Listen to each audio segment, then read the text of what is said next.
January in Wijk aan Zee, the Netherlands. For this cozy coastal town, the holiday season isn't over. In fact, the most wonderful time of the year has really just begun. Fabi seems more fresh, and I know he loves Tata Steel, and you could just see the inspiration in Fabi's play. Once again, Wijk aan Zee starts the new year as the center of the chess universe. This year as host of the 85th Tata Steel Chess Tournament.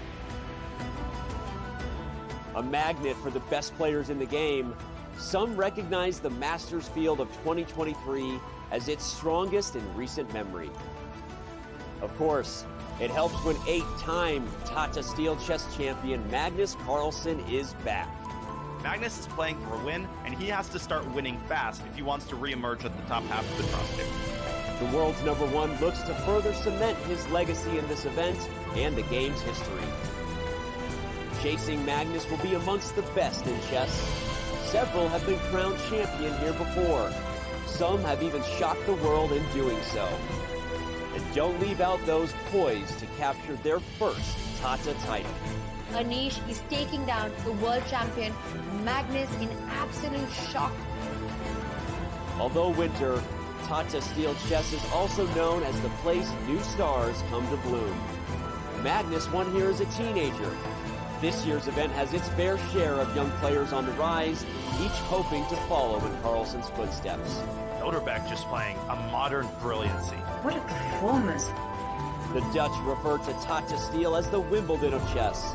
For 85 years in running, this tournament continues to be steeped in prestige and legacy, and does so again in this welcoming little Dutch town by the sea. Mein Vrienden, it's the 85th edition of the Tata Steel Chess Tournament. Let's make chess history together.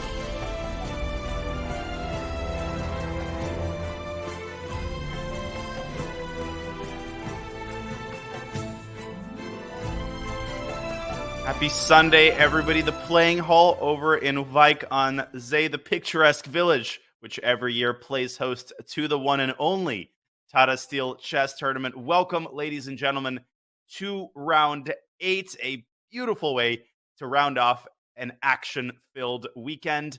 I'm your host, Grandmaster Daniel Naroditsky, and alongside me today, once again, International Master Jovanka Huska.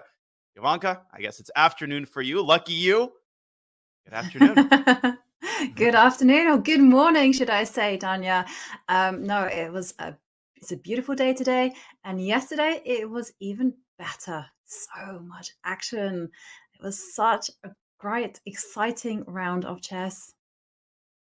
It was indeed. The world champion redeemed himself with a win. Abdusattorov continued his unbelievable performance. But speaking of the world champion, I mean, his tough tournament has been well publicized, and he is back on 50%. And so the press found a good opportunity to catch up to Magnus after his win over Richard Laporte and asked him if he ever got concerned when Richard started throwing the kitchen sink toward Magnus's king. Let's listen in to the world champion.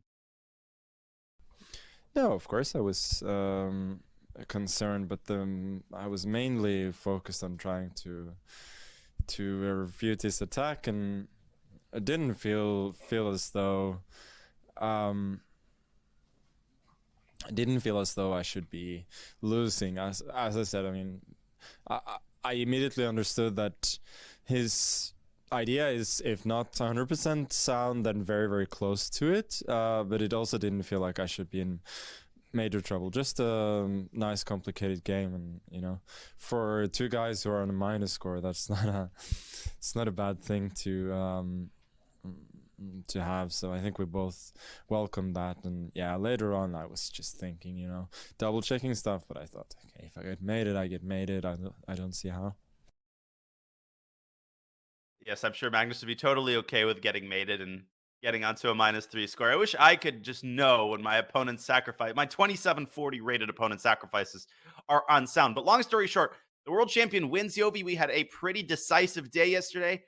Prague continues his incredible run thus far. I mean, wherever you look, you've got young players dominating the field. Yeah, absolutely. And Prague isn't the only talent shining. That we also have Nodirbek Abdusattorov, who is just really steamrolling through his games. He's just playing such impressive, perfect chess. And yesterday, I have to say, it was a real slugfest. There you can see so many decisive games. Yeah. You also had a 7 hour 15-minute game between Parham and Fabiano, a very frustrating finale for the American Grandmaster as he manages to come back from a worse position and was on the cusp of winning. And that affects the tournament standings directly because that means Nodirbek Abdusattorov maintains a 1 point lead over the rest of the opposition. With a win, Fabiano Caruana would have sunk his teeth into clear second place. As it stands, there is a big entourage of players on 4.5 out of 7, 1 point behind Nodirbek. One thing is totally clear, Yovi, when you look at this, which is that Nodirbek cannot fall asleep at the wheel. No, absolutely not. 1 point lead is not that significant, especially when you are playing the world's finest players. And as you mentioned, there are plenty of players on his tails. And take a look at who's in 7th place. Magnus Carlsen. Don't write him off. He is the king of making comebacks. And someone else who's also on 3.5 points is Ding Liren. He also needs to get motoring because remember, he has a very important World Championship match happening in April. And let's remember how he finished the Madrid candidates, starting in similarly slow fashion, but finishing with several wins. And that is how he qualified to challenge Jan Nepomniachtchi. So he has not finished with this tournament just yet. Let's review today's pairings. Of course, Nodirbek Abdusattorov. He has the white pieces after a win with black against Erigaisi yesterday, and he faces yet another difficult task in an on-form Levon Aronian, who sits on +1. Magnus Carlsen has black against Fabiano Caruana. I am very much looking forward to that matchup. Any rematch from a previous World Championship is going to be one to watch, but the other games, obviously nothing to sneeze at either. Yeah, I know. Just look at the top. Wesley So against Ding Liren. I mean, that is going to be huge. And then we have Anish Giri, who was also in 2nd place. He will be facing the young Vincent Keymer. I mean, even those players who are not currently on form, they are looking to score some points. So anything can happen. And especially that goes for Wesley, who's won 2 in a row and who faces a Ding Liren who has struggled, especially in the opening. So with the white pieces, let's see if the American Grandmaster can really put the pedal to the metal and score a hat trick, 3rd victory in a row, which would be insane in a tournament of this caliber. The time control. If you are not aware of the time control, where have you been? Just kidding. We won't make you feel bad. Time control is the most generous of any annual tournament. The players have 100 minutes for 40 moves. Then, after move 40, they get 50 minutes for the next 20 moves. And when move 60 is executed, finally, they get 15 more minutes added to their clock, and there is a 30-second increment from move 1. So each time each player makes a move, 30 seconds are added to their clocks. We've still had our fair share of time scrambles, but I'm proud to report that nobody has lost on time just yet. Maybe that'll change today. Okay, well, it is 7:58 here. That means it is it 1:58? In the Netherlands, Yovi. I'm not very good with time zones. I think it's 1:58. It is 1:58, and you do have to remember that time control means that these players are playing marathons each day. They are pushing themselves to the limit. And as you mentioned yesterday, we saw a 7-hour game. I mean, we're going to see how the players react now, because will they be tired? Will we see blunders that are uncharacteristic? And there we can also see Levon Aronian getting ready. And I think someone else who's getting ready is Anna Maria Kazarian, who is getting ready to just hit that dong, right? Yeah, somebody else, a distinguished guest, hits the gong at the start of the round. That is a Tata Steel tradition. And Anna Maria Kazarian, she is a women's international master. She is a very distinguished streamer, and she should be well known to those people watching on this bright and early hour, or if you're in Europe, on this lovely Sunday afternoon. Anna Maya is about to sound the gong, and the games will be off, and I will be keeping a particularly close eye on Parham and Fabiano. Let me tell you, it is no easy matter to play a 7.5-hour game, run toward the pizza restaurant, which closed at 10 p.m. Hopefully they still made it, go to bed really quickly, and basically you get up, you have to go right back to the playing hall. Yeah. I mean, it's it's a difficult ask, and I do think that those players perhaps will struggle, and I would not be surprised if both players played it slightly more carefully today and perhaps didn't go in for any long complications and instead preferred simpler, less problematic positions. For sure. And I'm a fan of the tournament layout. You can see the challenger section on the right.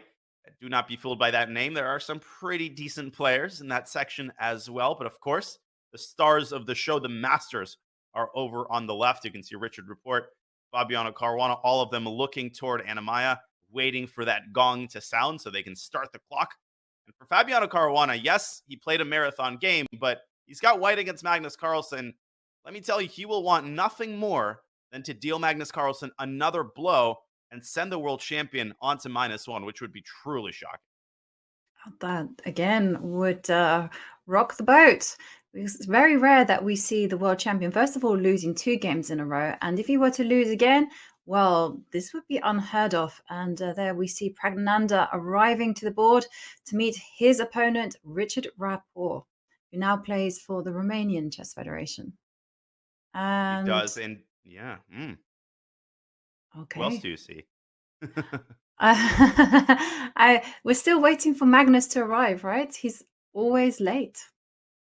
Always. He comes at 2:01, 2:02, that sweet spot, that fashionably late sweet spot. And we see all of the guests and some of the distinguished authorities milling about. Okay, there's Jordan van Foreest, I think. Yes, he turns toward the right. That means he is part of the Masters. That was Jordan. And there's the world champion, ladies and gentlemen. Shaking Fabiano's hand, taking a seat. He's got a glass of water in hand. And I don't think the clocks have started yet. You can see some applause there. Yeah. Or probably for Anamaya. And gosh, it's that moment of anticipation before a game begins. Do you ever feel nervous when you're sat here at the board, lining up your pieces Always. and just thinking about what you're going to do? Yeah. And a handshake. The answer, Yovi, is yes. I mean, there's always, you start thinking about your preparation. Your mind starts racing. But when the clocks begin, you zero in on the task at hand. And that is what Fabiano Caruana will have to do. 1 E4 from Fabi as expected. Fabi has recently been dabbling in other openings, but he is an E4 player at heart. And always the interesting question to start the round with, Yovi, what is the world champion going to play? Yeah, what is he going to play? I mean, is he going to open with the Sicilian, as we saw he did against Jordan van Foreest, or is he going to take a different approach? And we have our answer immediately. It is E4, E5, and knight F3, knight C6. Are we going to see that? Or is he going to surprise me and play a Petrov? No, knight C6. And it's the moment of truth. Will the bishop go to C4, B5? It is out. It's a Rai Lopez. And both players just experts in this particular line. Yeah, Caruana has written a very well-received book on the Rai Lopez. He's got a course. All of that came out in the past year. So you don't really want to mess around with Fabiano Caruana in the Rai Lopez.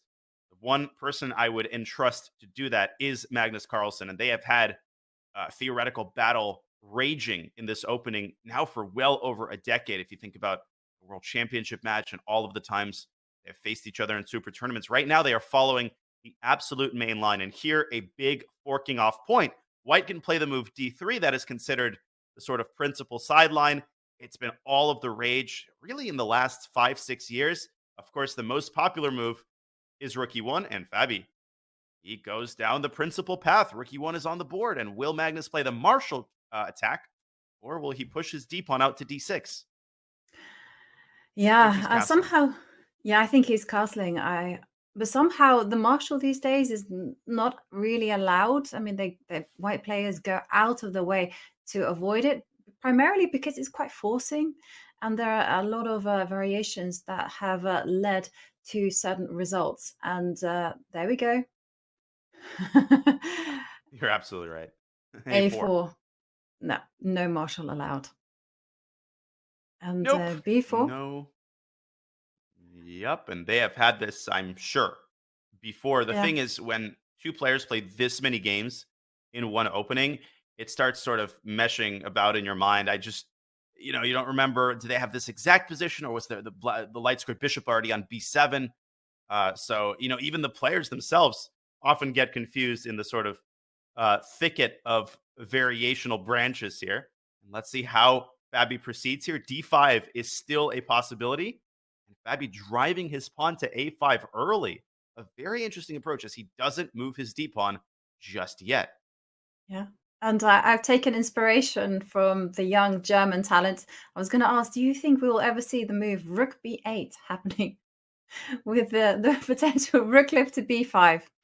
I mean, it was so absolutely. crazy that I just want to have a little joke at that.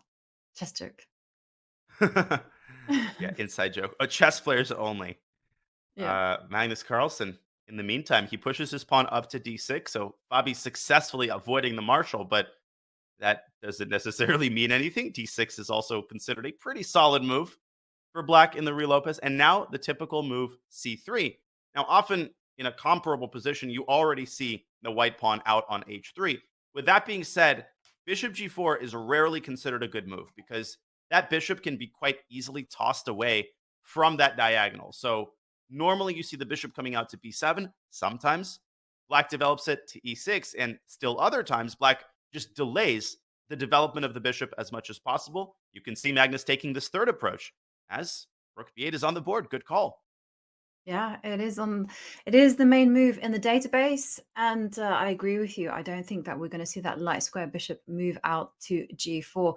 First of all, it gets denied that square, especially not now. Quite often. Yeah. And I was going to say, this whole kind of variation depends on whether white can get a very timely d2, d4. And often they can't do it immediately because there's just too much tension in the center, and white can't maintain it. And so that's why you'll often see white kind of go d3, knight d2, knight f1, do all kinds of maneuvering, maybe even get the knight to c4. That doesn't matter. And then once the coast is clear, maybe when black is unprepared, then the d4 break will occur. That's exactly right. Playing d4 is like trying to pass through an international airport. First, there's passport control. There's b takes c3, and there's customs. There's e takes c4. Got to make sure you have your passport with you. So you're absolutely right. Playing d4 too early can result in a queenside liquidation, and that can definitely be in black's favor if you haven't arranged your pieces properly. And the world champion is going to take really the first significant think of the game. There's a lot of candidate moves. Even the immediate rook b5 is very much possible, because bishop a4 can be met with rook takes a5. That rook in the corner is undefended. He can make a somewhat more quiet move like h6, or he can choose to finally develop the light squared bishop. So we'll keep you posted on the world champion's choice. I think this is a good opportunity to take our first dive into the bird's eye view and look at how the other games are proceeding. Yeah. Can't wait to head there. And hang on a second. I'm already getting a big smile on my face, because I know why. Because Ding Liren, my man, desperate times, desperate measures, hiding world championship prep, and he's forayed into Caracan territory. You already get my support for the world championship match just because of that. Likewise, I actually have played the Caracan as my main opening in the last year or so, but exclusively with the move c5 in this position. So e5, the advanced Caro. There's bishop c8 to f5, which is the traditional main move. But all the rage in recent months and years has been what I think is called the Botvinnik-Karls variation. And that is to play this like an advanced French and push the c-pawn up one square, trying to improve on the advanced French structure. That's why the Caracan is objectively a superior opening, because they can still develop the light. Yep, I agree. And somehow I don't think Ding will venture into that territory. I think he'll perhaps keep it more flexible and put the bishop out to f5. But it's so interesting because Wesley So, of course, did a very famous e4 course. And there he kind of advocates a certain line. So I'm always very curious, will he back up his own course and play it? Yeah, dun, dun, dun. He recommends, as far as I remember, knight d2 and knight b3, which is one of, I believe, the 3 or 4 main responses to the advanced Caro. Ding is actually taking his time. So he's definitely perhaps thinking about playing c5. Maybe he didn't expect Wesley to follow his own recommendation. And you have a smile on your face. I have a smile on mine. Yovi, they're choosing to satisfy the commentators. Ding plays c5. But the other reason I'm smiling is because Arjun Erigaisi has chosen to play a King's Indian defense against Van Foreest.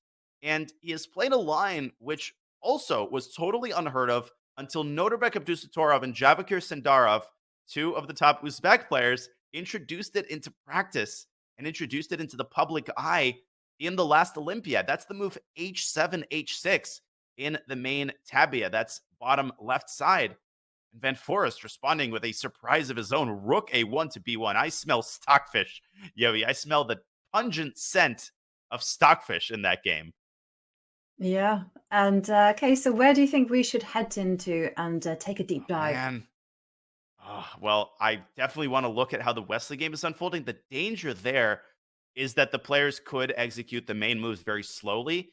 I don't think Wesley expected c5. I mean, he's already thinking, and White's got a major choice there between knight f3 and pawn takes c5. So I think it would be risky to focus in on that game, Yovi, but the other games are all pretty standard. We've got an Italian in Report's game. We've got an anti-Berlin, a pretty standard anti-Berlin in Nodirbek's game, and another Italian in Giri Keymer. Man, I'm experiencing some indecision here. What do you think? Yeah. How about we pay a visit to tournament leader Abdusattorov and Levon Aronian, Always a and good call. let's check out how they are doing. And the thing that kind of struck me is that this is an exchange variation, right, in the Roy Lopez. Yeah, this is an anti-Berlin exchange, d3, bishop c5, and now there's a big forking off point. White can castle, White can play c3, but Abdusattorov choosing to take on c6, also very popular. dc, it should be pointed out that knight takes c5 is a false friend. You don't want to take here because you lose your knight to queen d4. That's a fork. And after bishop e3, you might say, oh, well, I can win the bishop back. No harm, no foul. The problem is that you win the bishop back, but you lose absolutely everything else. g2 falls, and then you lose your rook. So surprisingly, Abdusattorov didn't fall for it. He went knight b to d2. The black bishop came out, castles, bishop back to d6 in order to support the e5 pawn. And now Nodirbek bringing his knight out to b3. You often see the knight jumping out to a5 in these variations, and Levon nips that in the bud with b6, leading us to the current position where Abdusattorov is taking his time. Yovi, interesting. Yeah, it is interesting. And the reason he is taking his time is because checking the opening database right in front of me, I can see that that is not a popular move. In fact, it's only been played once before. And everyone else tends to go knight to d7, push the pawn forward to a5, even bishop g4. No one is actually trying to dominate the knight circuit by playing b6. So the big question here is, what is White going to do? Is White going to play the slow game, or is he going to accelerate everything? Yeah, you are going to answer my question. Push that pawn in the middle. Do a pawn break right now. I mean, that looks dangerous. It does. d4 is one of the main reasons why Black often avoids this particular minor piece construction. Now, I would suppose that after d4, Black wants to grab the pawn on e4, kind of Berlin style, and then you get a very sharp position in the center. White can take on e5 anyway, and then Black can move the bishop back. And I would be worried, I would be afraid to go into a line this concrete if I'm Nodirbek, especially if I'm out of my preparation, because there's no question in my mind that the first thing Levon checked was d3, d4, unless he's bluffing, which is not a very good idea against the tournament leader. So as you're pointing out, if not d4, I think Nodirbek might go for the slow burn approach, get the bishop out, bishop to g5, or maybe bishop to e3. But the good thing about getting the bishop out to g5 is not only that you're pinning the knight, which is not such a big deal, but that if Black tosses the bishop around, the bishop can migrate back to g3 where it wants to go anyway, putting significant pressure on the e5 pawn and often forcing Black's knight back to a relatively awkward d7 square. So if I had to make the early prediction, I think the safest bet here is bishop g5. But these positions, Yovi, can get very concrete. I mean, sometimes you see black attacking on the king side with h6, g5. So I'm a little bit nervous in the early going on Nodirbek's behalf. Yeah, I have seen Levon do that actually, and in the last years, actually, I've seen that he's sharpened his games considerably. You know, he plays quickly, he's confident, he's very punchy, he's not afraid to get off the beaten track and try his hand at playing something new. And here I agree with you. I somehow suspect that Levon, he is eager to take the point. He's eager for some fighting chess. And I think that he is also going to put his king to the queen side, and we're going to be in for a full-blooded fight. And it sounds tough, but I kind of like it. I love it when the players just come to the board with this fighting mood, this ability to kind of just sit down and just throw everything they have at their opponent. And it's beautiful to see it, especially at such a high level. I mean, Levon and anybody wants to be the one who defeated the tournament leader. That is a very unique sensation. That is just a euphoric feeling. It doesn't matter that these players are accustomed to winning. The feeling of stopping the tournament leader, especially someone who's having as good of a run as Nodirbek, is one that everybody wants to experience. And I think Levon's choice of playing the Berlin is a good one. He knows Nodirbek is not going to take the Berlin draw. I mean, first of all, he wants an invite to next year's Tata Steel. And second of all, you basically have the obligation to play with the white pieces. So the Berlin was, I think, a very savvy choice. And by playing it, Levon guarantees a very rich middle game struggle with a highly imbalanced position. So the perfect opening to generate serious winning chances. And I agree. I think there's a high probability that black is going to go queenside here. One more thing I want to point out from a sort of technical standpoint is that if black castles queenside, I think a lot of people would be afraid to do that. But this kind of bumper that black has constructed on the queenside can actually serve as a very effective pawn shield. So let's, for the sake of illustration, let's make a couple random moves. H3, by the way, is a very bad move in these types of positions because it creates a pawn a hook that black can use for attacking purposes. But the point I wanted to make is that when white tries to attack black with a move like a4, black can stop him with a5. Then you say, okay, didn't work there. Let's try the c file. Whoop, no way. c5. And look at this pawn construction. White has absolutely no breakthroughs. The knight looks like a dummy over on b3. And unless white can get some sort of a sacrifice going on a5, I mean, you're not going to get anywhere on the queen side. So I would consider this a rather disconcerting possibility, something that Nodirbek definitely has to factor in to his thinking.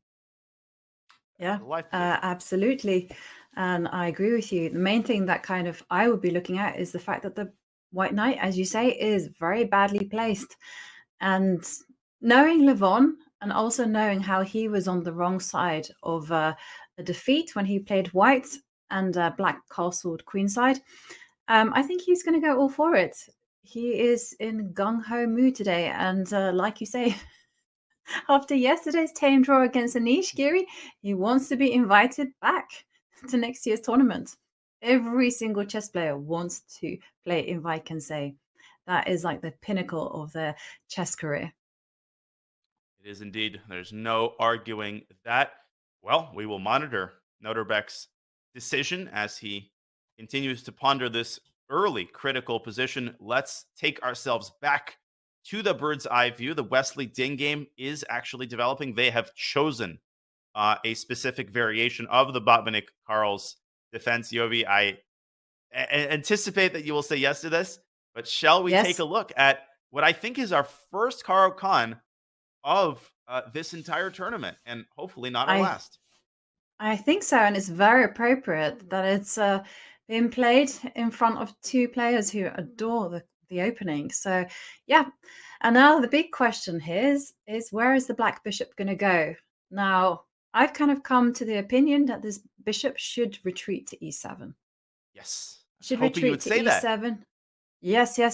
And black has a very simple plan, actually. Black's idea is just simply to play knight h6, f6, goes queenside, put the knight on f7, and ask White, what you going to do with your pawn? And that's it. A4 also should be thrown in. I agree. And that's it. Simple times. Indeed. I've had this line so many times in Blitz games, and I would say that maybe 50% of my Blitz games at least all follow the same exact variation, at the end of which Black has a pretty big advantage. And I will shout out a very good book on the Caro-Kann by Francesco Rambaldi. I know that there's this other commentator who wrote a really good book on the Caro-Kann. Forgot her name, though. Maybe it'll come to me at some point. But it's old, though. I agree with you. He changed my mind. Yeah.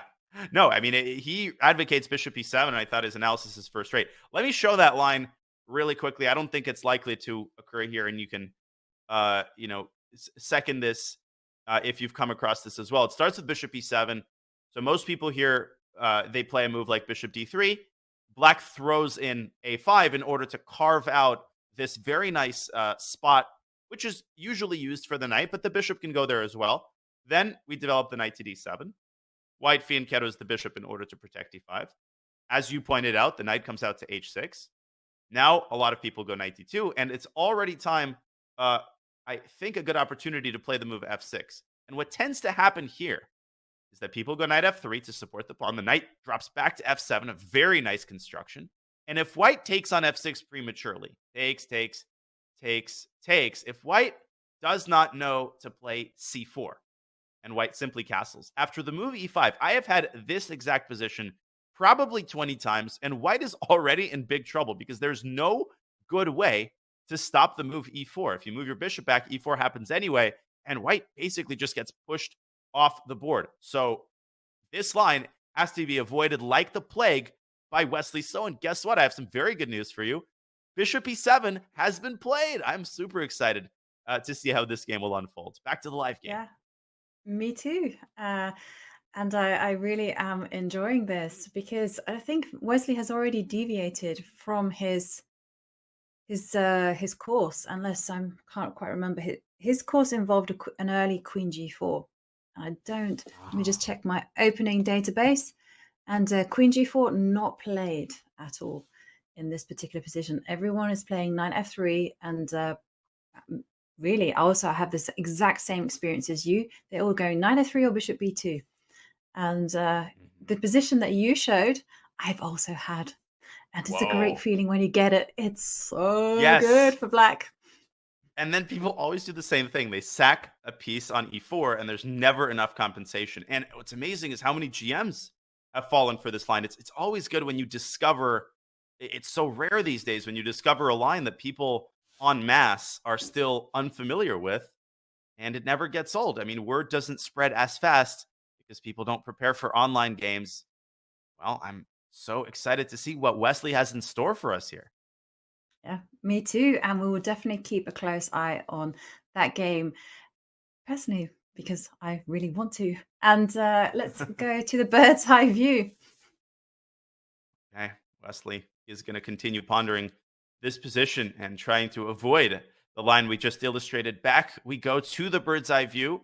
A lot of the games are unfolding. Of course, my personal favorite is the Van Foreest Erigaisi game. Caruana Carlsen also experiencing some transformations. You can see Fabi grabbing the D4 pawn with his knight. That's not something that you do every day in the Ruy Lopez, inviting an exchange of minor pieces. The world champion over on the camera.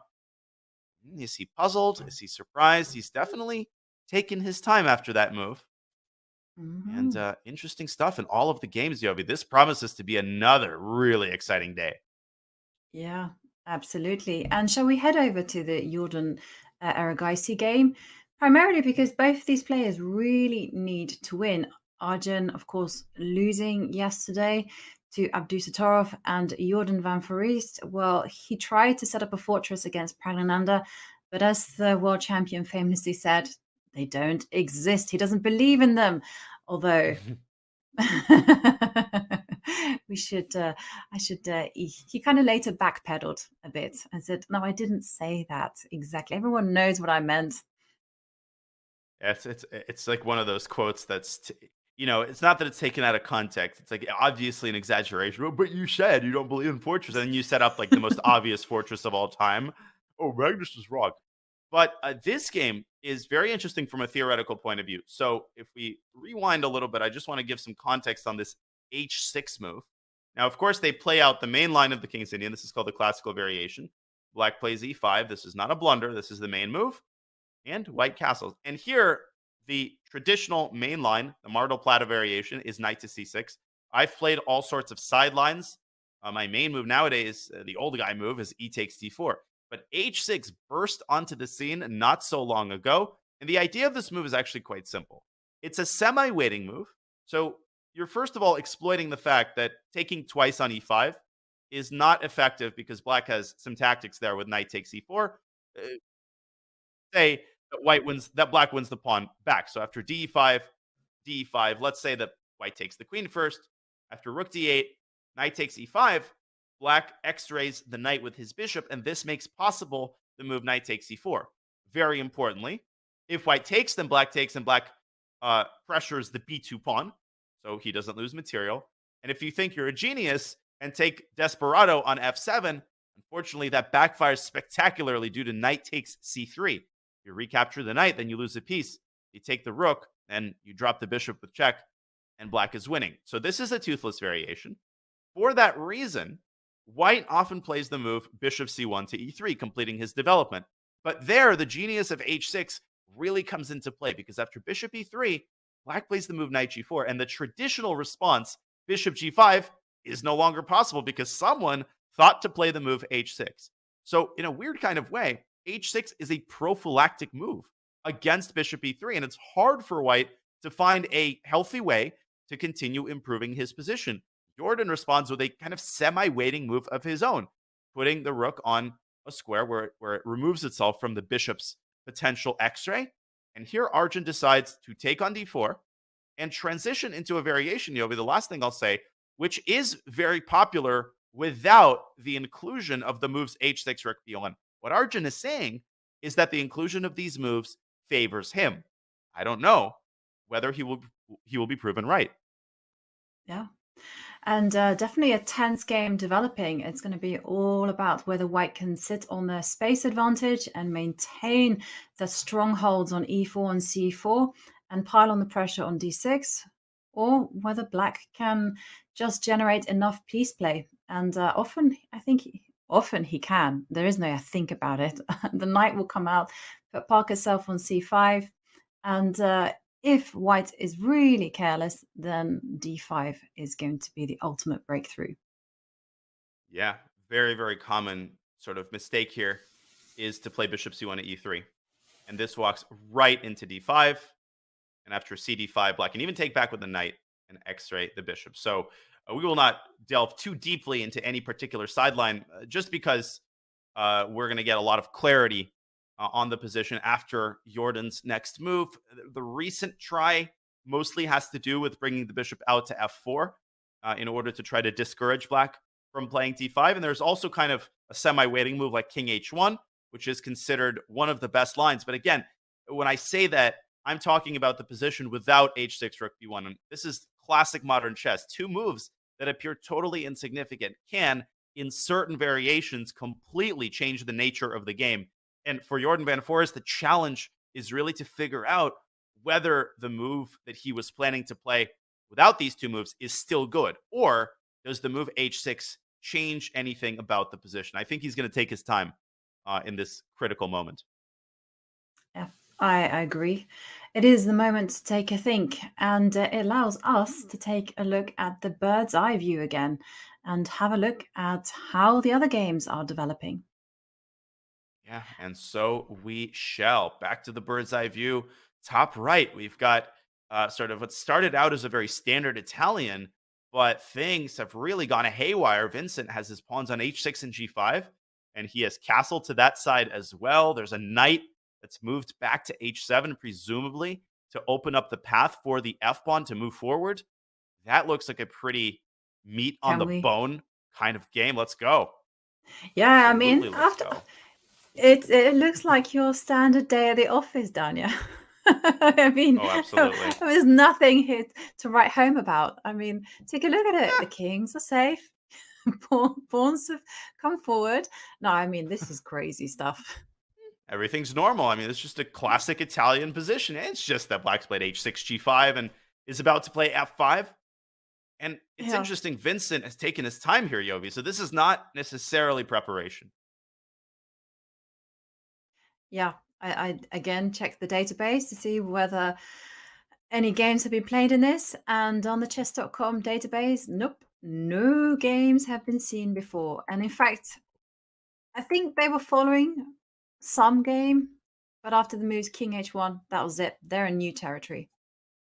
So Giri has an hour, 40 minutes. He basically has as much time as he started with, which means he's taken a little bit of time, but not all that much. The question really to me is, when did things start to go crazy in this game? And we should rewind all the way back to move 5, because on move 5, Giri played a line that's, I think, a little bit less popular than c3 and then knight bd2 and a4, which is all the rage. He brought this bishop out to g5 early.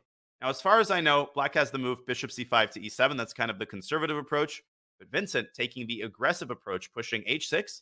And then soon after that, there's the g5 move. That's not as surprising. h6, g5 is very common in the Italian. What really surprises me is after a couple of developing moves, Vincent just decides to castle kingside. He's, I don't care that I played g5. My king is still perfectly safe because you cannot exploit the weaknesses that I've created with these two moves. Giri expands on the queen side, and there's knight h7 and king h8. Gee, I wonder what he's preparing with these two moves. Could it be f5? I don't know, Daniel. No, of course it is. It's going to be f5. But obviously, White can't do a thing about that. So I was wondering, what on earth is White's plan? Because White has to do something. I mean, you don't just sit around twiddling your thumbs, just waiting for Black to just strike. And I have seen games, but in a completely different context here. And this is where the danger of having little knowledge might be much more dangerous than having no knowledge at all. Because I remember a game between Wesley So and Magnus Carlsen in the Norway chess. And I remember that Wesley just went a4, b5. And it was completely different because the Black king had not castled. And is it still the plan here to kind of go a4, b5, attack the knight, and just say, well, at least I'm getting something over there.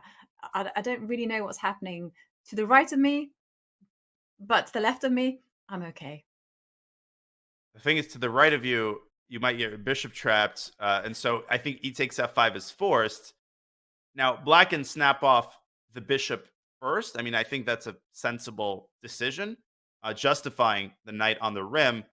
And the engine doesn't like this as much. But just looking at this visually, again, I'm not too familiar with these structures in general. But Black's got a lot of assets. You know, Black has the bishop pair. All of Black's pieces are decent, and the knight can come back to f6. There's the very unpleasant positional threat of bishop f5 to g4.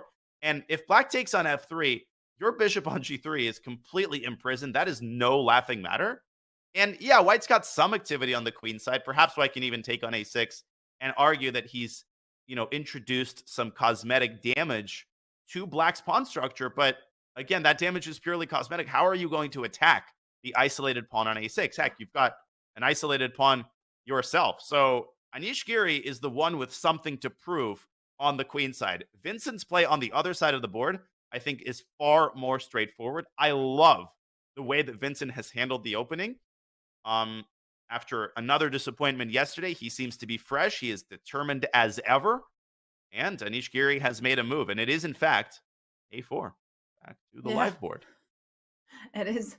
And I always have that sense of, ooh, I managed to get something right. So a4. You did. Maybe a good thing, maybe a bad thing. But I did feel that White has to do something. I mean, at least for some, you know, just for some kind of symbolic gesture, you know, I've got to have some activity. And yeah, things are really sharpening up here. And I do wonder how Black is going to react. I liked your f5 plan. I also like the h5 plan as well that we've seen in the game between Erigaisi. Who was it? Erigaisi? It And was Erigaisi against Smeragaisi. I don't quite remember, but I know what you're talking Erigaisi about. was with the white. Yeah, he was with the white pieces. And yes. Anyway, Ding. He played. It was the game Ding against Erigaisi. And that game ended in a draw, correct? Yeah. I mean, it's a pretty safe bet to say that Arjun Erigaisi drew because he drew all of his games but one. Yep. Yeah. H5 versus F5 BOV. If I had to make a guess, I think F5 is just more consistent with how he's handled the previous two moves. If you wanted to play H5, you could have played it on the previous move. You wouldn't really need to play King G8 to H8. And I will say it's way too early to make hard and fast conclusions about this position. We're going to get a lot of clarity in the next couple of moves, but I feel like this is the first time in the tournament where Anish Giri hasn't necessarily gotten the kind of position out of the opening with which he's comfortable. He hasn't managed to steer the game in the direction that he's wanted to, and I wouldn't be fooled by the fact that Vincent has less time on the clock. Yeah, he's taking his time, but after F5, I really, really like Black's chances.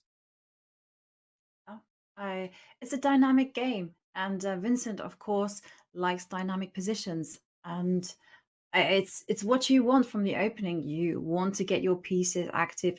You want to have your chance to attack the opponent, and also you want to unsettle someone like Anish.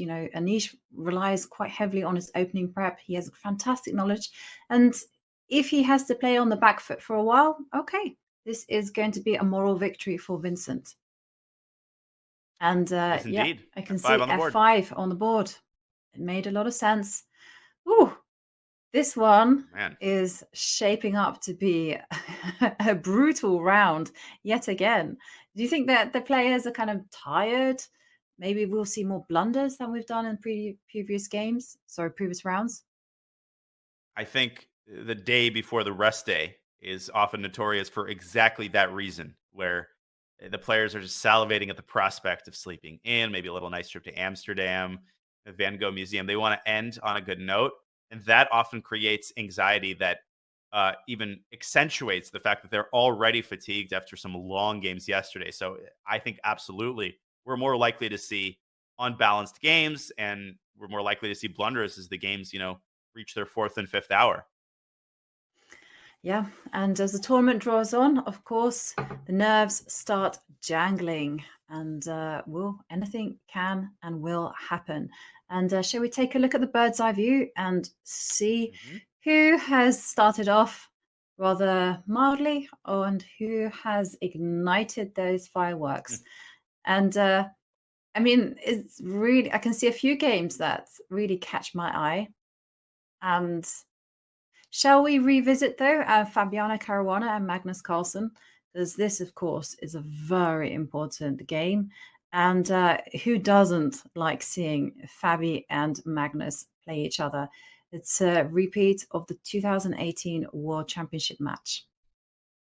It is indeed. And the players are older and wiser. They're more experienced. And Fabiano, I think, has had a chip on his shoulder playing Magnus ever since he lost in the rapid tiebreaks in 2018 after all of the classical games were famously drawn. As for which openings are peaceful, we will get back to it in due course, but I really think the Gukesh game might be the only one that I would qualify as positional or quiet. Now, this game, well, I suppose the kings are not in danger, so it isn't necessarily tactical, but there is a lot going on the queen side.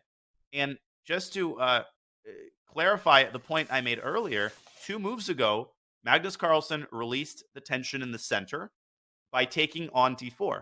And here it is automatic in 99% of cases, Yovi, for white to play c takes d4. Why did Caruana not take back with a pawn? I don't have a great answer for you. Maybe it's that he didn't like the central counter-strike d5. And after e5, Black entrenches his knight on that lovely e4 square. Bishop b4 becomes a possibility. And you start experiencing problems with your a5 pawn. I'll make the moves on the board. d5, e5, knight e4. And if you just make a nonchalant developing move. After bishop b4, you're already dropping the a5 pawn. You can see the eval bar dropping precipitously there. And perhaps for that reason, Fabiano takes with the knight. And in the event of a trade, the effect of bishop b4 is diminished because the knight on c6 no longer exists. But Magnus says, no, I am keeping you saddled with these weak pawns. And he gets his bishop out to d7. Fabiano does the same, bishop f4. And this is the current position, Novi. What do you make of this? Yeah, and Fabi has said in the past that commentators read too much into his body language or players' body language in general. And I'm going to read into something else. I'm going to read into the clock times. Look at that, Fabi. 1 hour, 37 minutes. He's barely used any time. So to me, this indicates that he's in his own preparation. He has done the research here. He's done the analytical work. And now he just is trying to work out what to do next. Yeah. Knight takes d4. Not a move you play unless you're familiar with the idea. Mm-hmm. Yeah. And it was the computer's recommendation, actually, to capture on d4 with the knight. And now Magnus has to think about what's ahead, how should he handle this position? The big problem with it is that it's not easy to kind of unravel all those pieces that are clustered together in the center. I'm thinking of the bishops and the knight, because you kind of, if you make some happy move, like move the rook to e8, then, the f7 point starts looking slightly sensitive. It's only defended by the king, and that would make me nervous. Also, if you take back the rook going to e8, other moves that Fabi could be thinking about playing is putting a knight on f5. Also, Fabi will probably be thinking about developing his own pieces, knight to d2 or a3. I haven't quite made up my mind. But somehow these pieces are going to just develop very easily, very freely towards the center. I love your bishop c4 move. Direct chess at its best. And how is black going to counter it? And knight e5 was, in fact, the only move that I saw. But that's it. That's as far as you're getting. Yeah, you're not exactly infiltrating White's territory. As long as White doesn't go knight d2, then okay, that's okay. Moves that I would consider, maybe not knight f5. I would kind of keep that one in the pocket just for a later time. It would probably be to develop the knight to a3. Hang on a second. Very good, but yeah, I unfortunately no knight d2 because of knight d3. But then you could go to c4, and if you can exchange black's only active piece, I mean, this is what you're talking about. Let's I feel like we've designated, or we're victimizing Rakiet as this sort of, standard waiting move. After knight c4, black probably is best advised to play bishop f8, because if you just sort of take, well, you can get into huge trouble in a position like this. Not only is White developing massive pressure on a6 and forcing you to curl up into a ball, but after something like e5, White blasts open the center. And, when the center opens like this, the side with the more active pieces often stands to benefit. And here, I mean, we've got an incredibly lopsided situation with respect to piece activity. And I'm already thinking, jumping really far ahead here, to moves like queen g6. This is what could happen if black doesn't handle this position with the utmost caution. And even if he does, this is unpleasant, Yobi. I think there's no arguing that Fabi's opening preparation has already been a success, both in terms of the clock situation. You want to build up a 30-minute time advantage here. That's a big deal. But also in terms of the challenges that Magnus Carlsen faces as we go back to live position. It's not that easy, as you said, for black to unravel and for black to keep the balance in the center and on the queen side. Yeah, I agree. The world champion in an uncomfortable position at the minute. And,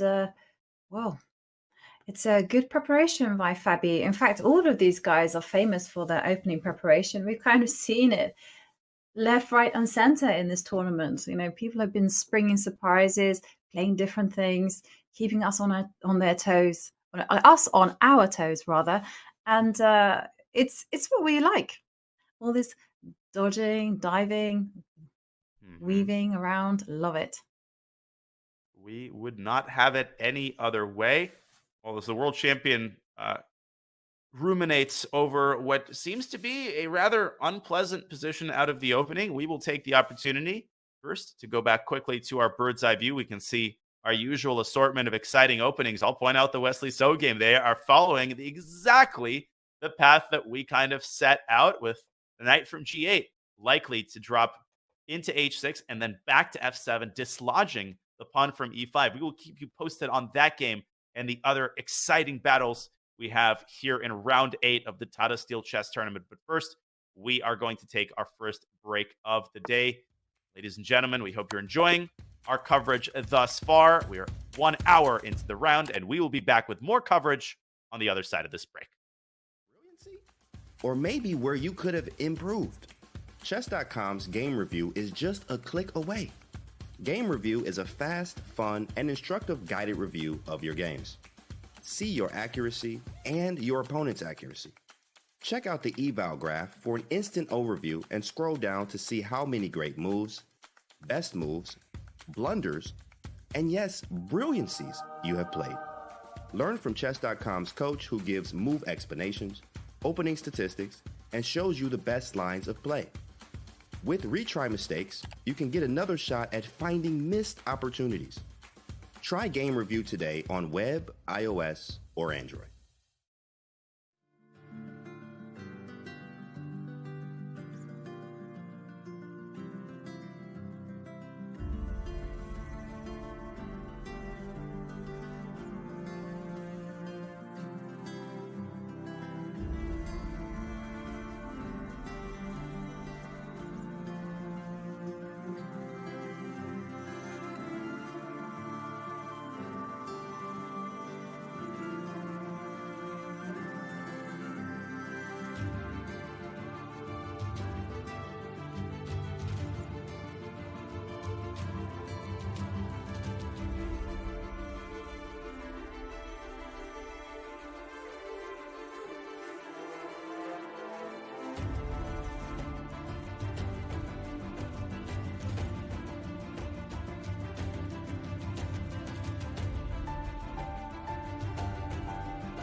It's a blustery and cold, chilly 2 degrees centigrade day over in the seaside town of Wijk on Zay. Perfect weather to huddle in that magnificent playing hall and play some chess. We see it filled to the brim with spectators and players in the open tournaments. We've talked about it before. Tata Steel isn't just a super tournament, it is also a festival. But as for the super tournament part of it, it is the most anticipated super tournament every year. Welcome to our coverage of round 8.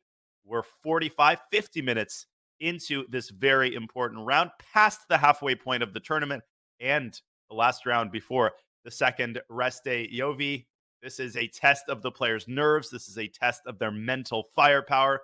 It's a test of their resilience. And for the world champion, it's a test of his ability to go above 50%. Shocking to say, Magnus Carlsen still kind of in the doldrums. He's trying to get out of them ASAP.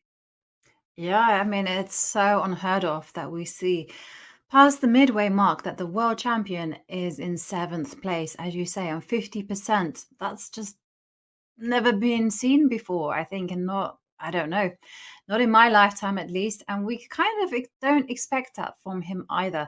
But he is up against Fabiano Caruana. There we can see both of them thinking hard about their middle game. And it is a tense game and a tense situation indeed.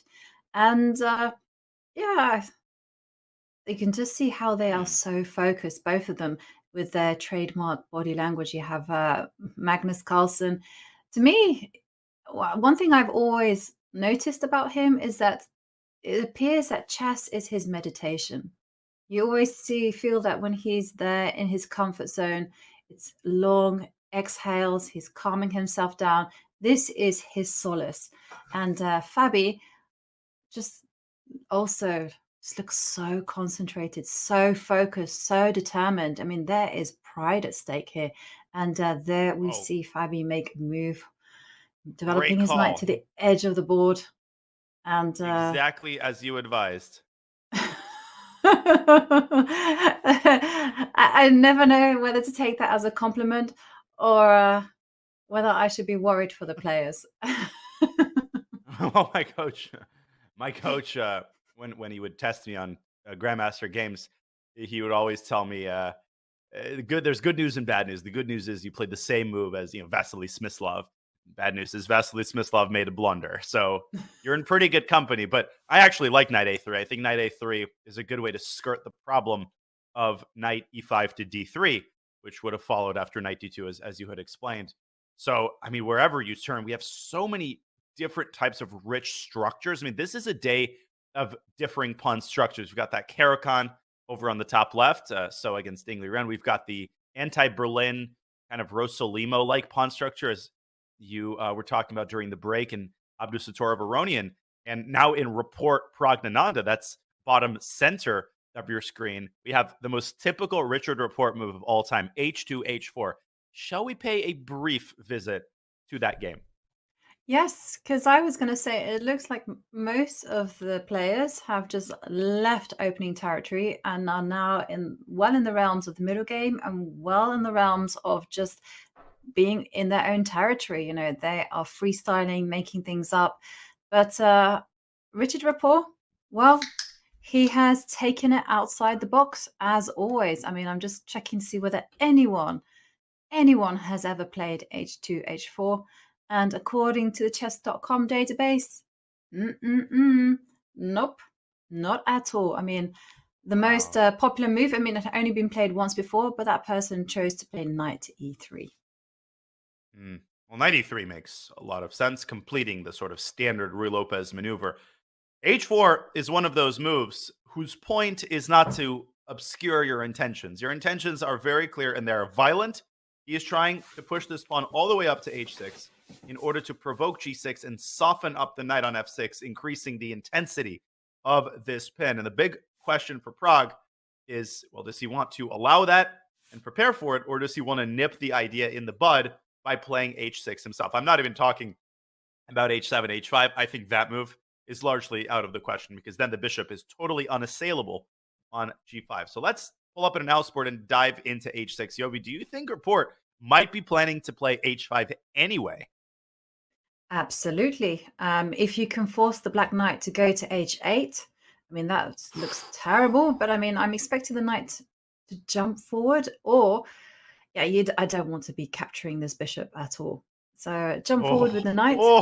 If you capture, it's like, oh no, you can just see a checkmating idea on h7. I mean, things are just going to get lined up on the h line. This would just be, yeah. I mean, just don't go there. Excited. I'm getting excited. Takes. Oh, look at this. No, I guess it's better to play GF first. Rook F7. I mean, let's not talk about this because the knight comes in and you win the queen. In any case, he's not going to do that. I agree. He's going to go knight F4. And what do you make of this very unconventional pawn structure? Is this pawn a strength or a weakness? It's traditionally a kind of a weakness. But on the other hand, black does have the bishop pair, and the pawn is disabling the knight on f1. And of course, it can't be targeted so easily. I mean, and should it be targeted? I'm kind of thinking it's a strength for the time being. Of course, it can be developed into a weakness. But, I mean, also, my vibe is, why should black even stress about that pawn? Instead, just generate the counterplay ASAP. Like D5. Rook E8 and D5. Yeah. But don't go knight G4. That's the one thing that's annoying about the pawn shifting away from E5. The effect of D3, D4 increases. So you want to keep the knight on F6 to allow for knight takes E4 in response to D4. But I agree. I mean, Rook E8, D5, this is exactly the kind of position Pragg wants, because he wants to win this game. Rapport is struggling. He lost to Magnus, and Pragg is having the tournament of his life. So I think already at this point in the game, as the position becomes increasingly unbalanced, Pragg isn't thinking, I want to do something conservative. Let's drop the knight back to H8 and grovel. He wants to meet Richard Rapport at the top. And it's his style as well. And one thing that I've noticed about Pragg is he just never likes to sound the retreat. So it wouldn't even surprise me if instead of playing h6, I think you could even see a move like Rook E8. He will have calculated that after h5, he can jump forward with his knight to f4. I mean, he will only be playing h6 once the complicated lines are not working in his favor. And speaking of h6, reports could say, well, if you don't want to do it, I'm going to do it. That sacrifices the pawn on g2 with check, not something you do every day. But Pragg wouldn't necessarily take that pawn. I think he could even choose to keep the tension. Well, the eval bar is laughing me out of the building here. But I guess g6 isn't the right approach. Maybe you should take on g2 first and then strike at the center with d5. We get a completely wild, chaotic position, which on the surface is in Rapport's favor. That is what Rapport likes. The only problem is that is also what Pragg likes. I mean, these players, they have relatively similar styles. Both of them enjoy attacking. Both of them enjoy highly unbalanced positions. I think both of them are enjoying this game, right? They love chess, and sometimes you just want to take a step back. And I remind myself of this when I start getting stressed out about a wild position. I just remind myself, this is fun for me. This is my style. So I'm just going to focus on enjoying the process of calculation. Yeah, absolutely. And this is both their strengths, calculation. I mean, this is what Pragg has been doing since he was a baby. You know, they've been doing calculation exercises. I don't want to say child because I feel like he's still a child. Okay, yeah. I just think that he is so practical. He knows how to coolly handle any kind of complications. I've seen it time and time again. And also, he never gets flustered when he's under pressure, either on the clock or on the position. He's just looking for those defensive resources. Yeah. And, you know, from the opposite perspective, he was under pressure yesterday against Van Foreest, not on the board. He was obviously better forever, but definitely on the clock. His clock was starting to dwindle. He wasn't making too much progress.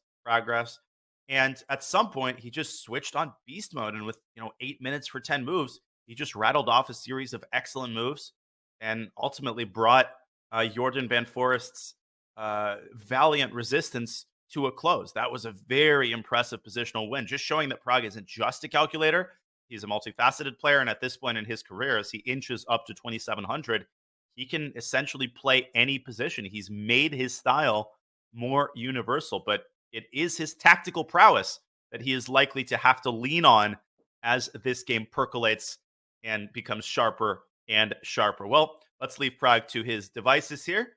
His clock down to 1 hour and 7 minutes. He doesn't have too much longer to think about this position. You want to leave yourself with a lot of time to handle the ensuing complications. And let's travel back to our bird's eye view, Yovi. Well, any interesting updates? Magnus has played Rook E8. What else catches your eye? I think we should take a look at a game we haven't seen before, and that's the game between Gukash and Magsudlu. It seems like it's quite peaceful, but in my experience, these positions are anything but. Looks can be deceiving. They can indeed. We have an isolated queen pawn structure where black is the one with the IQP. So let's rewind back to the start and let's see how they reached this unbalanced pawn structure. This started off as a e6, knight f3, h6 by Parham Magsudlu. I've never seen this move before. I've seen a6, and a6 is not that uncommon, but h6, are you kidding me? Stopping bishop g5. Yeah, I haven't seen it in this context. Normally you see it with a black playing d5, but no, this is a new one. And I like the way Gukash handled it. He was like, okay, I'm just going to develop. You can keep your h6 to yourself. And somehow it feels like they've transitioned into something mainstream, except that black has taken the time out to do a very early h6. Yeah, this is a Rubinstein Nimzo Indian, but in this position, black's knight is usually on c6. The move h6 doesn't really hurt black, but it doesn't help all that much either, and it does feel like white is slightly better here. Gukash immediately goes into the IQP structure. He releases the central tension, and he says, hey, in this exact position, normally black has a knight on c6. This cannot be all that good for black, and I don't think it is. Now he plays knight c6. And it should be pointed out, Yovi, that because he's allowed white's bishop on b2, the standard move d4 no longer works because white has the very powerful response knight to a4, hitting the bishop, forcing it off of its defense of the d4 pawn. And after bishop d6, for example, white grabs d4, and the re-gift sacrifice in these types of positions is almost never effective for various reasons. But one of them is that after knight takes d4, bishop takes d4, I know a lot of people get very excited at the prospect of the Greek gift, but the king walks forward to g3. And after queen g5, whoop, it's time for the first whoop of the day. f4 deserves it. And normally you go queen g6 here. You can't do that. So the king is safe and sound on g3. Long story short, Magsudlu develops his bishop. Gukash chases it away. And after bishop h5, we have the current position. Is Gukash going to follow up with g4, Yovi, or do you think he's going to take a more passive, a more quiet approach, I should say, with rook c1? Yeah, I think he's going to go rook c1. I don't see it. G2, G4 is unnecessary, and also considering that I'm just putting myself in Gukash's shoes and saying, he's had a bad time in this tournament. Things haven't gone his way. There's no need to make life complicated. There's beauty in simplicity. Just put your rook on c1. And if you do want to invite complications, then I would suggest moves like knight e2. Because yes, okay, you do allow bishop takes knight, but that's not such a big problem because you can step forward with the king and you can use the power of the open G line to your own advantage. Yeah, I think that's a great point. A lot of people would rule out knight e2 or any move that allows bishop takes knight, but I've seen games where checkmate results in like 5 moves. The moment a rook appears on g1, I mean, these bishops that are staring menacingly at black's king, I've heard them referred to as Horowitz bishops. So when you've got one bishop on the long diagonal and one bishop on b1 h7, I don't know if that's kind of a standardized term, but I definitely think these bishops deserve a name because this particular type of development is quite common. Let's see if Gukash stays calm here and continues to tighten the screws with rook c1, but I like his position. I think there's no question that white is better. It's one of those things where the question is, how much is white better? Who has the advantage is not up for debate. Yeah, I agree. And I feel that it's up to Gukesh how he wants to proceed. He doesn't actually need to invite complications. All he has to do is just maintain control over the d4 square, which is the square in front of the isolated pawn. And if he does that and tries to bully black by offering some minor piece trades, I mean, he's going to be from slightly better to much better. And whether he can transfer that to a winning advantage remains to be seen. Yes, it does. Gukesh continues to think in this early critical moment, and he definitely will want to score his first victory in this game. The opening has been successful. He's got the white pieces. He really needs to try to stop the bleeding, and a victory over someone of Maksudlu's caliber will definitely go a long way. All right, let's take one more look at our bird's eye view, because we've got some exciting developments in a lot of the other games. In particular, I'd highlight Wesley against Ding. The position has transformed and is actively transforming there. Wow, Van Foreest, Erigaisi, the king side has closed down, and Arjun is going after Jordan Van Foreest king. And top right, Giri Keymer is following a very similar path to the one that we were exploring, where Anish trying to whip up queenside counterplay and induce weaknesses in black's pawn structure, because there is a ticking clock. Vincent is assembling his forces on the king side, Yovi. I mean, this is just such an exciting round. We're only an hour in. I know, and I just can see there that Pragnananda did in fact move the rook to e8. We were discussing whether he would go rook e8 or h6, and of course, the most combative approach is played by the young Indian. I must admit, the game I really do want to see, because it looks like there's going to be absolute chaos, maybe even a checkmating attack or kingside attack. It's the game between Jordan Van Foreest and Arjun Erigaisi, because both players lost yesterday. They are in a fighting mood today, and they've come to the board just ready for a big old-fashioned slugfest. Indeed, they have. And I should almost recuse myself from the commentary of this game, because I'm so biased in black's favor in these types of positions, which I've had so many times. And I think what has happened in the last 4 moves is very favorable to Arjun from an objective standpoint. So Jordan played bishop f4, which is a move I pointed out, inducing knight h5, and now dropping the bishop back to e3. The point is that d5 is no longer possible. Black doesn't have enough defenders on that square. But instead, a different idea is possible. f5, queen d2, and f4 anyway. Can't take on f4. The queen is going to be overextended, and you're going to lose the knight on d4. The bishop has to drop back to f2. Now Arjun continues to accumulate the forces with queen to g5. This creates the obvious threat of king h1, of bishop h3. But you might ask, well, what's the point? Since white can just play king h1. I think the point of inducing king h1 is that after black sticks a bishop on e5, there are constantly going to be ideas of knight to g3 check. And when this move comes with check, it essentially forces white's hand. The last thing white wants to do is allow an f-pawn to sneak onto g3. For example, let's say white makes a nonchalant move. Black moves the queen away to be able to recapture with the pawn, and white continues as if nothing's happening. This is purely hypothetical, because knight g3 here does not quite work due to bishop takes g3. But just to illustrate the concept, these types of positions can be incredibly dangerous, even though black doesn't have anything actually in the attack, simply on the strength of the idea queen h4, queen h2, which is tremendously difficult to stop. Okay, so king h1. I thought your idea knight g3 was working. I got very excited there, because I was like, I think it does work. Oh, because you have queen h5 check. Because you have the check, yeah. With the bishop on e5, and I was like, oh, and then you took it back, and I was like, no. Yeah, I was pessimistic there. And rook fd1 by Jordan, that's a creative defensive move. Bishop h3, he says, I don't care about the king on g1. I'm just dropping my bishop back to f1, and you have no way to accentuate the pressure on g2. Arjun says, no problem. I didn't want to go bishop h3. I'm just developing my pieces. And I think he's going to put a bishop on e5. He could also put the knight on e5, but then you might experience some problems, Yovi, with a pawn on d6. That pawn is really the linchpin of black's construction. If you lose that pawn, the dam breaks and the water starts flowing into black's position.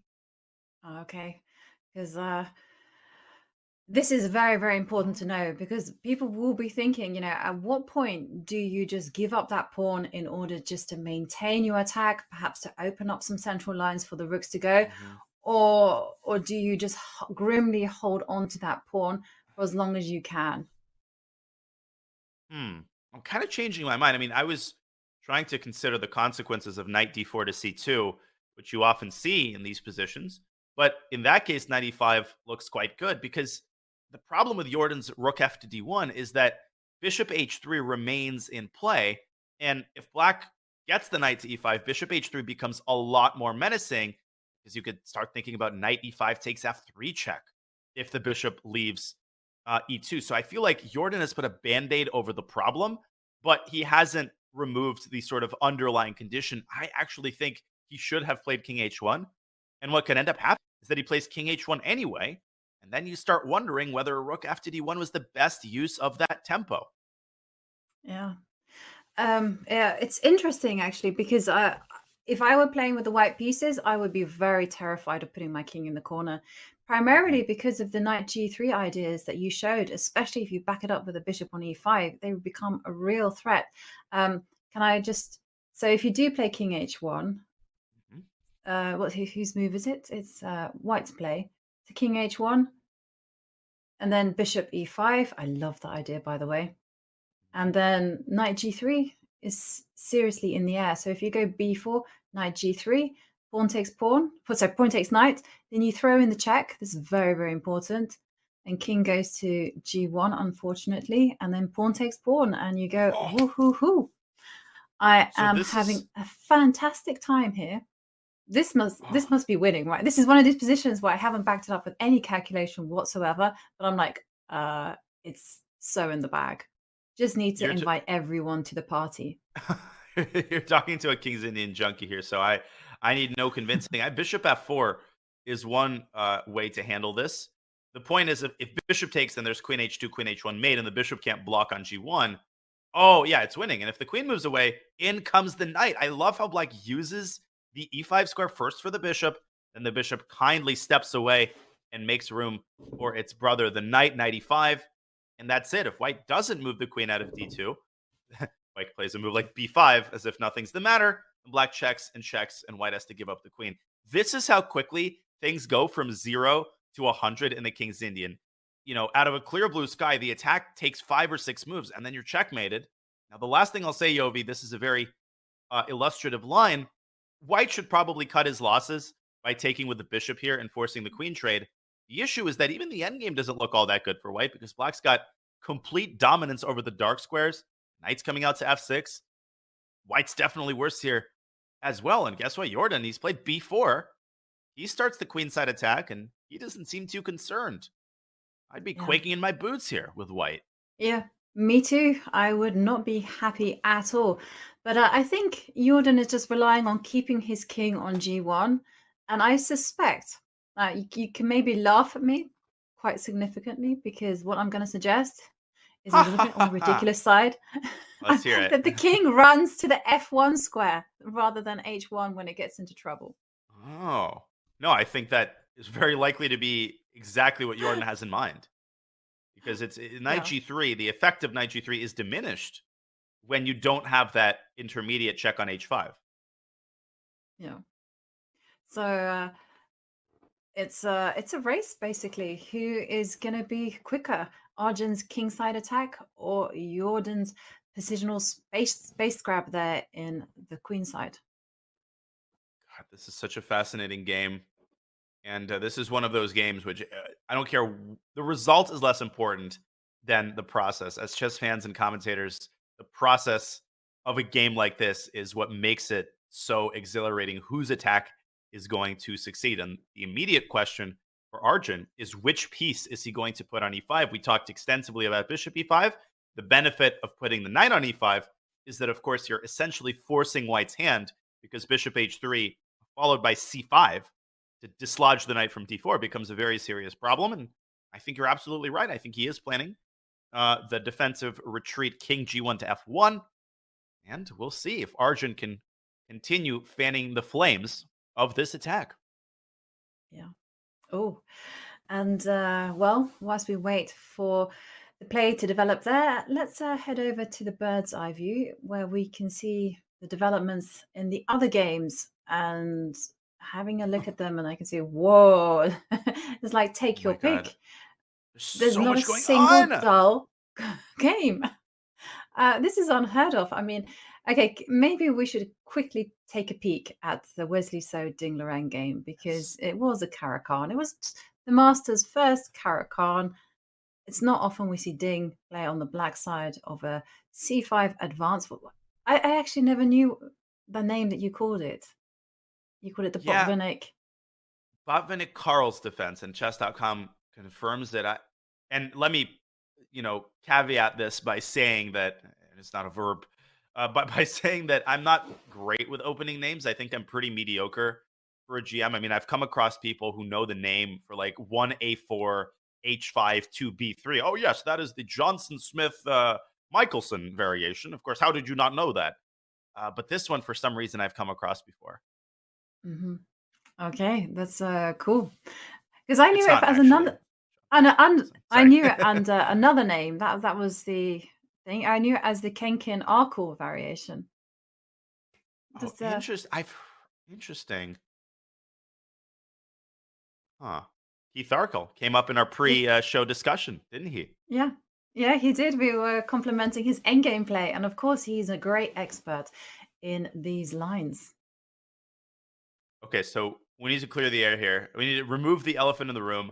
Wesley So has not just blundered the bishop on e5 with his last move, because if black takes it, which is a distinct possibility that Ding does take it, there is a check on h5. And in the event of g6, we're going to get an endgame. Keith Arkle would be very happy, but he wouldn't be very happy with black's position here, because after queen f6, white can trade on his own terms with knight f3. And Yobi, this is the last thing you want against someone like Wesley. So this is exactly the types of positions in which he excels. Yeah, I agree. No, my vibe is that I don't go into this type of endgame, not unless you have to.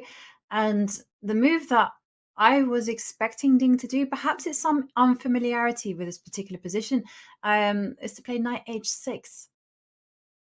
Knight h6. Yeah, to try to force white to capture on f6. You want to put your knight on f7 and kind of challenge white's grip in the center. I mean, I kind of expected this move earlier.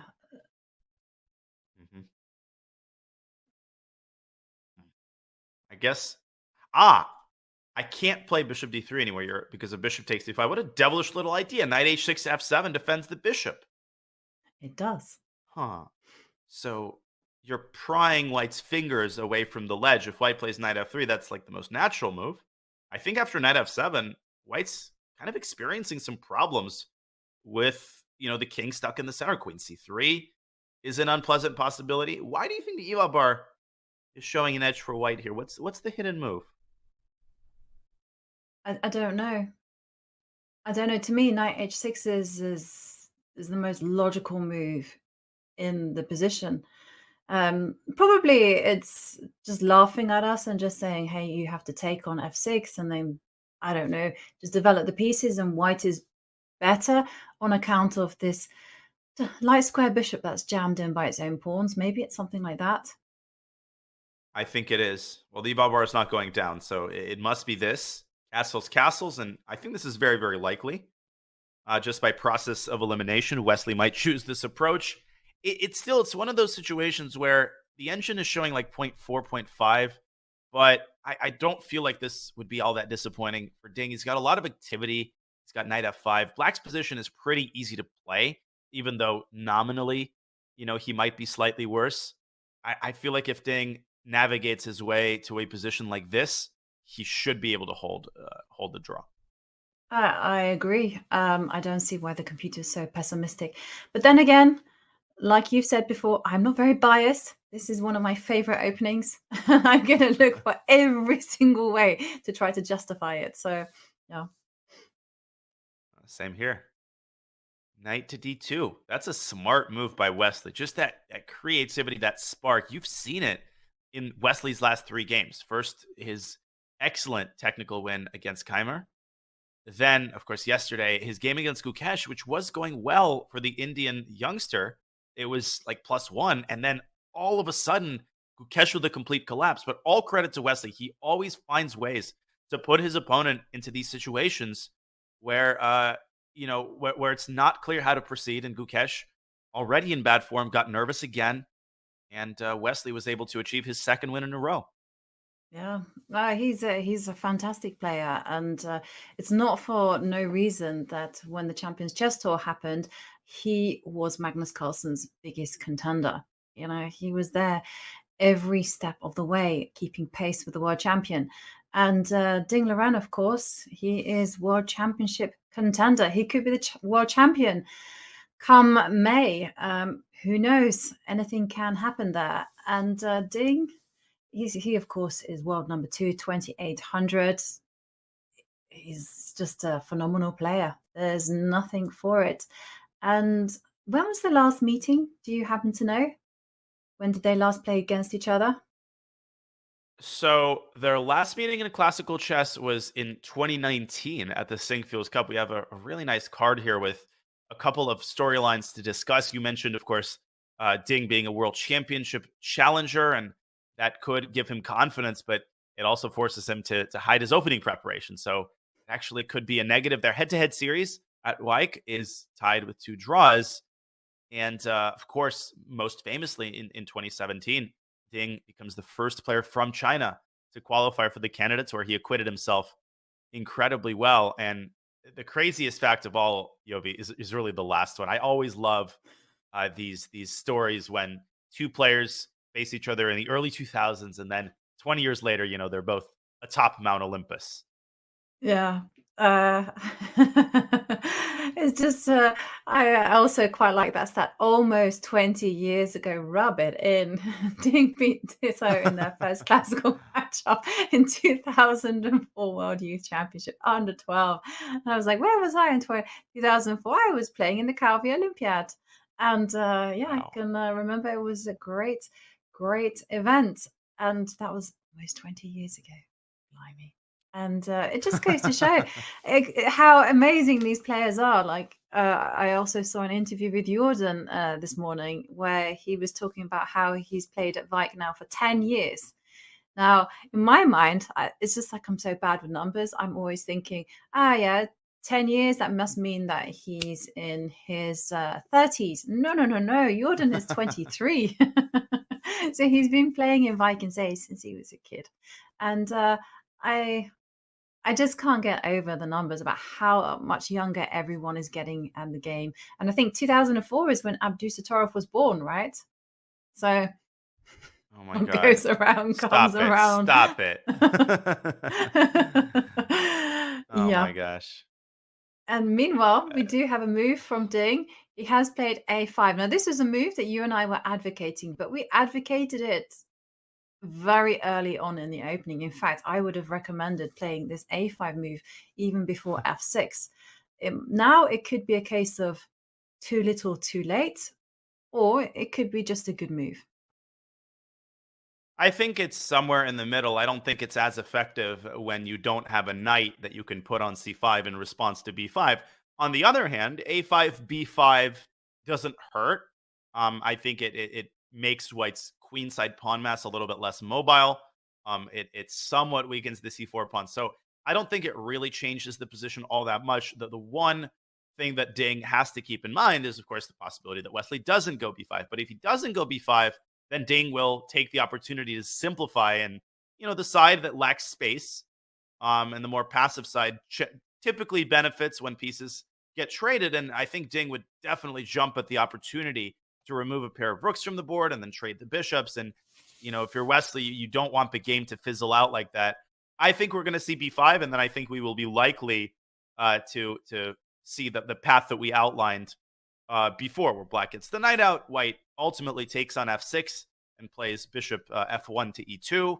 And Wesley is going to nurse this small but stable advantage for the foreseeable future, I think. And Ding, he's really struggled to equalize with black. There's b5. And once again, he's got, a rather annoying defensive task in front of him. Yeah, I agree. Somehow it hasn't quite worked out, but I do think that if he plays normally with some knight h6, doesn't panic, doesn't determine the situation, he can steady the ship and generate enough compensation for those positional weaknesses that he has. Indeed, Shall we take a look at the bird's eye view? Well, you're not going to get any resistance from me. Let's go to our view of all the boards. A couple of the games are stabilizing. It feels like the Caruana Magnus game is just sort of entering a maneuvering phase, Yobi, but some of the other games are merely heating up. A lot of transformations in the Nodirbek game as well. They only have one pair of bishops left on the board. And the Giri Keymer game is percolating as well. As usual, I don't know where to turn to. Okay, I'll make the decision for you. It's the game. It's the game with the nicest pawn structure. I want with the one where one side has all their pawns on virtually the white squares, and the other side has pawns on the dark squares. It's not often you see that configuration. I'm going to give you the nod, or the Nodirbek. Yes. We go to the tournament leaders game against Mr. Aronian. Is this just dead equal, or would you say that white has a little something going here? Yeah, I mean, when it comes to closed positions, I always think of them as almost like both sides have their fortresses, and I always envision these kind of medieval castles, and one side has a catapult, and they're trying to get a line into this fortress just so that they can get their troops in to invade. And so basically what I'm trying to say, just using these analogies, is that you have to look at pawn breaks.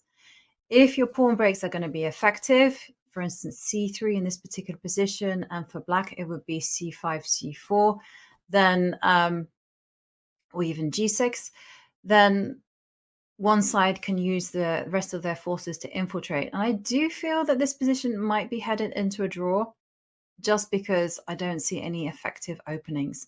So, for instance, now, I mean, we could even see a repetition of moves, right? We could see Nodirbek say, no, I don't want to offer up and don't want to trade off queens, so I just want to go queen b5 check. And then Aronian will say, how about now? And Nodirbek will say no and go back. And then we have this dance between queens. Because I also would be calculating what happens after queen takes queen, king takes, and then c3.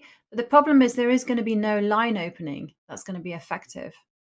Because after c3, black can back up the pawn on d4 by either supporting it with a bishop or maybe going c5. Yeah, let's pull up a board here, or bishop c5, and it could totally backfire. Like the d3 pawn becomes very, very tender as a result. But I would also argue that perhaps white can go queen c6 check here. This does not win a rook. Black has the simple king to e7. And on the next move, you could get that repetition you mentioned. Queen e8, queen c4, queen back to f7. I don't know if white really can use this tempo to do anything special. I was looking at b4. Like, this almost works. I was looking at b4, ab, bishop takes b4. Unfortunately, this leads absolutely nowhere because you take this pawn, but the king, easily hides away on f8. I'm surprised the EBA bar is not as far down as you think it would be. Probably after queen takes b6. This is nothing to sneeze at, but, leading the tournament and playing like this are rather incompatible. I think Nodirbek would much rather play a peaceful move like b3 and, acquiesce to what would be a very solid result. I mean, he's a point ahead of the field. He's playing Fabiano Aronian, who's been unbeatable this tournament. So, I don't think we're going to see Nodirbek taking any crazy risks.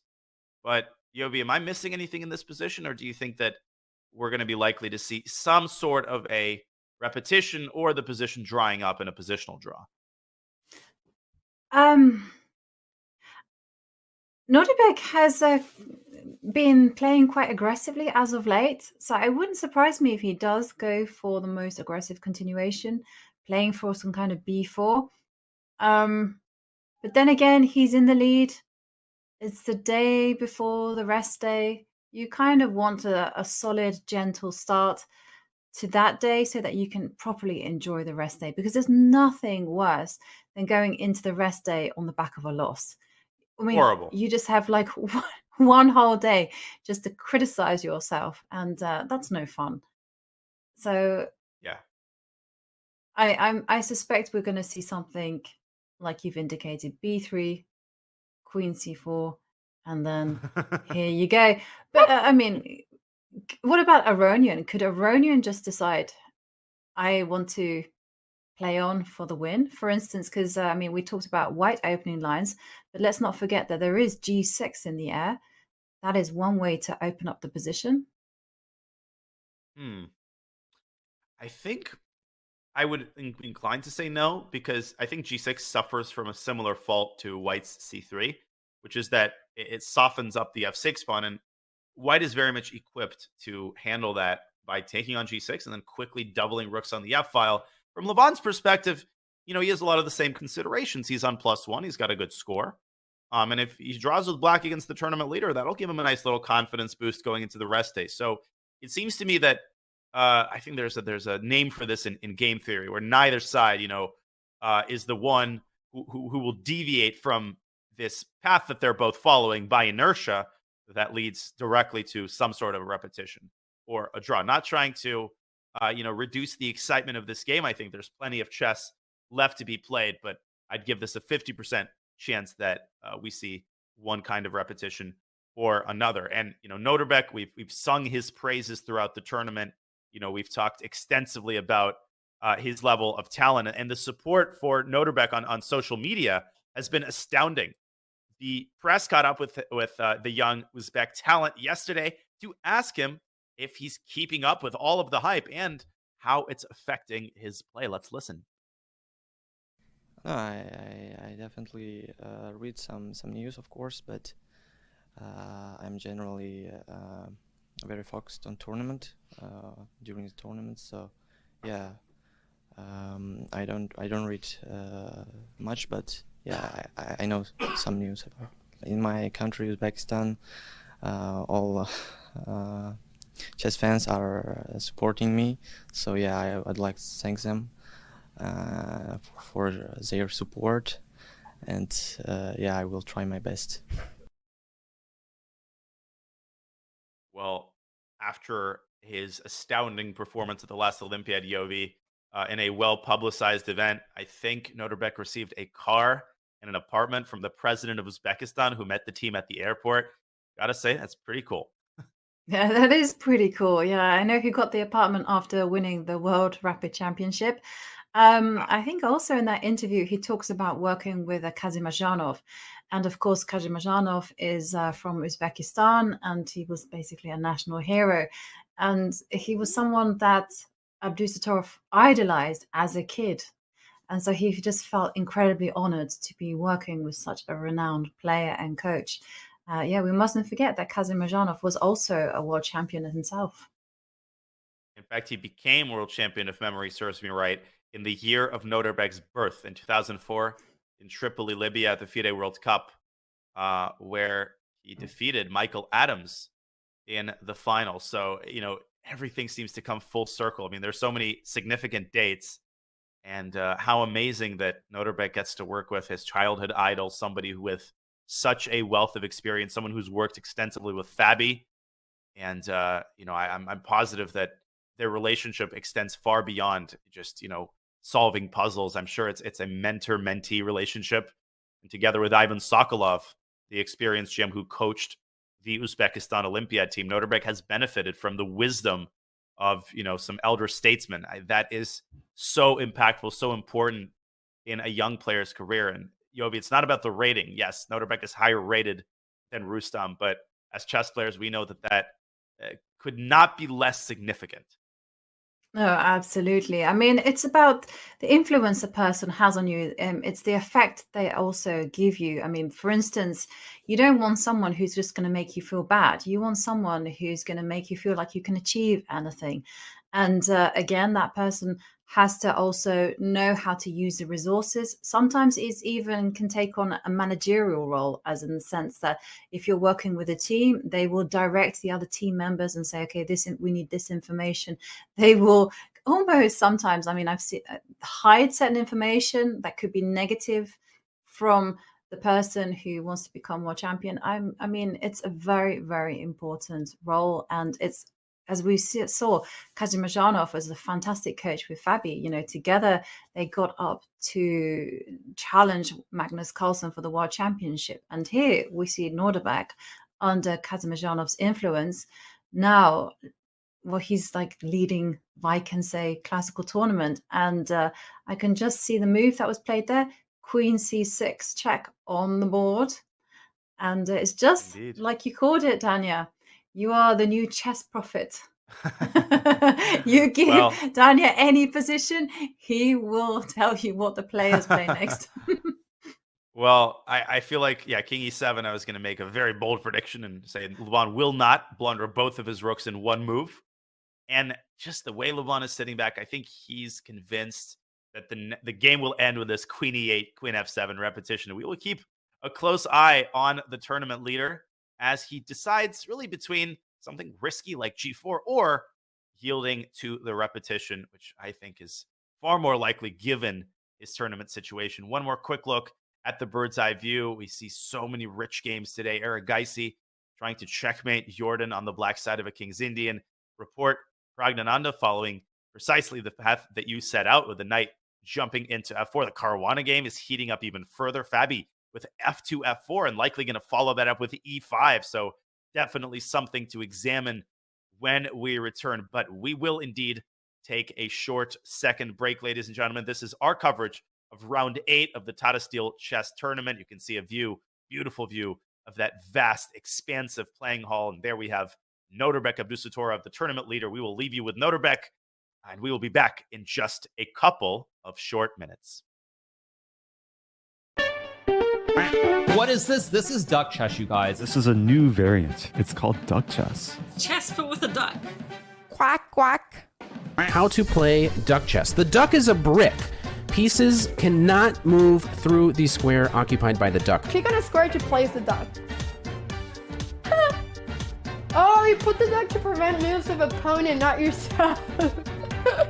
Yeah, so basically you do this, and this cannot move. I'm gonna go knight f6, and I'm gonna put the duck in the most inconvenient place for my opponent to move. No bishop, no queen, so no Londons. Can permanently stop the London. Capture the opponent's king to win. Oh, wow. Oh, there's no stalemate. Wait, there is stalemate.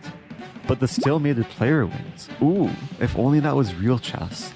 I think I'm getting the hang of this game now. I think I actually am getting the hang of it. I think this works. Oh, that's a horrible blunder. Oh my god, I just blundered. I have to move something else first, then duck, and knight will take my king. This is the best way to lose the duck chess.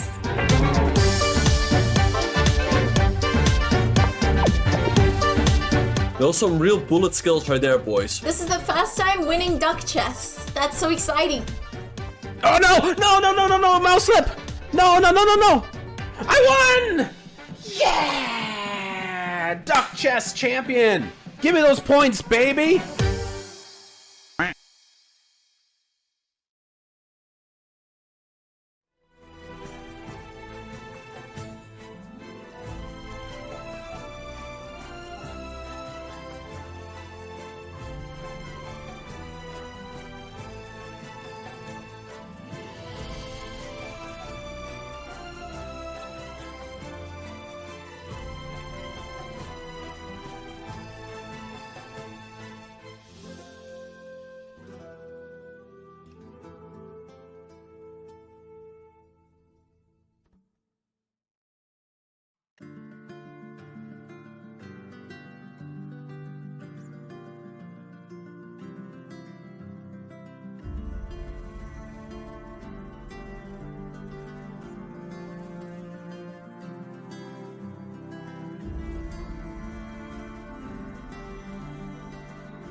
We are back. This is our coverage of round 8 of the Tata Steel Chess Tournament 2023. 85 years of excellence, of exciting fighting chess. This is a 13-round marathon event, and we are more than halfway through. A look at the playing hall. Look at those spectators over at the front. Every square inch is occupied.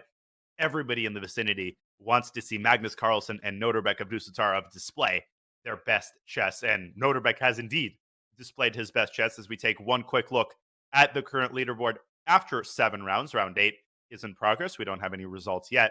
And Yovi, I mean, we can say it again and again. It bears repeating again and again. An absolute breakout performance by Nodirbek Abdusattorov. And if he's able to win Tata Steel, this will be something that he tells his grandkids about. It will make him a national hero, let's face it. I mean, he's just playing a blinding tournament. I mean, this is incredible. 5.5 out of 7, defeating Magnus Carlsen with the black pieces. It's just insane what he's doing. And it just seems like he's doing it so effortlessly. He hasn't been in trouble in any of his games.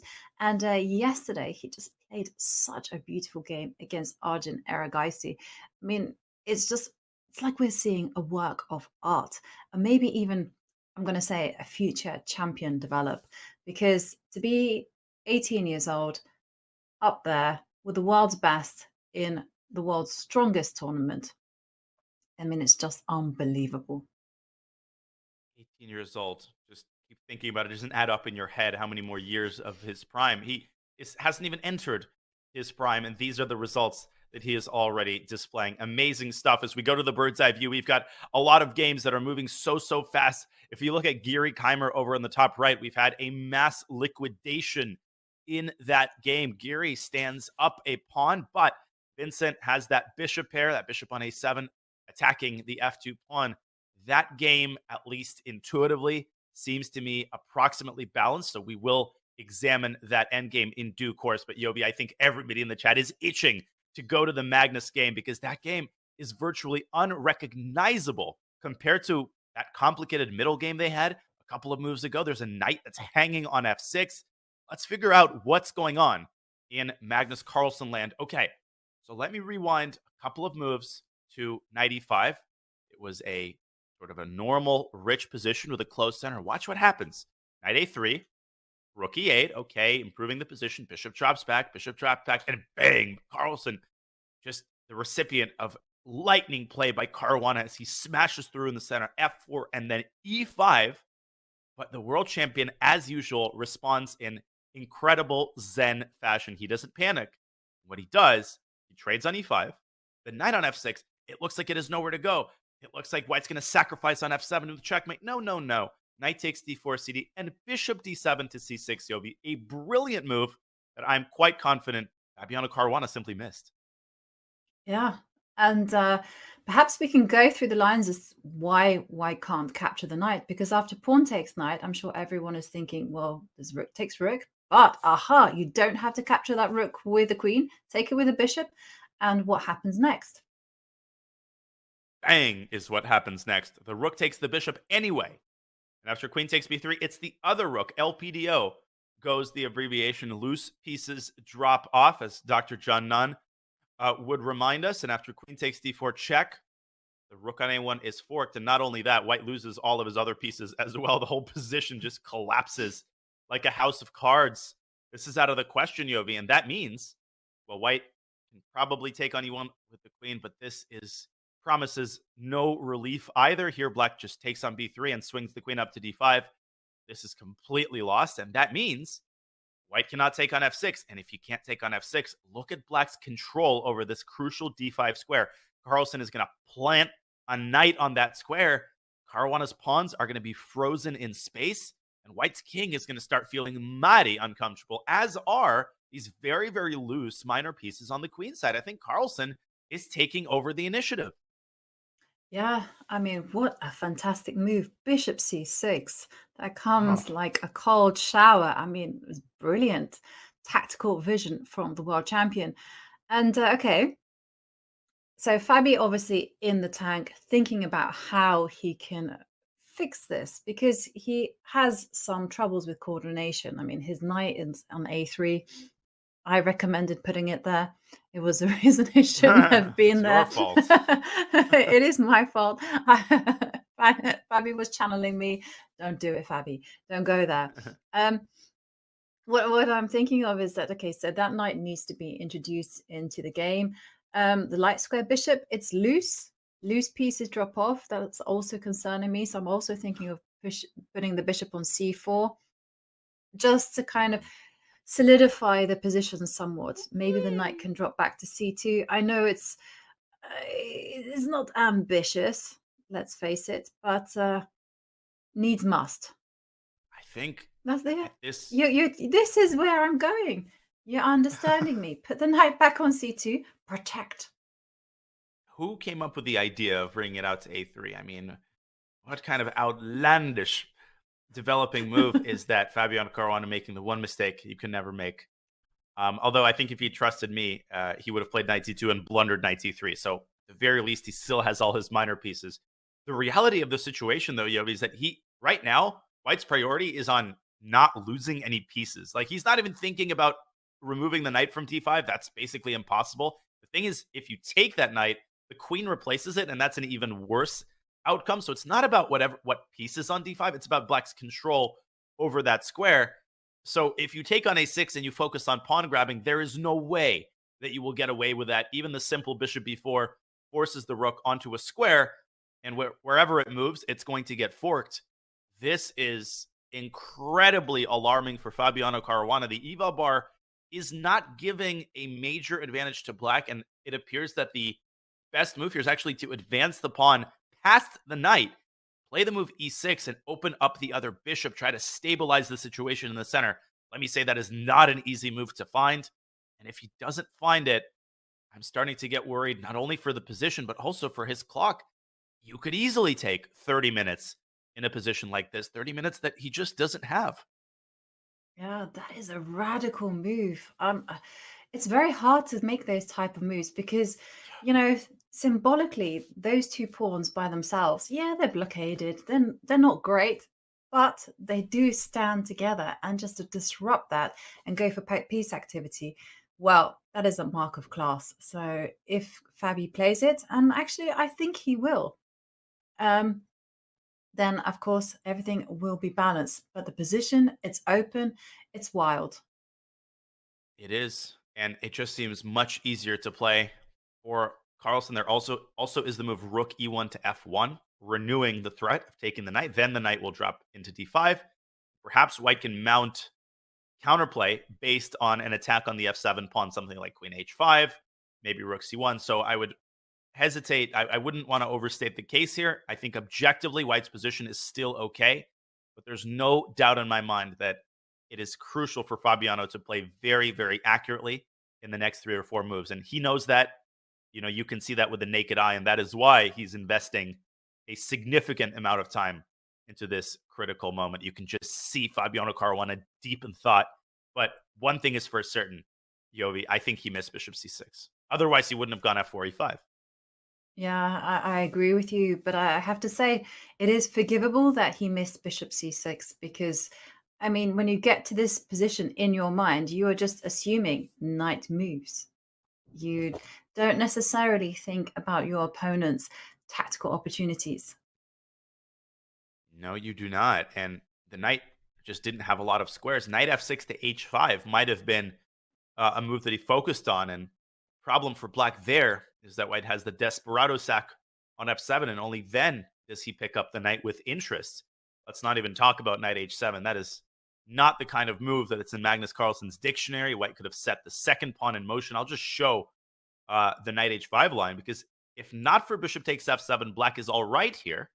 But boom goes the dynamite, and then the queen picks up the knight. White is very much in charge here. In the event of knight h7, White had, at the very least, a move like d5, and e6 is coming to a theater near you. But it's this one move, right? That's what super grandmaster chess comes down to. It's always one move, one detail, one tiny nuance. That's the difference between success and failure. Yeah, and well, we have to say hats off to the world champion for finding such a beautiful resource. And okay, things are not critical yet for Fabi. He still has to find a few accurate moves, so let's not write him off. But the situation is definitely, well, it's getting worse for Fabi. He just has to handle it precisely from now on. Fabi is a full point ahead of Magnus Carlsen, and he holds second place currently, along with Anish Giri, Wesley, and Pragnananda. It is a logjam at the top here. Fight for second place, a dogfight, and it's very important for Fabi, for Anish, for Wesley to win this game. If Nodirbek draws, which he's very likely to do, then they will shrink his lead by 50%. But we also have some juicy stats. Carlsen and Caruana are no strangers. They have played dozens of times. They've played 9 times in Wijk on Zee alone. Carlsen leads their head-to-head, 12 wins, 38 draws, including 9 of them in the World Championship. And of course, or 11 of them, I think, the World Championship, and 5 losses only. Just great stats here all around, Yovi. Yeah, I know. And the one that is really disconcerting to me is that Carlsen, 8-time Tata Steel champion, is making his 19th appearance at Wijk and Zee. Again? Like, how? I mean, 1-9. the world champion is just 31. How? I mean, it just goes to show how often these guys playing at Wijk and Zee, and also just how esteemed they have that tournament in their estimations. And we see also Caruana is making his 13th appearance in Wijk and Zee. So, he's not very experienced this year. He must be feeling some nerves, you know. He just never really doesn't know Wijk on Zee that well. He doesn't know where to eat. You know, he hasn't been in the hotel many times. 13 times only. Come on, step it up, Fabi. Yeah, complete newbie. And in 2010, they drew their first ever meeting in Wijk. 2010, not that long ago, but apparently it was 13 years ago. Gosh. Awesome. Yeah. It's like a different era, doesn't it? I was looking at some commercials from 2010 recently, and I mean, just by the definition alone, you just know that you're in a totally different millennium almost. It's quite funny because many things change and other things don't. And I think I was watching an old Jennifer Lopez video, and she just looks the same. There's no doubt about that. She's as stunning as always. But the technology was definitely like, okay, this is 1998 here. Yeah. And it's quite funny. What they envision is going to happen in the future. And it's always like the same kind of technology. And also another film that I was watching was Blade Runner, the original one, and how they visualized it to be in 20, whatever it was. And I was like, and their technology was still very much linked to 1980s computer screens and things. It made me laugh. It's fascinating. I'm a big fan of, listening to predictions and futurism. That entire rabbit hole is fascinating. Well, one thing remained constant. The Berlin was still popular. Magnus Carlsen was still a beast in 2010, as was Fabiano Caruana. But it's just so interesting to see the path that these players follow through the years. Well, as we speak, Caruana now drops below 40 minutes. He's going to have to make a move pretty soon. But I could easily see him taking another 15 minutes here. So critical, so important it is to find the correct path. And I think that gives us an opportunity to swing back to the bird's eye view, because all of these games are rapidly transforming. A report has just taken Prague's knight on f4, enabling Prague to open up that e-file. Gukesh, Maksulu, some trades in that game as well. Yovi, the Abdusattorov game, has gone into an end game, one in which I really can't see either side making any significant progress. I think that'll be the first result of the day. And the Keymer game is just unrecognizable. The queens are off the board. Shall we take a closer look at what happened there?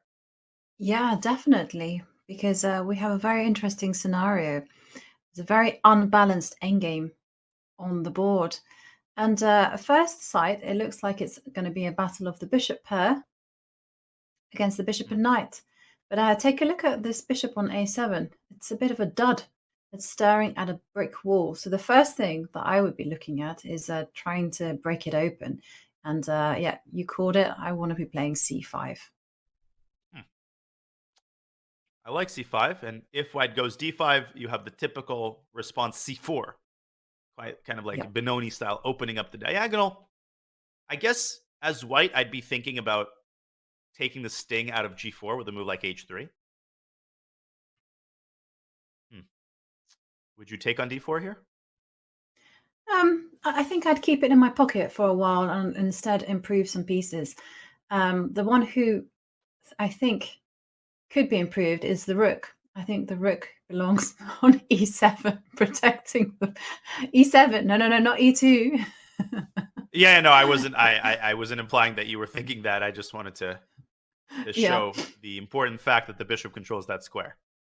Yeah, and the reason I'm putting on e7 is because I'm simply following the rule of overprotection that I know that super grandmasters love to do. That's it.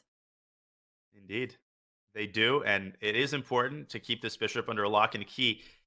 But you know what's worrying me is that, again, this game is starting to follow the narrative that's been all too common in Vincent's last 4 games, where all of them have reached an endgame at one time or another. Yesterday, against Ding, he was in the driver's seat. He was playing without risk, and he messed it up so much so that at the end we were almost talking about a 3-result game.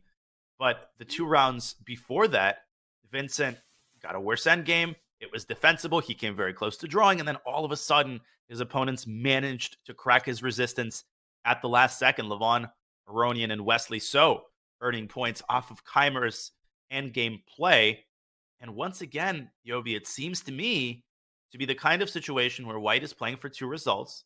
I don't think black's got full compensation for the pawn. And that last move, d4, it really changed the landscape of the position entirely. Now the bishop looks bad. Now the rook isn't getting to e2. And the last thing I'll point out is that the move g4 is very dangerous in the middle game. But in the end game, it's totally innocuous. White could even respond with a cheeky rook to e1. And if the rooks get off the board, well, that a-pawn is going to have its moment in the sun. It's eventually going to rush forward to a5. That knight isn't going to be there forever. Bishop d7, you can calmly drop down to b5. You ain't giving away that pawn. And man, I'm getting very concerned on Vincent's behalf here. Yeah, me too. And it seems to be a trend, as you pointed out. Vincent goes into the endgame, a pawn down, and then holds, and at the very last minute tends to crack under the pressure. I have to be honest, I didn't realize that Vincent was a pawn down. I made that terrible mistake of not counting the pawns. I assumed that there was all equal somewhere. But no, I do feel that Vincent needs to do something now. He needs to generate some play. He needs to apply pressure to the white pawn center. I mean, rook b8, that might be the best path forward, but Vincent, he's been struggling. And some guy named Wesley So, after beating Gukesh, another struggling junior, Wesley had some advice for the younger generation of players who are struggling in these difficult events. Let's listen in to Wesley's sage words.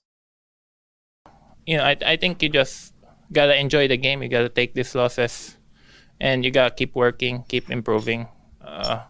When you're a teenager, the ratings don't really matter that much, and you play for the love of the game. And we have a lot of great teenagers in this tournament. I'm still not sure who's going to become a professional a few years from now, or maybe they all will. But I guess you just gotta keep learning and improving, and you learn a lot more from your losses then. Very wise words by Wesley So. I think the operative phrase there, Yovi, is that the rating, it doesn't matter as much when you're as young as Vincent and Gukesh, because you're going to play in 15 more Tata Steels. You're playing 15, 20 tournaments a year. So you have to focus on extracting the lessons from the most difficult tournaments. So much easier said than done, though, isn't it? Yeah, and Wesley actually said it himself. He said, this is advice just for the younger players. For me, he said, I'm old. I can take those draws. And yeah, I totally agree with his advice. When you're young, give it your all.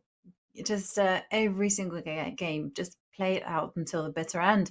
And however things happen, it doesn't matter. What matters is that you're going to learn from it. I say, for instance, like yesterday's game, Magsudlu against Fabiano Caruana, it was insane what actually happened. I mean, if we think about it logically, because it was a total draw, but Magsudlu just pressed, overpressed, and suddenly it was a turnaround. And from that very instructive queen ending, we learned something there, didn't we? It's like, I didn't know about this whole thing about advancing the H pawn, utilizing the king, and knowing just instinctively how to identify which king and queen endings are drawn, which ones are lost. And okay, these are lessons to put in the memory bank, and then you can apply them when they occur, because inevitably they do occur in your games. I'm totally in the same boat. On the basis of that game and the Carlsen Nodirbek endgame, I would already feel much more comfortable handling, let's say, a queen and 2 pawns versus queen and pawn, or queen and pawn versus queen endgame in one of my own games. So, this is really the amazing thing about getting to commentate this tournament, getting to watch the games. I feel my brain expanding as I look at these games and as I look at these amazing performances. Well, we're watching Vincent take his sweet time on this move, 18 minutes, 19 minutes, and counting now. He's thinking after the move d4. It appears that rook e8 to b8 is the only way to really keep the objective balance. You have to squeeze that rook into b2, but your move c5, I think, is very tempting as well. Vincent with plenty of time. He played very, very quickly in the first stage of this game, as did his opponent. So I'm expecting a slow burn as this endgame gets underway. Well, some of the other games are not slow burns. They are fast burns. And I think we should take one more look at the bird's eye view before deciding where we jump to next. Here we go. Oh. Yeah. I know we've just come off this game, but I do still feel that there's so much play and that things are happening at a dangerous speed. I mean, it would be great to revisit the Fabiano Caruana and Magnus Carlsen, because the queen is on d5. I mean, black's pieces are just swarming forward. And of course, that knight on f6 hasn't moved. I mean, it's still up for grabs. Fabiano Caruana has blundered. Fabiano Caruana has made a huge mistake. And in the position after bishop c6, he took his that he recognized that the position was critical, but he just wasn't able to navigate his way out of the chaos. His decision was to bring the bishop back to c2. And this move is a big error because he relinquishes the pressure on f7. He thinks that this move is finally going to force the knight out of f6, but no. This move is not what he missed. Queen d5 threatens mate. Fabiano says no problem. What he missed is the brilliant next move, which Carlsen issued after only a couple of minutes of thought. Rook b8 to b4. And you might look at this and say, well, that's a blunder, because finally I can take this darn knight on f6, and yet you still cannot, as far as I understand. And the reason why is rook takes d4. Still looks like no problem. Everything's protected. But after rook takes d2, queen takes d2, the rook swings forward to d2, skewering the g2 pawn. Doesn't matter where the queen goes. Black will take g2 with a completely one-sided, devastating attack. And look at this line, queen f3. You can win the game with queen d4 check, but even prettier is to still take on g2, removing the defender, and white gets checkmated in just a couple of moves. This is unbelievable. And Yovi, if white doesn't take on f6, can you play bishop f2? No, you cannot, because you get checkmated. Fabiano simply has no way to defend the d4 pawn. I would go so far as to say that he is completely lost. Oh, wow. That is unbelievable. Okay, so Fabi is already in desperate trouble. Okay, I mean, can Fabi just take a deep breath and look at a way to defend his position? Is there any move that will cause Magnus some trouble? So the first move that I'm thinking about, and it doesn't work because the d4 pawn is going to be captured with check. I was thinking about the queen moving over, the rook coming to d2. Say the rook comes to d2. Let's try that one. How is that going to pan out? Oh, I still my take. God. This is That checkmate on G2. Okay. This is wild. Rewind. Can't do that. Let's try again. Attempt number 2. Attempt number 2. I was thinking Queen E1. That was one thing I had in mind. But then there's Queen takes D4, right? And there's check. And you have to go Bishop F2, King H2, and... I mean, I would even take, sorry to cut you off here, I would take with a rook here. I think that's even simpler. And I'm still tortured by that whole thing on the second rank. I mean, I just can't escape it. It's not Fabi's day. King H2, yeah, but This is resignable. I mean, even better, but knight to H5. Yeah, that looks... Oh. Okay. Goodbye. Goodbye. No. Back. Okay, and Fabi. Oh, did you catch that glare? He was angry with himself because how many moves are we into the game? Let's have a... This is White's 24th move. Oh, you do not want to lose with the white pieces in under 26 moves, 30 moves. It kind of, it's not good. He might resign here. Anything. No, you can't resign. You don't resign this type of position. You got to fight it all the way. Okay. King H2. Let's follow the golden rule of overprotection. Okay, and then the Queen. I don't know. Queen B1. I don't know. Well, preparing Bishop B3, I think this is a sensible defensive approach. But the issue, and Carlsen has so much time to figure out the killer blow. I'm playing off of instinct. Rook D2 looks totally devastating because the threat is actually Queen takes G2 check. If you go here, bang! And there's a windmill at the end of the line. Look at this. Takes. Snap the bishop. Back to G2. Take the bishop. Back to G2. This is just a massacre. Yeah, this is that's not good. Okay, but it's happening though. That's the thing. Rook takes D4 is happening, like it or not.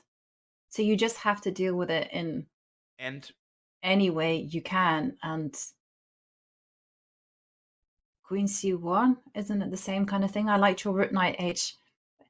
What about your knight H4 move? The H5, sorry. I think this is one of the situations in which everything works. I mean, I like knight D7 here because you're going to win a second pawn in the center. But knight H5 looks phenomenal as well. If you move the bishop away, you either get mated or you lose the pawn on E5.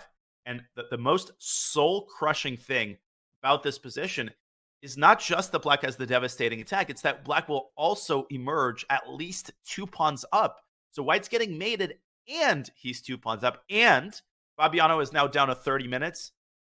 I mean, the words "this is over" are very dangerous, and you don't speak them until it's actually over. The thing is, when Magnus Carlsen is handling the black pieces, Yovi, in a position like this, he just doesn't let opportunities like this pass him by.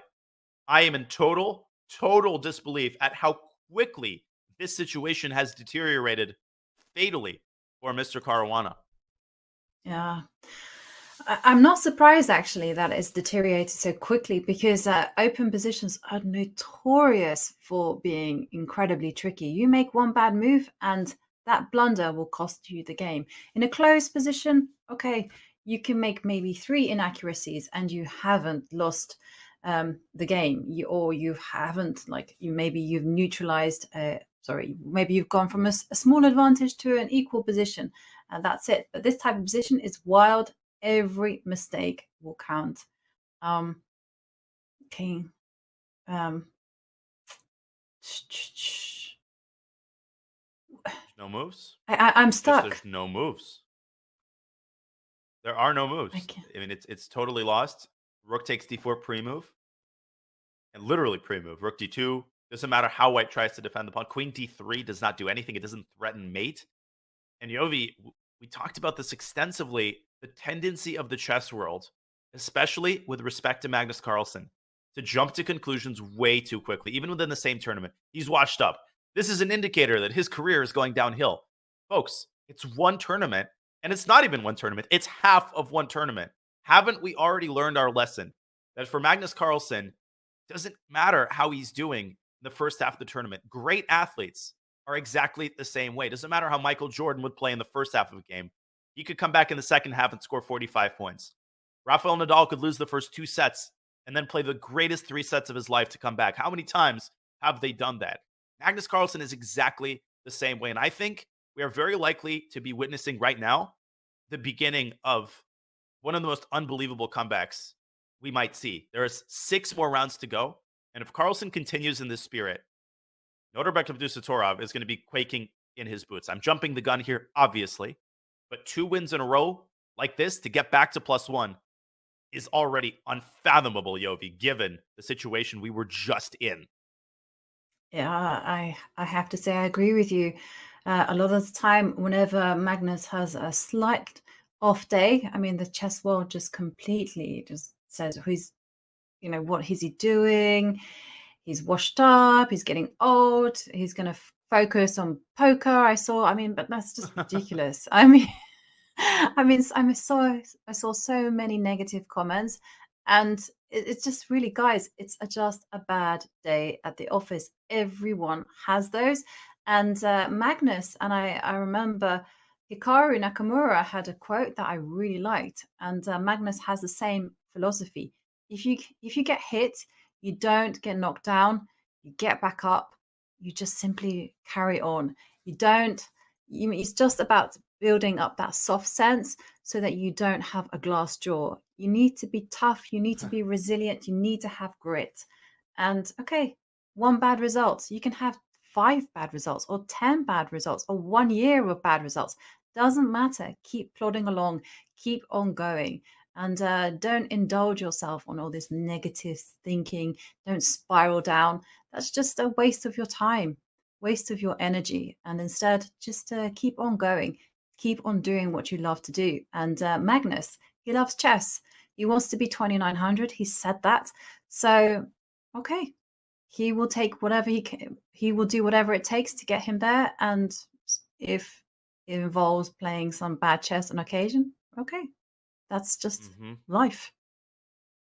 Very well said. And I would just contribute one more point, which is that if you look at Magnus Carlsen's 2 losses, right, it wasn't really even a case, as Fabiano accepts the inevitable and plays King H2, the best move.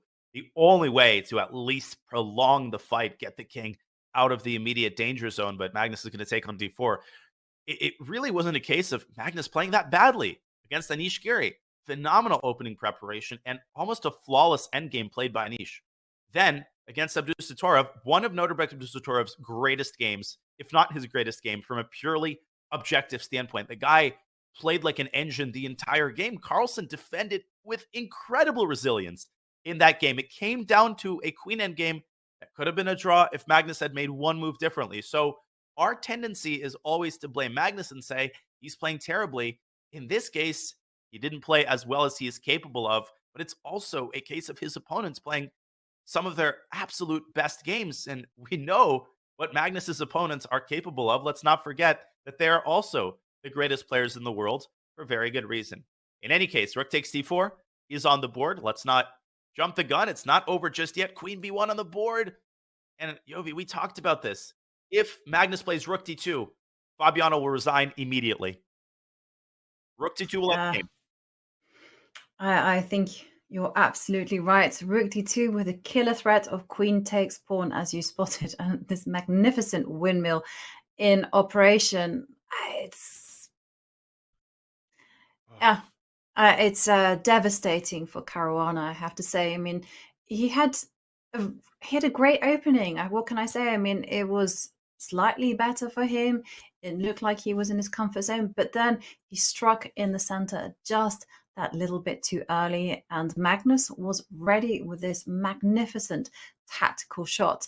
And now Magnus just gonna make it look easy, and what he's doing now is checking, double checking, seeing what happens after rook d2, because I'm 100% sure that he will play that move. I mean, it's just crying out to be played. Oh, it And totally is. Mhm. yeah, I was just going to say there's just no way for White to hold on, actually. I mean, I was wondering whether White could try to hold on, try to not lose material, and the answer is no, absolutely not. You have to drop a piece. You have to cover this deadly idea on g2. Oof, and No, it's all it's fallen over. apart for Fabi, and shaking his head there. And if you look at the subsequent pairings for Magnus Carlsen, again, you want to avoid this temptation of falling into narrative mode. This is what's going to happen, and he's got easy opponents. But let's be real. He's got Gukesh with the white pieces after this game, after the rest day. And the way Gukesh has been playing, I mean, this is a game that Magnus is very much looking forward to playing. If he wins that one, he goes to +2. And potentially, if the cards fall in his favor, I mean, he might already be, with a win in the next round against Gukesh, half a point away from the lead. You could probably invent some mathematics, invent some hypothetical in which he's already tied for the lead. That's obviously virtually impossible. Then he's got Maksudlu, Wesley, Prague, and Erigaisi. You know, it's crazy to talk about easier and harder pairings. Everybody here is an absolute beast, but he's got 2 whites in a row to finish off the tournament, rounds 11 and 12, EOV. So Magnus is looking at his pairings, and I can guarantee you, in his mind, he's already expecting himself to win this tournament. I know it sounds radical, but that's what he's actually telling himself. Not what he's saying in the interviews, but what his actual expectations are for himself. Yeah, I agree with you. He's a man who's confident in his own abilities, and that confidence will set him up in good shape for the remainder of the tournament. And what I've noticed about Magnus is that he doesn't tend to think about the results overall. I mean, he just knows that he can win this. It's just that when he sits down in the chessboard, and I've said this time and time again, and I repeat myself once more, but I simply think that he's in his element. This is his comfort zone. This is his meditation. And so put him in front of the board. He is just going to be 100% dedicated and focused on playing chess. I mean, I saw an interview he did in Norway Chess 2021, and he said, to be fair, he said he hadn't done too much preparation before the event or even during the event. But once he was sat there at the board, he made sure he gave 100% to the game. And it was that effort that he put, where he worked so hard at the board, that made sure that he won the event. And it's just an interesting question. You know, when was the last time you kind of gave 100% to anything? Because normally you kind of give 60%, 80%, and you kind of hold yourself back. But this willingness to push yourself to the edge, that's rare, I think. And it's what I appreciate so much about Magnus. You know, even when he plays casual blitz matches on chess.com, which he's been doing a lot of, you can just sense that for him, this isn't just a casual way to spend an evening. This isn't just, you know, a way to chill out. He's playing full strength. He's playing real openings. He's producing masterpieces on the board. And I guess when you reach this level of excellence, you know, Magnus feels that he owes it to himself to put in, as you're saying, 100, 150%. Because when he does, he's just able to produce works of art on such a consistent basis. You know, we should take in this moment. We should really take it in fully, because you just never know when somebody of this caliber, of this level of dominance, is going to rise to prominence again. So appreciate every moment, and you know, especially appreciate the way that this tournament is going to end, because we are in for an epic finale with Nodirbek beastin' in first place. But Magnus Carlsen saying that he still has a few things left to say in this 85th edition of Tata Steel. Well, Rook D2 is going to end the game. Conceivably, Magnus could take 10 minutes to play that move. So I think this affords us a good opportunity to go back to the bird's eye view, and we will bring you the result of this game as soon as we know it. The moment Magnus makes a move, we will update you on that as well. But the other games haven't stopped to wait. Yovi, you can see Keymer there playing d65. Interesting choice. And the endgame between Abdusattorov and Aronian is sort of heating up a little bit as well, but I still think is well within the bounds of a peaceful result. Man, all of the games are interesting, really without exception. I agree with that, and I can't quite make up my mind. You know, the game between Richard Rapport, Pragnananda catches my eye because I'm like, ooh, there's a very unpleasant, ugly-looking coordination of pieces there on for Richard. And of course, I'm still absolutely fascinated between the tussle, in the tussle between Van Foreest and Arjun Erigaisi, because I actually can't make up my mind. I don't know who is going to crash through. It looks like Jordan has the advantage to begin with, but of course, this could dissipate with just one inaccuracy from Van Foreest. I'm going to leave it to you, Daniel. Oh, and it looks like they might be repeating moves. Let's jump to that game because we actually might have a result within a couple of minutes here if both Erigaisi and Van Foreest decide that a draw is the rightful result. So let's go to that game and see exactly why they are repeating moves. So here's what's happening. Van Foreest drives his pawn down to a6, trying to fix the pawn on a7 in the event that black plays c5 prematurely. The knight will swing over to b5, and then both of these pawns are going to be in the crosshairs.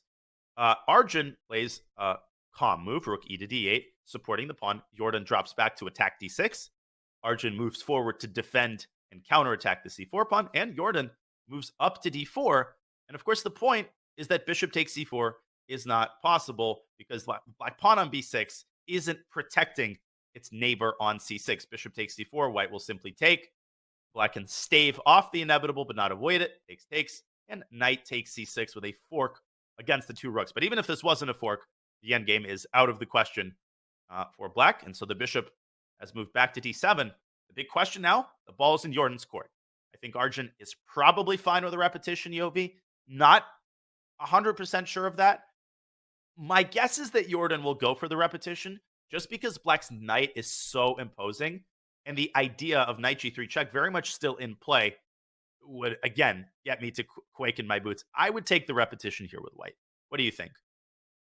I'm also in your camp as well because, you know, this King's Indian attack is just very, very scary. I mean, as you've indicated, knight g3, you can also see a potential pawn storm brewing with g5, the knight going back, h5, and all these pawns headed your way. And it's not entirely clear where Jordan is going to be striking next. I mean, you can't just go all in on the queen side and just forget about the fact that his king is undefended.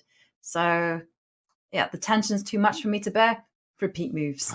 Yeah. Jeez. I mean, I would hazard a guess that Arjun, after knight to c2, might be the one who holds, the power to decline the repetition. Now, some of you might notice knight takes f3. That is a possibility, but I'm not too convinced by it because after takes, rook takes d6, white obviously benefits from this trade. The d file opens up, and white's pieces are actually pretty well equipped to handle the opening of the file. Maybe black can try bishop e6 here, but that means giving up another pawn on c6. Things get very, very chaotic here. But here, bishop e1. We have a result, by the way. This is not the result. The result is Abdusattorov's game. Let's jump straight to that game and see the players setting up the pieces. Yovi, as expected, that game never really got off the ground. No, it didn't get off the ground. And once again, we see a draw offer. And we found out the rules yesterday that although not illegal, draw offers were heavily frowned upon, shall we say? And and I can understand. I can understand why they took a draw because the position really, there's not much life in it. The position is relatively close.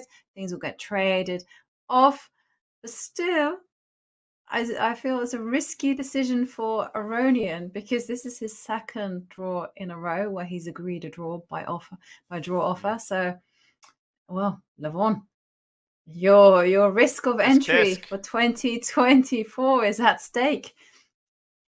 Tisk, tisk. But of course, in all seriousness, this is a dead draw. Even though Black's structure might look menacing, there's no universe in which Black will ever be able to take on e4 because the rook on f8 is hanging. And if it moves, then you blunder the pawn on f5. So essentially, both players here are reduced to just like shuffling king e2, rook f2, back to f3, and Black essentially doing the same thing with rook h8 and rook h7. So the draw for here, I would say, is even more justified than the offer in the Giri game. So I don't think the organizers are going to hold this against the players. This was still a combative game. It was an interesting early middle game that just happened to liquidate and fizzle out. So our first result of the day, ladies and gentlemen, the tournament leader Nodirbek Abdusattorov draws against Aronian, moving to 6 out of 8. Still a monster score.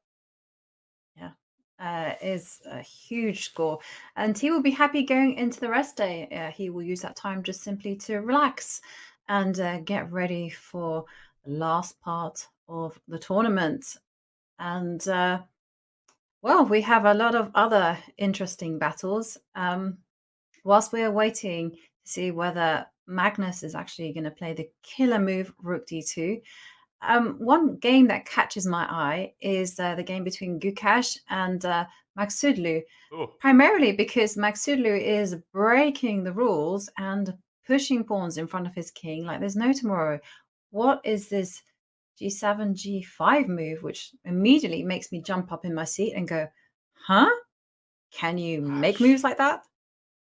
Farham Magsudlu has been walking on hot coals ever since his game against Fabiano yesterday. The guy has nerves of steel. So they had, the position structurally hasn't changed all that much in the last 10 moves. It's just that some pieces have been traded. The light squared bishop for Black took the knight on f3.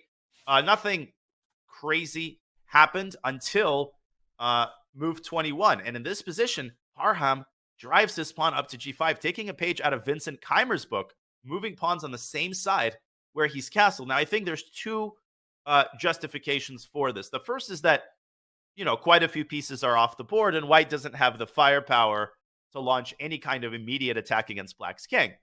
The second justification is that the bishop on f3 is actually very, very vulnerable, and given only 2 moves, Black will drive the pawn up to g4, and that can become very alarming very quickly. Let me just, let's say a3, h5, then Black plays g4 and g3, and the pawn on e3 actually ends up very, very tender because it's only protected by the f2 pawn. So psychologically, Yovi, I think Farham knows that Gukesh is off, and he's trying to get him to get into here we go again mode. Like, here we go again. My opponent's attacking me, and I don't know what to do. But I love the way that Gukesh has responded. He says, no. I'm going to attack 2 because 2 can play at that game. And he moves his own pawn up on the knight's file. Yeah, I have to say, is that pawn is coming to attack the knight. Once that knight has to move, then take a look at whose pawn is going to be supremely weak. It is the pawn on d5. And I really don't like this g5 move. I understand its aggressive intentions. I understand that Farham wanted to also dominate the knight on d3, but it's asking too much from the position. I was kind of expecting more standard moves like knight coming into e4 and, getting some activity that way. But b5 now in the air, so I guess you would have to stop it. a6.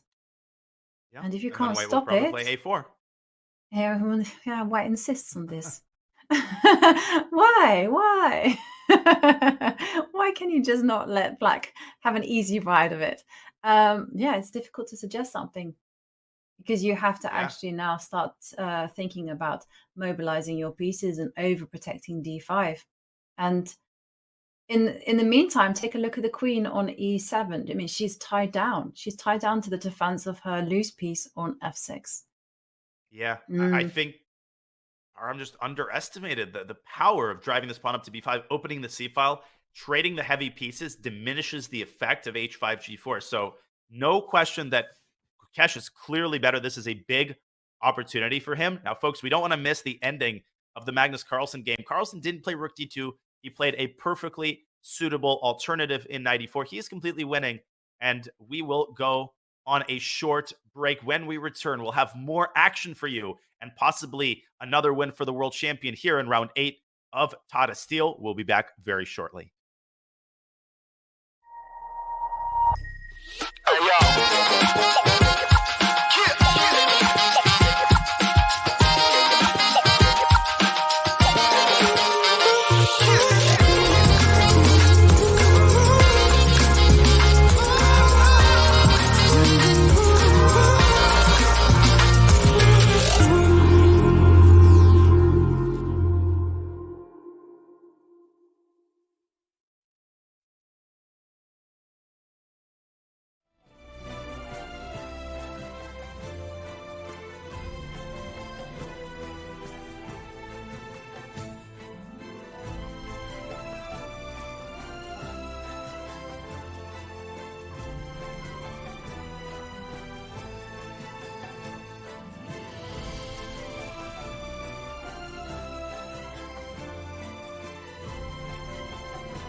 The world champion is on the cusp of a second consecutive victory here in round 8 of the 2023 Tata Steel chess tournament. Magnus Carlsen with a sparkling, dominating game against Fabiano Caruana with the black pieces as he tries to move to +1. He was -1 just 2 rounds ago. But, Yovi, we have some surprising news. Even though Carlsen is still winning, spoiler alert, not only did he not find rook d2, but definitely not choosing the most efficient path to victory. Several moves.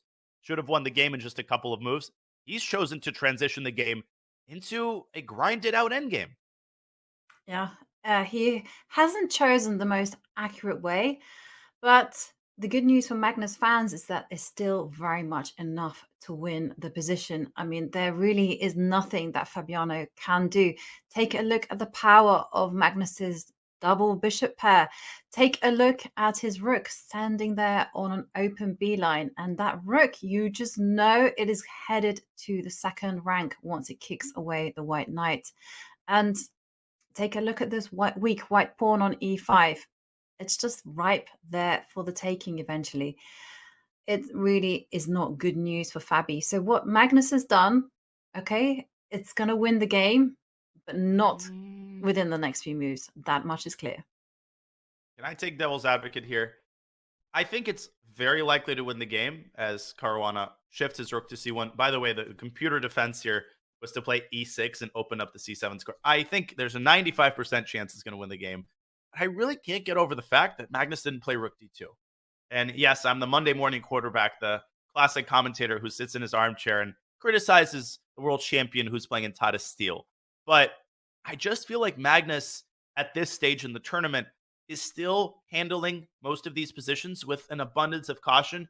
I think if Magnus was on +2 or +3, we would have seen rook D2 in the span of a couple of minutes. But instead, he forces a transition into an endgame with knight E4. Knight H5 was also pretty much crushing. And after knight E4, this does give Fabi a chance to trade everything on E4. And oh joy, an endgame where black has the bishop pair and an extra pawn, and you're facing the world champion. You made a great point, though, during the break.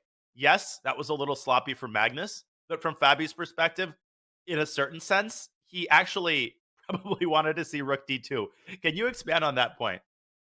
I was joking to you, Daniel, and I was saying that Magnus has done the thing that every player hates. You're in this situation, you've made a mess of the position, you see a way that you can be put out of misery, but your opponent doesn't do that. Your opponent plays something inaccurate, he prolongs the game, and still you know that you're going to totally lose, and there's nothing you can do about it. And the game continues, and your opponent keeps making those inaccuracies, and still the evaluation of the position doesn't change. I mean, this is one of every player's worst nightmares, and it's happening to Fabi right now. It is, but you don't want to play with your food when you're facing people like Fabiano Caruana, because the moment you start giving him a little bit of hope, he changes his body language, he changes his mentality, and Magnus Carlsen hasn't won the game yet. He needs to demonstrate a good amount of precision in this endgame in order to actually finish the game off, and I think the way to do that is to play rook b8 to b5, and the world champion, it didn't take him long. The rook swings up to the best square on the board, Yobi. Black threatens rook to c5, which will create a deadly pin against the knight. And obviously, if the knight moves away, then the pawn on a5 is going to drop. But Fabi, e6, he didn't play it on the previous move. He does play it now. And he's not going to go gentle into that good knight. That's for sure. No, he's not going to go gentle, but still, I mean, let's be realistic. I don't think that there is any way that he can come back from this. I don't think that there's any way this knight and bishop can hold off the bishop pair. And I'm expecting Magnus simply to capture that pawn and then mobilize the only piece that hasn't been playing for a while, and that's the bishop on f8. I think rook c5 might win the game outright because white has to drop back to f4, right? So that the rook is protected. Can I just go here? Here, trade rooks, and I think the game ends after bishop to b4, winning a second pawn. And once black goes up 2 pawns, I don't think Fabi will continue the resistance. So that's one option. There you go. Pawn takes pawn on the board. Yeah. Okay, let's rewind back to the live position. Yeah, I agree with you, Danya. I think that line that you showed, very forcing, very convincing. And the fact that Fabiano is hesitating now to capture that pawn says to me that he is actually considering just resigning the game. And there you can see he takes a sigh. He's not happy. And a slight frown. You were right. And I just somehow thought maybe you would be able to resist, but this is too lost. It's too depressing. Yeah. That was the problem, bishop takes pawn on the board. And this is the problem with chess. There are some mistakes that you make. You just can't claw your way back to safety. And chess is brutal like that. I mean, I've played many games where my opponent has played terrible moves, but even though they've been terrible, they still haven't been enough for me to win. So it's just the way it goes. And sometimes, I've also played a brilliant game, and then I've made one huge cataclysmic error, and that is it. All my hard work has just been put to waste, and that's the end of that. And I'm expecting the bishop to retreat to f4. We're going to go right down your line because the bishop must protect the rook on c1, as you've indicated. Yeah, we're in resigned territory here after the pawn on a5 disappears from the board. You're right, and that's why when you're looking at a game, you have to take moves and mistakes with a grain of salt from an evaluation standpoint. The decision to go into this endgame for Magnus, the computer would assign that move 2 question marks because rook d2 was something like +8 and, knight e4 was, let's say, +3. But I mean, the thing is, +3 for Magnus Carlsen when he has 47 minutes on his clock is just more than sufficient to win the game smoothly. And maybe e6 on the previous move, one move before he played it, would have afforded Fabiano Caruana some, chances to pull off a miracle, but you can just see it on his face. He's devastated, and this is such a crushing defeat for Fabiano Caruana, who's been having a great tournament, who's in second place, and was really looking forward to a nice, solid game against the world champion. Wasn't meant to be. Yeah, this is the ultimate nightmare. You want to maximize all the chances that you get when you're playing with the white pieces. The last thing you want is to fall foul of something like this. Just and okay, the bishop comes to f4. Our chess prophet strikes again. Well, low-hanging fruit, but thank you. And then knight has to move, and we are gonna see that trade. There's one trap. I can't even figure out a single way that Black can mess this up. Like, even if he tries, I was looking at some lines. There's just nothing. Maybe it's worth for Fabi to not go knight b6 and instead to go, knight e3 blunders the rook. Oh my god, knight b2. No, get that out of here. This is over. Yeah. Knight b2 is not good. You kind of want the knight Sandy Doggo somewhere. Okay, the only thing that I can see is you put your knight on e5 because it's in the center. Woohoo! Yay! But that's about it. I can still take. Go bishop b4. Yeah, I know. There's no effective point, and we have the handshake. Fabiano Caruana has resigned, and Magnus Carlsen takes a very convincing point. Prophetic words there from the chatter. Sandy Doggo. Fabi going to call it a day and get some pizza is what he said. And then Fabi immediately resigns. He will make it to Tarantella. He needs to take his mind off of this game because this was a disaster. And what a game for Magnus. Setting aside 94, which was only a slight blot on the perfect painting, Yovi. This was a tour de force. This is why Magnus dominates the chess world and has done so for well over a decade now. Yeah. He made it look easy and effortless. And you have to remember that Magnus was the one who was surprised in the opening, and he was the one who had to react instinctively. He had to freestyle, and he just found the perfect antidote to Fabiano's play. He did indeed. And man, what a tough pill to swallow for Fabiano Caruana, who is going to lose his grip on second place and will move from +2 to +1. He will have some coming back to do. Carlsen, meanwhile, after the rest day, has Gukesh with the white pieces, and now a huge chance for the world champion to make a furious run at first place with plenty of chess still to be played. You can see him there. He is now on +1, a score that we are more used to, a score that still does not represent a successful result. But man, does the landscape of the tournament look completely different from what it did just 2 rounds ago. Nodirbek Abdusattorov draws and currently holds a 1.5 point lead, but most likely Wesley, Anish, and Prague will not all lose their games. That would be very surprising, to say the least, if we see such action. And I guess it's the perfect time to check out the bird's eye view and see how the other games are going. They're ambling along. If I had to predict, I think the next result we will see might be the Wesley Ding game, which is furiously moving toward a very peaceful conclusion. I will point out that Jordan van Foreest declined. One of them declined the repetition. I'm not sure exactly who it is, but doesn't matter. The game continues. The bishop from d7 has moved back to e8 in order to reinforce the d6 pawn. I still like Arjun Erigaisi's chances here to pull off his first victory. The position is just punishingly complex and nuanced. Yovi, I'll give you the choice between the Wesley game. We can examine it and just make sure that there are no hidden details there, that it is in fact as drawish as it appears. But the other games are just as interesting. So I'll give you the final say.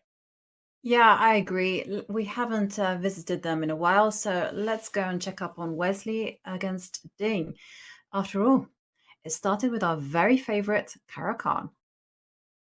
It did indeed. And currently we have an endgame. And that endgame was reached after a rather unremarkable series of moves. The pieces sort of slowly got traded off the board. But I think Ding's decision to play a5 and induce b5 was a very prescient one, because now he does have the c5 square, which he can access on demand. Insofar as one side is pushing and squeezing, I think there's no question in my mind that that side is Wesley. This is a 2-result game. Black's pawns in the center are very tender. The h-pawn is isolated. And Ding, at all costs, has to remain active in order to counterbalance that and keep the position relatively balanced. Yeah, I agree.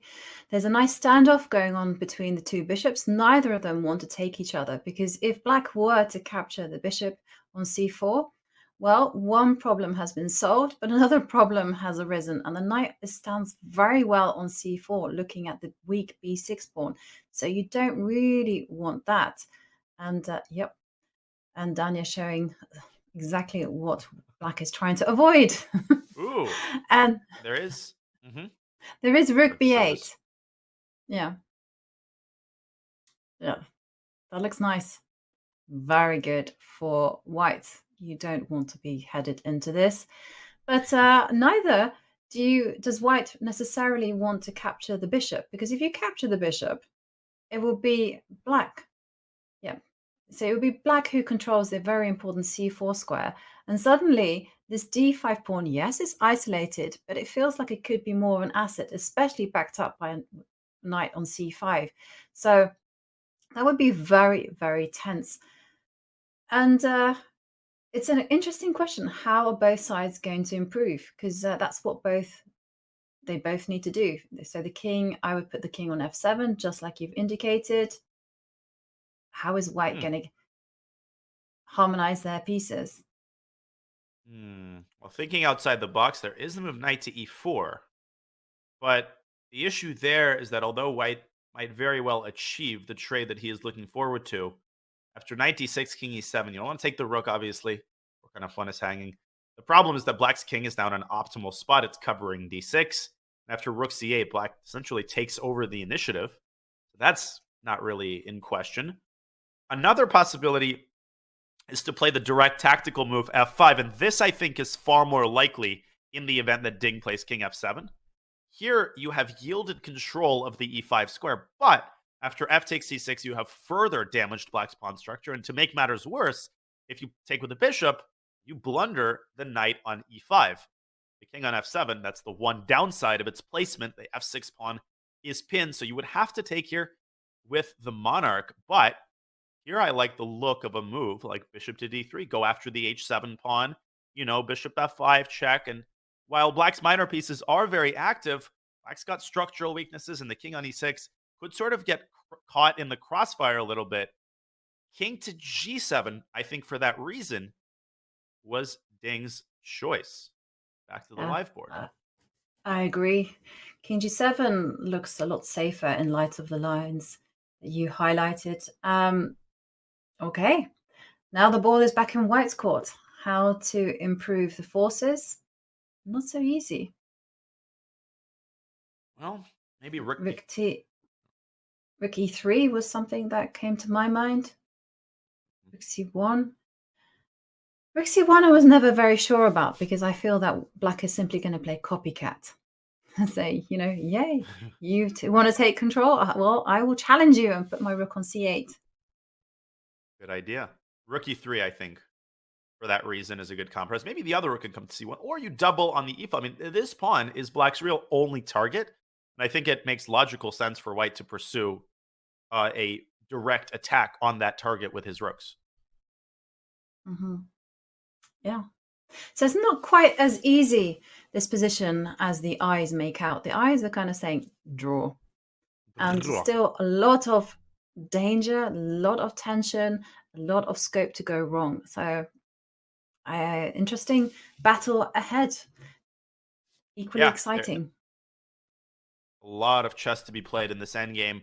I could see this fizzling out in a couple of moves, but I think at the very least Wesley is going to try. A third win in a row would be huge. It would put Wesley squarely in second place, only half a point behind Nodirbek. So I think he's going to try. Okay, so I think we have a pretty good sense of how this endgame is likely to unfold. Let's take a gander once again at the bird's eye view and see if any other games are worth looking at more deeply. We have Gukesh Magsudlu with White pursuing that furious queenside pawn storm A5 and B5, and Magsudlu has made zero progress on the other side of the board ever since playing that brazen G7, G5. I think you called it, Yobi. I think that move has backfired spectacularly, and Gukesh might have the best winning chances in a game that he has had all tournament. Yeah, I agree. Such a move such as G5, I mean, you're playing with fire. Sometimes you get burnt. The game that strikes my eye is the game between Richard Rapport and Pragnanda, because when I was a kid, my favorite thing in the world back in the day was opposite side castling. When I first learned about this powerful weapon, I did it in nearly every single game. I was so pleased with myself. I had chess down to a formula. So what I would do is I would provoke a weakness. I would encourage my opponent to play H6. Because I was a kid, I would often play H3 and they would repeat by playing H6. And as soon as they did that, I was like, right, you think my king is going to copy? No, it's going to go to the other side. And then I would brainstorm. You would wait for your opponent to show their cards, and then you would necessarily go the other way. It reminds me of a story that I'm a little bit embarrassed about. I'll share it quickly, and then we'll promise we'll get to the game, because if you look at the time situation, both players well under 30 minutes now. It's only move 19, so we're going to get a lot of moves here really, really fast. I was giving a simul on the subject of castling to an old folks home many years ago. I was 11 or 12. Now, Russian players have sometimes a habit when they castle, especially older amateurs, of moving the rook to F8 first and then the king to G8. Even Anatoly Karpov famously did that against Jan Nepomniachtchi. So I'm playing this older guy. He's being very nice, and he castles by moving the rook to F8. Now, I was a little kid. I didn't really understand that you got to let that kind of thing slide. So I insisted that he has to move his rook, which according to the rules is true. If you cannot move the rook first, or else you're going to have to release it on F8. That is a legal move. And I made him release the rook. He was unhappy, and my parents just yelled at me afterwards, like, you can't do that. You're giving a simul. You got to be nicer than that. And I was so embarrassed afterward. But that story has always stuck with me. Sometimes you just got to let people slide a little bit. But don't move the rook first. You've got to move the king to G8 first, because that is an illegal move without completing the castle. I can remember Hikaru Nakamura got burnt by that rule. I remember he just picked up the rook. And he said that the rules in America are different, that you can actually pick up the rook. And everyone said, no. But the FIDE says, these are the rules. You got to pick up your king. But I'm kind of with you when it comes to enforcing the rules. You know, especially if you're a child. You know, I used to live for those moments. I didn't care he was in front of me. When I was a kid, if you picked up the rook, you were going to move that rook, and I was going to call and enforce that many, many times. So, yeah, a little bit on your side there. Thank you. Well, I really appreciate it. I mean, it would have been easy to pile, salt into the wound. But, when you're a kid, the rules are the important thing. As you said, I don't think of it as I'm not being nice. He violated the rules. He has to pay the price. Now, Ragnananda seems to be paying a pretty steep price here for playing that knight f4 move, because the pawn has disappeared from f4, and Richard Report, in the greatest style of young Jovanka Huska, has gone queenside. Oh, and result. Another result, and it's a draw between Anish Giri and Vincent Keymer. So, shall we take a quick look to see how that one finished? Finished in a rather steep anticlimactic fashion, with just liquidation, and Giri deciding that Keymer has sufficient compensation for the pawn. Here's what happened. After d4, Vincent drove the pawn up to g4. Giri dropped the knight back to e1. You had d5. King moves toward the center, and after c5, bishop d3, bishop d7, attacking that pawn on a4. And after d takes c5, Giri decided that a draw offer was in order, and I think it's another justified draw offer, because after bishop takes c5, you have a detail he might have overlooked from a distance, is that black has this devastating threat of g4, g3. That forces white to spend a tempo moving the king away, and then black can snap off the remaining pawn on a4. Looks like liquidation. Looks like black's very powerful bishops give him enough activity for a draw. Yeah. Okay. Oh, the results are coming in quite quickly. And okay, that was a fizzler, but nevertheless an exciting game. And can we go back to the bird's eye view and perhaps revisit the Richard Report? Let's try again. Dragonanda game, shall we? Yes. Maybe we'll get another result. Yeah, I think we are going to get a result in this particular game, because take a look at what Pragnananda's done. He's gone and said, yes, I might have lost the f4 pawn, but I'm going to grab the h5 pawn, thereby opening up the h line as an avenue to attack the black king. So Pragnananda, he brave.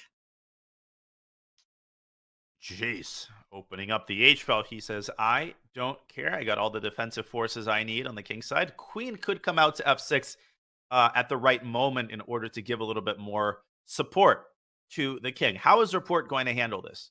He's got to decide fast. I think he's going to take the knight. We could pull up an analysis board, take the knight. And the tempting move here, Yovi, of course, is rook to h1. But it's not like you put a rook on h1 and black's king side or king just turns into dust. After bishop g6, it's not so easy for Richard Report to actually exploit that semi-open h-file. Maybe you go g4, but I think here the queen does come out to f6. White has created a big hole on f4, and most importantly, the f2 pawn is also going to hang if the knight moves away. Maybe knight h4? No, bishop takes f2, forks the knight and the rook. This is no good. Rook f1, queen g5 check, intermezzo. So maybe it was worth going king b1 at some point. How do you think Report is going to handle this? Well, I think he has to take inspiration from a pawn storm. And I think if you're going to rewind back, the first move that I would play is actually not to attack the bishop once the bishop is on h5. Instead, I would just leave my rook on f1, take it easy, and I'm actually want to get rid of the knight sitting on f3, relocate it. Now, because the king is standing on an open diagonal, I'm feeling a bit uncomfortable. So that's why I want to put my knight to d2. Now, it looks a bit odd, but the idea is just to go f4, f5. Luck your bishop out. Yeah, goodbye bishop. Maybe black could counterstrike with d5, but maybe then white could take on d5. It gets really complicated. That's also true. I'm also considering that maybe I don't even need to put my knight on d2. Maybe I could put it to h2, which also looks pretty But still, knight on the edge. I have not learnt my lesson. They fall off the hedge. Oh, that's a new one. I haven't heard that one. Knights on the edge fall off the hedge. Whoa. All right. That's going to enter my repertoire. Thank you. Okay. Beautiful. You're welcome. Another one stolen from your movie references. Yeah, that was from Bruce Almighty. Very good film. And of course, my whoop is also, I have to admit, not an invention. Those who assiduously watch American sports will recognize that in the repertoire of Chris Berman, who's one of my favorite sportscasters. He does a lot of recaps, and he, I think, is the originator of the whoop sound. And that's basically all I do, just adapt sports phrases to chess, steal, shamelessly plagiarize from other commentators. But just to close off the discussion in this very complicated position, Yovi, I think it's likely that he takes on h5. And I like your ideas, moving the knight away. He might also play it slow and just go king c1 to b1. You're never afraid of black taking on f3 because you would more than happily pay the price for your pawn structure because you get that incredibly juicy g file. I think this is going to be all about the king side. Can white get the engine started on that side of the board? 17 minutes left on the clock. We're going to get a big time scramble here. Yeah, I agree with you. Lots of moves to be played, and the position is getting complicated, and that means only one thing. The players are forced to burn time on the clock. So that means we are going to see a lot of action happening soon. And okay, so can we take a look at the bird's eye view? And Richard actually playing queen d2 in that position. Okay. I think that's a very reasonable, logical move. He wants to trade on his own terms, and he wants to send the queen into the attack. Actually, there's a very cool detail. If knight takes f4, I think there's bishop takes f7 check intermezzo, and then you pick up the knight, forking the bishop. Richard is just devilishly tricky, and so Prague might be best advised to bring his own queen into the game with queen f6. What else? What else is going on here? Well, f5 by Wesley. Yeah. Can we revisit the game between Van Foreest and Erigaisi? Because that one was your typical slugfest. I mean, both sides just coming at each other on different sides of the board. I still don't know who stands better. I don't know who's going to crash through. And have they kind of reached some kind of impasse? Well, I'll tell you what, it may appear that they have, but the pressure on c4 has mounted and reached an apex. I am shocked that Jordan Van Foreest was the one who declined the repetition. And if we rewind back to move 23 really quickly, we might remember that he was playing knight c2 and then knight d4. And all of a sudden, after thinking for a long time, he decided on the move rook to d2. And with black's center being as stable as it is, this just seems to me to be a rather, extreme risk. And Erigaisi just started outplaying him. He tucked his king away. And look at what Jordan is doing. He just moved his rook back to d1. I don't understand. Maybe he was afraid of something after knight c2. And then he just shuffles his pieces. Bishop f1, knight e2. Erigaisi sort of gets his queen to f7 and then builds a little battery onto the c4 pawn. Yovi, this is getting very unpleasant for Mr. Van Foreest. At least I think. Yeah. It's, to me, it's looking very difficult to defend the c4 pawn. So therefore you have to do some counterattacking things. And the only counterattack that I can see is b5.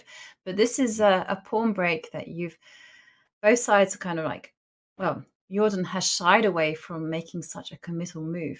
And as you highlighted, c5 can be played. But okay, maybe this move. Yeah. Yeah. I guess so. Take it. Sacrificing. Greedy. Okay, a knight jumps into d5. And aren't we proud about that? Oh, very much so. Are you going to take that nasty little knight over there? No. You live with it. You just suffer the effects of it. And you just say, okay, you have a beautiful knight, but I'm going to play around it. And you put your queen, I agree, on e8. You and have a then what kind of knight? The bishop is an octo knight. Oh, beautiful. I thought it was a perfect opportunity for BEA beautiful. Sorry, BEA please continue. beautiful. I'm nerding out over Oh. this reference. Okay, please proceed. I'm not that quick. So yeah, I was thinking, and then after that, you just put your bishop on e5, and I'm so obsessed with these kind of things. But you clear the path, or you put your rooks on the G line. Either you're going to go knight g3, or you're going to do my favorite thing: g4, g5, h5, g4, g3. Just crack open a line with those pawns. And you might think, well, Black doesn't have enough time for that. The thing is, look at the queen side. It's so watertight. Even with the knight sitting on d5, the knight alone is not going to cause Black that many problems. In the meantime, we are back to good form.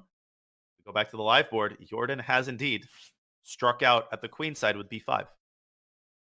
Yes. But I do feel that position is rather critical. And, Jordan now is going to have to find some resourceful ideas in order to stay alive there. And in the meantime, can we revisit the game between Gukash? Well, first of all, let's check out the bird's eye view. And the game that I had my eye on was between Gukash and Maksudlu. Okay. Yeah, I have my eye on that as well. Ding Liren, top left, is pondering the situation after f5. So the other games have stabilized just a little bit. We have 4 games in progress. 2 games have ended in peace, and the world champion smashing Fabiano Caruana, just running him out of the gym, literally, because they are playing, I think, in a repurposed gym. There's knight c6 by Jordan. Let's travel to Gukesh's game as the Indian talent tries to score his first win of the tournament. He is very, very close. How bad is it for Parham? Yeah. And the first question is, what's stopping White from going ahead and grabbing that pawn on b7? It's the first move that I would consider as a certified pawn grabber. Okay. I'll take on a5. I'm a certified pawn grabber myself. Pawn grabber. I don't like prawns. Do you take on c8? Yeah, let's try it. An analysis board here because we have some endgame exploring to do. How do we evaluate this endgame?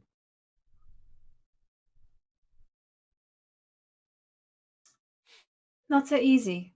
The white knight is not well placed. It would be so nice if I could go knight f4. It's like some genius thought to play g5 earlier. Knight b4 similarly impossible. I would say the indicator here, really litmus test is whether White can launch an all-out assault against the d5 pawn. If not, Black can get the knight into c4. Later on, the knight could jump into e4. I don't think this is all that convincing, though, Yovi. I think this is a 2-result game, no question about it. But how exactly is White going to make concrete progress here? It's not easy. I mean, when it comes to fighting against the queen, the rooks will have to combine together as well as the knight. And I was thinking knight c5 could be an idea to try to make use of this piece. Okay.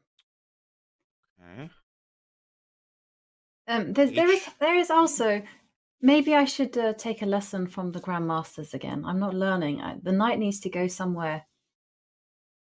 I keep putting my knights and my pieces on unstable square.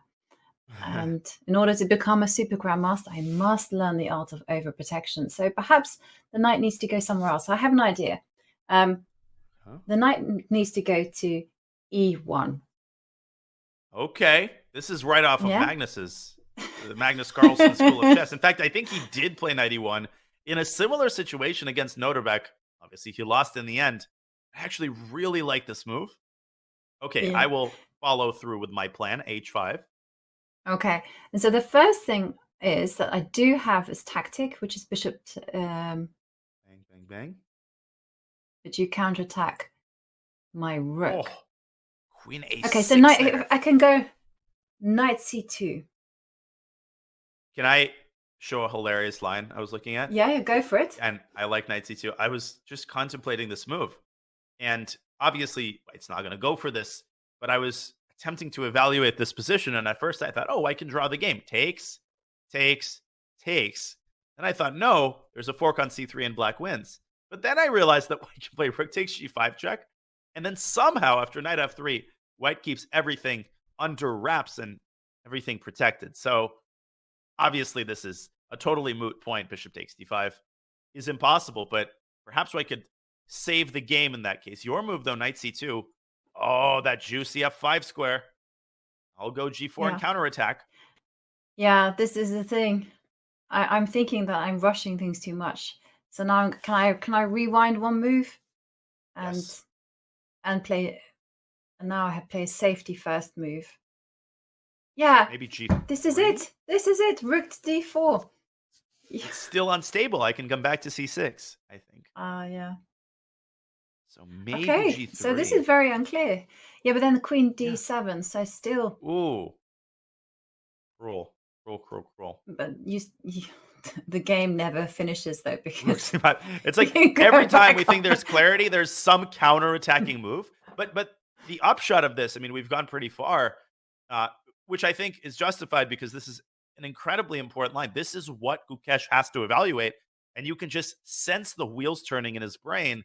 This is what he's thinking about. I would not be convinced by this position with White.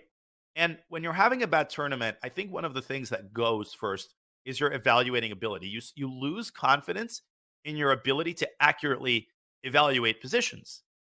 You lose confidence in your ability to evaluate transformations. And so I think subconsciously, you tend to try to keep the structure, the pawn structure, and the piece balance and avoid piece imbalances because of the risk of misevaluating it.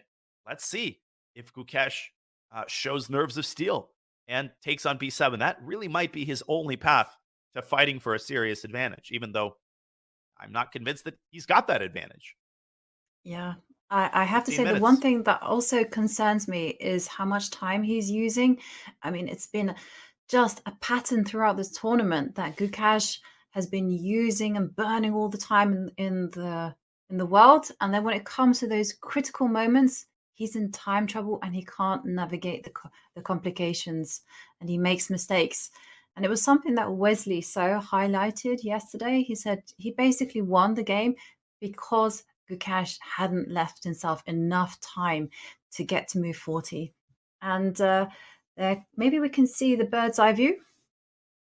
Yeah, let's go back to the bird's eye view. Gukesh is obviously evaluating queen takes b7 and has been now for right around 6 or 7 minutes. There's a sunk cost effect too, where you spend so much time evaluating the principled move to then play a calm move like rook c1 to a1. It's just so dejecting, disappointing. Then, why did I take those 7 minutes if I could have played that move immediately? We will keep tabs on what Gukesh decides. And okay, can we just have a look? Because I just saw something in the bird's eye view that I was like, oh, hello. It was in the game between Jordan against Arjun, because Norden, he's just played knight takes a7. He's just sacrificed a piece. Oh, my lands. What is this just a stroke happened? Of genius? I don't know. I'm surprised that, first of all, Erigaisi did not accept the pawn sacrifice. He just went rook to d7. Perhaps he thought that giving up the b5 square was not worth the trouble. And in this position, bang! Knight takes pawn and rook takes pawn. Jordan crashes through on the d file. The b pawn is hanging.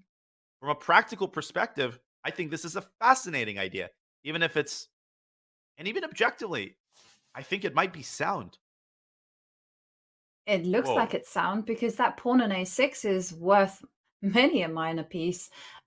Okay, so the only thing that black can do is he just has to grimly defend his pawns. So just play rook b8. Well, Report would give up a second piece and play rook b6 here, but I think that's a little bit premature. Perhaps knight to a4 deserves consideration. But then no. Then knight takes c4. Let me amend that. Knight d5.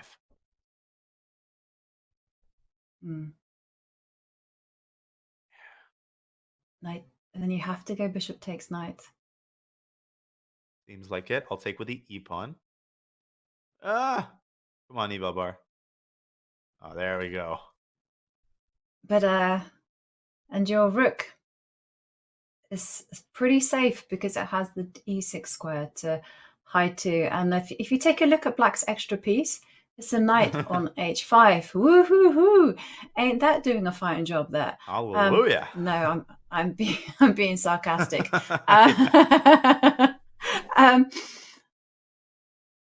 Yes. Oh, but then Erigaisi is in serious trouble.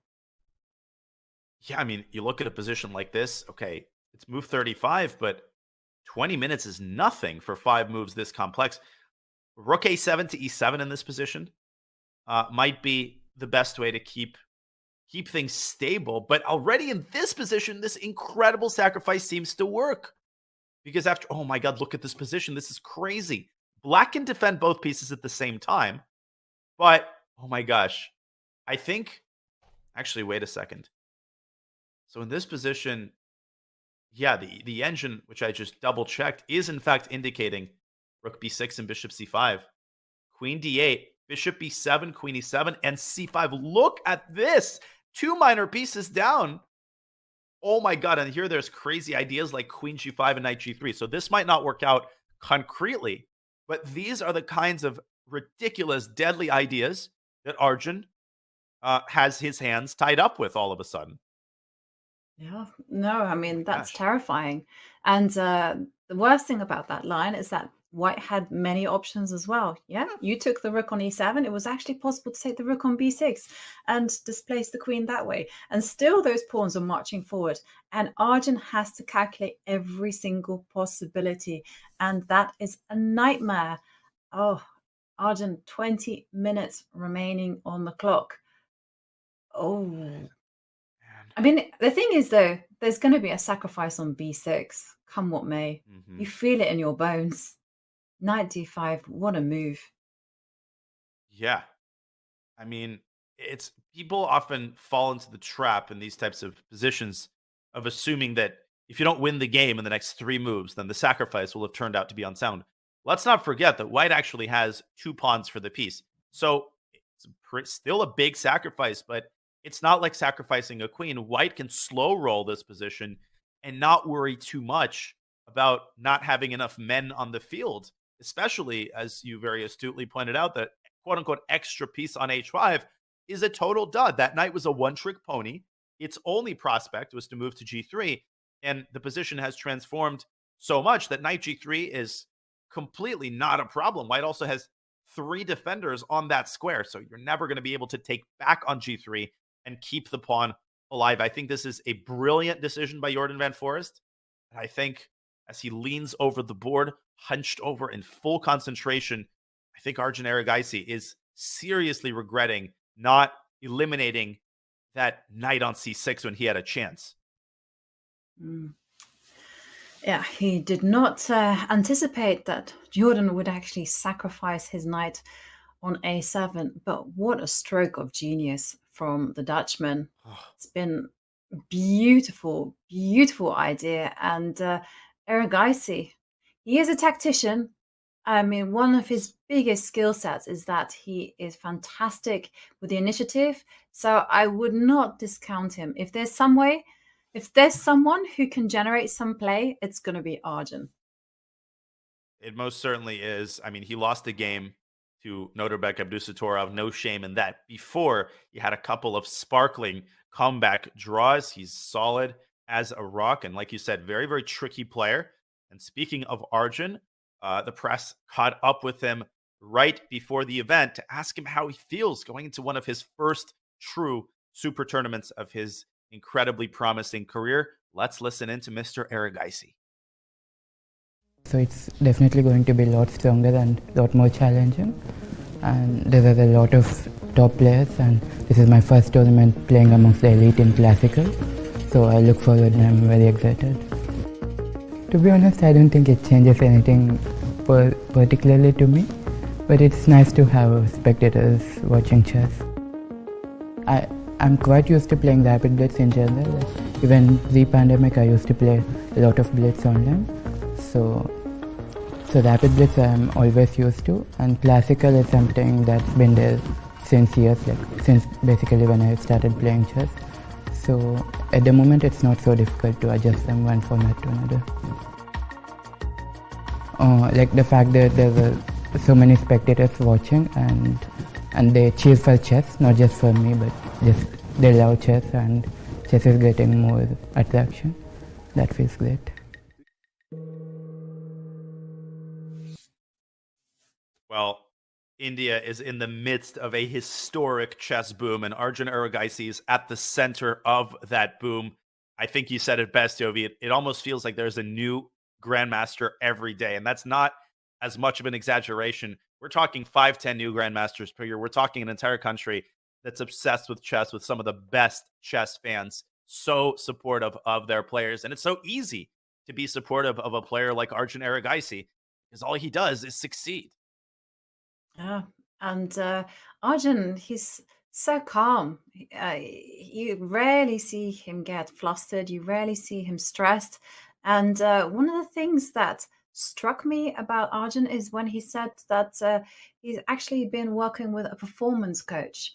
And the performance coach helps him with meditation, helps him calm down, helps him put in the right frame of mind, because this is an aspect to chess which has kind of almost been overlooked by a lot of the top chess players, that it's not just about training the body, it's also about training the mind, just making sure that you have enough grit and resilience just to endure those tough times and to endure the tremendous strain you put on yourself by playing 7 hours of grueling chess.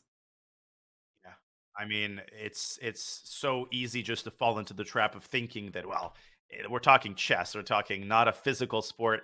Isn't it a bit of an exaggeration, overkill to get a sports psychologist and a lot of players have a personal trainer? No, it is not. You need that physical stamina. You need the mental stamina if you want to succeed consistently at this level over the course of, as you're saying, a 6-7 hour game, against the world champion, for example. So as Erigaisi continues to think about his next move, his clock is dwindling. He's down to 15 minutes and he's got 1, 2, 3, 4, 5, 6 moves to make until time control. We have another game that's heating up. We have 2 games that's heating up. Gukesh and Maksudlu with a counter strike by Parham in the center. But look at Report Pragnananda. I can't take my eyes off of that position, Yovi. I can't either, because Pragnananda, we kind of called him brave, and here he is. He's playing so recklessly and so bravely, I have to say. He's just opened up the G line, opened up the H line, ready for those rooks to come down and start looking at the Black King. And I don't know about this position. I would be quaking in my boots, but because it's Pragnananda, I somehow feel that he must have an answer here.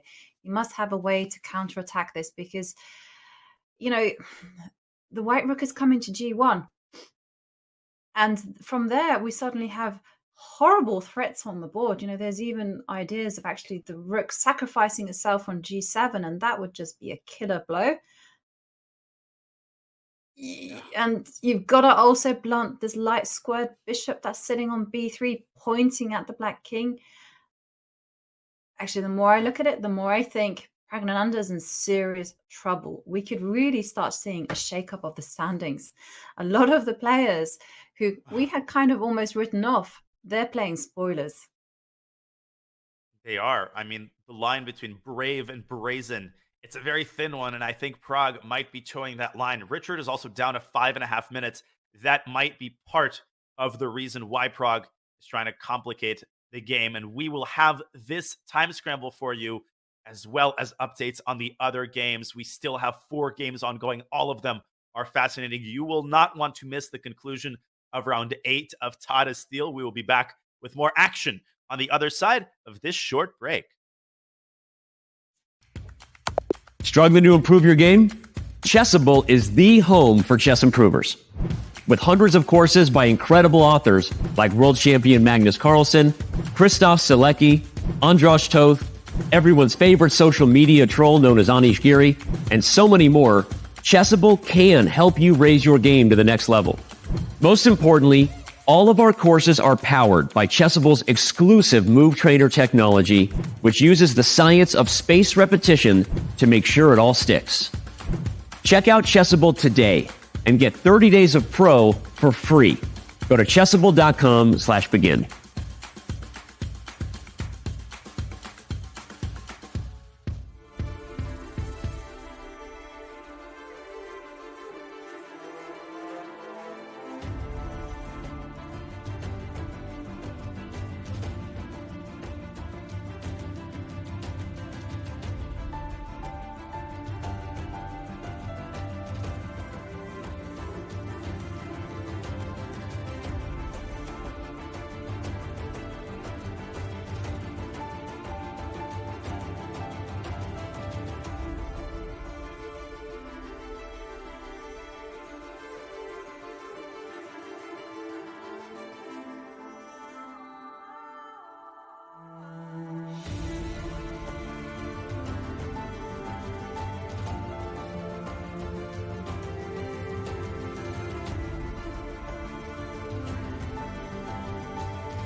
January in Wijk aan Zee, the Netherlands. For this cozy, coastal town, the holiday season isn't over. In fact, the most wonderful time of the year has really just begun. Fabi seems more fresh, and I know he loves Tata Steel, and you could just see the inspiration in Fabi's play. Once again, Wijk aan Zee starts the new year as the center of the chess universe. This year as host of the 85th Tata Steel Chess Tournament. A magnet for the best players in the game, some recognize the Masters field of 2023 as its strongest in recent memory. Of course, it helps when 8-time Tata Steel chess champion Magnus Carlsen is back. Magnus is playing for a win, and he has to start winning fast if he wants to reemerge at the top half of the cross table. the world's #1 looks to further cement his legacy in this event and the game's history. Chasing Magnus will be amongst the best in chess. Several have been crowned champion here before. Some have even shocked the world in doing so. And don't leave out those poised to capture their first Tata title. Anish is taking down the world champion Magnus in absolute shock. Although winter, Tata Steel chess is also known as the place new stars come to bloom. Magnus won here as a teenager. This year's event has its fair share of young players on the rise, each hoping to follow in Carlsen's footsteps. Nodirbek just playing a modern brilliancy. What a performance. The Dutch refer to Tata Steel as the Wimbledon of chess. For 85 years in running, this tournament continues to be steeped in prestige and legacy, and does so again in this welcoming little Dutch town by the sea. Mein Vrienden, it's the 85th edition of the Tata Steel Chess Tournament. Let's make chess history together.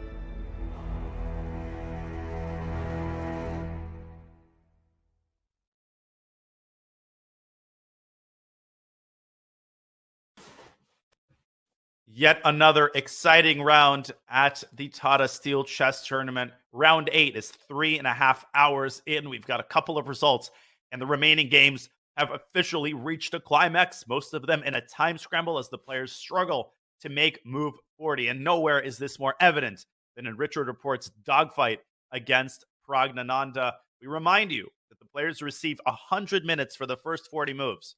When move 40 is made, they get an additional 55 minutes, and on move 60, they get another 15 minutes for the rest of the game. And of course, the 30-second increment has saved almost all of the players from losing on time. It's a generous time control, but it's not a time control that entirely allows the players to avoid the occasional time scramble. Let's go back to Richard Report's game where he has sacrificed the pawn Yovi for a furious attack. And what an attack he has. Things are looking very grim for Prague. Yeah, I mean, just look at those onslaught of pawns. F4, E4. There's two open lines for the Black King to just feel the heat of those white rooks. It's such a scary position.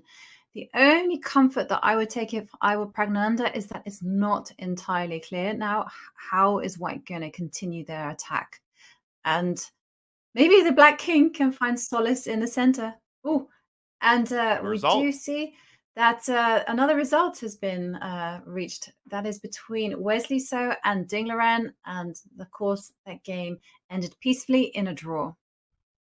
Yeah, a slightly more peaceful day today. By the way, Gukesh is also going to make a draw pretty shortly. We'll bring you that result when we have it. But Ding Liren, great defensive effort. Things did look a little bit dubious for him for a while, but he managed to stay afloat. And Wesley, we last looked at the game after F5. Ding very calmly brings his rook to the 7th rank. We have a mass trade, and Ding's slight damage on the king side is counterbalanced by his incredibly active knight and rooks. And pretty quickly, we had a total liquidation followed by a draw. Okay, a good, solid, high-level game and a good result for Ding Liren, who goes into the rest day with a good draw with the black pieces against Wesley. Let's go back to the Report Pragnananda game, because Pragnananda himself is now dropping down and down on the clock. Yeah, and he's on move 26, and he has to reach the critical move 40. And as you can see, both sides, not that much time remaining. Pragnananda's just under 7.5 minutes, and then we have Richard just over 6 minutes. It's not that much time for such a complicated position. And you have to remember, it's not very easy to defend. And because the position is still so open, Pragnananda will have to be calculating every single possibility. He'll have to be thinking, how is Richard going to continue his attack? Is he going to push his pawn forward? Is he going to put his rook on the G2 square and start bearing down against the G7 pawn? Prague has to have an answer every step of the way. God, I mean, the Black King has managed to escape the G file. The issue is that it's going from the frying pan into the fire. King e7 looks like the most tempting move to me. The issue there is that White can blast open the center with, you could play e5 immediately, but I also like the possibility of d4 followed by e5. Let's not forget that Black is only one pawn up. It's not like White sacrificed a piece for this attack. White has made a minimal investment, and in return, he's got a furious pawn storm in the center. The bishop from d1 at the right moment can pay a visit to b3, pressuring f7. Can also move into c2 if the Black queen escapes to one of the two squares that I've highlighted. And lastly, from a positional standpoint, Black's bishop is going to be terrible. It's going to be totally out of commission should Richard Report advance his pawn to d4. Now the time situation has equalized as well, so Prague doesn't even have a time advantage to suffer for. Yeah. And I love the fact that you suggested the Black king running into the center, because that was my vibe as well.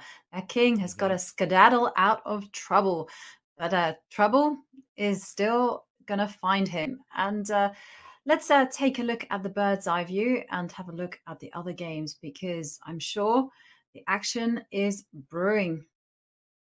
It is indeed. I mean, it's brewing most intensely in the Van Foreest game, along with the Report game that we just saw. I think we should go very quickly to that Richard Report game, because the third remaining game between Gukesh and Maksulu, as tactical as it is, it's still a lot more tame and moving a lot more slowly than our other two games. So Richard Report has a furious attack against Pragnananda, and Van Foreest has just made his 40th move. So I think we should see what Erigaisi's move 40 response will be, at which point the players will finally be able to relax and take a deep breath with 50 additional minutes added to their clocks.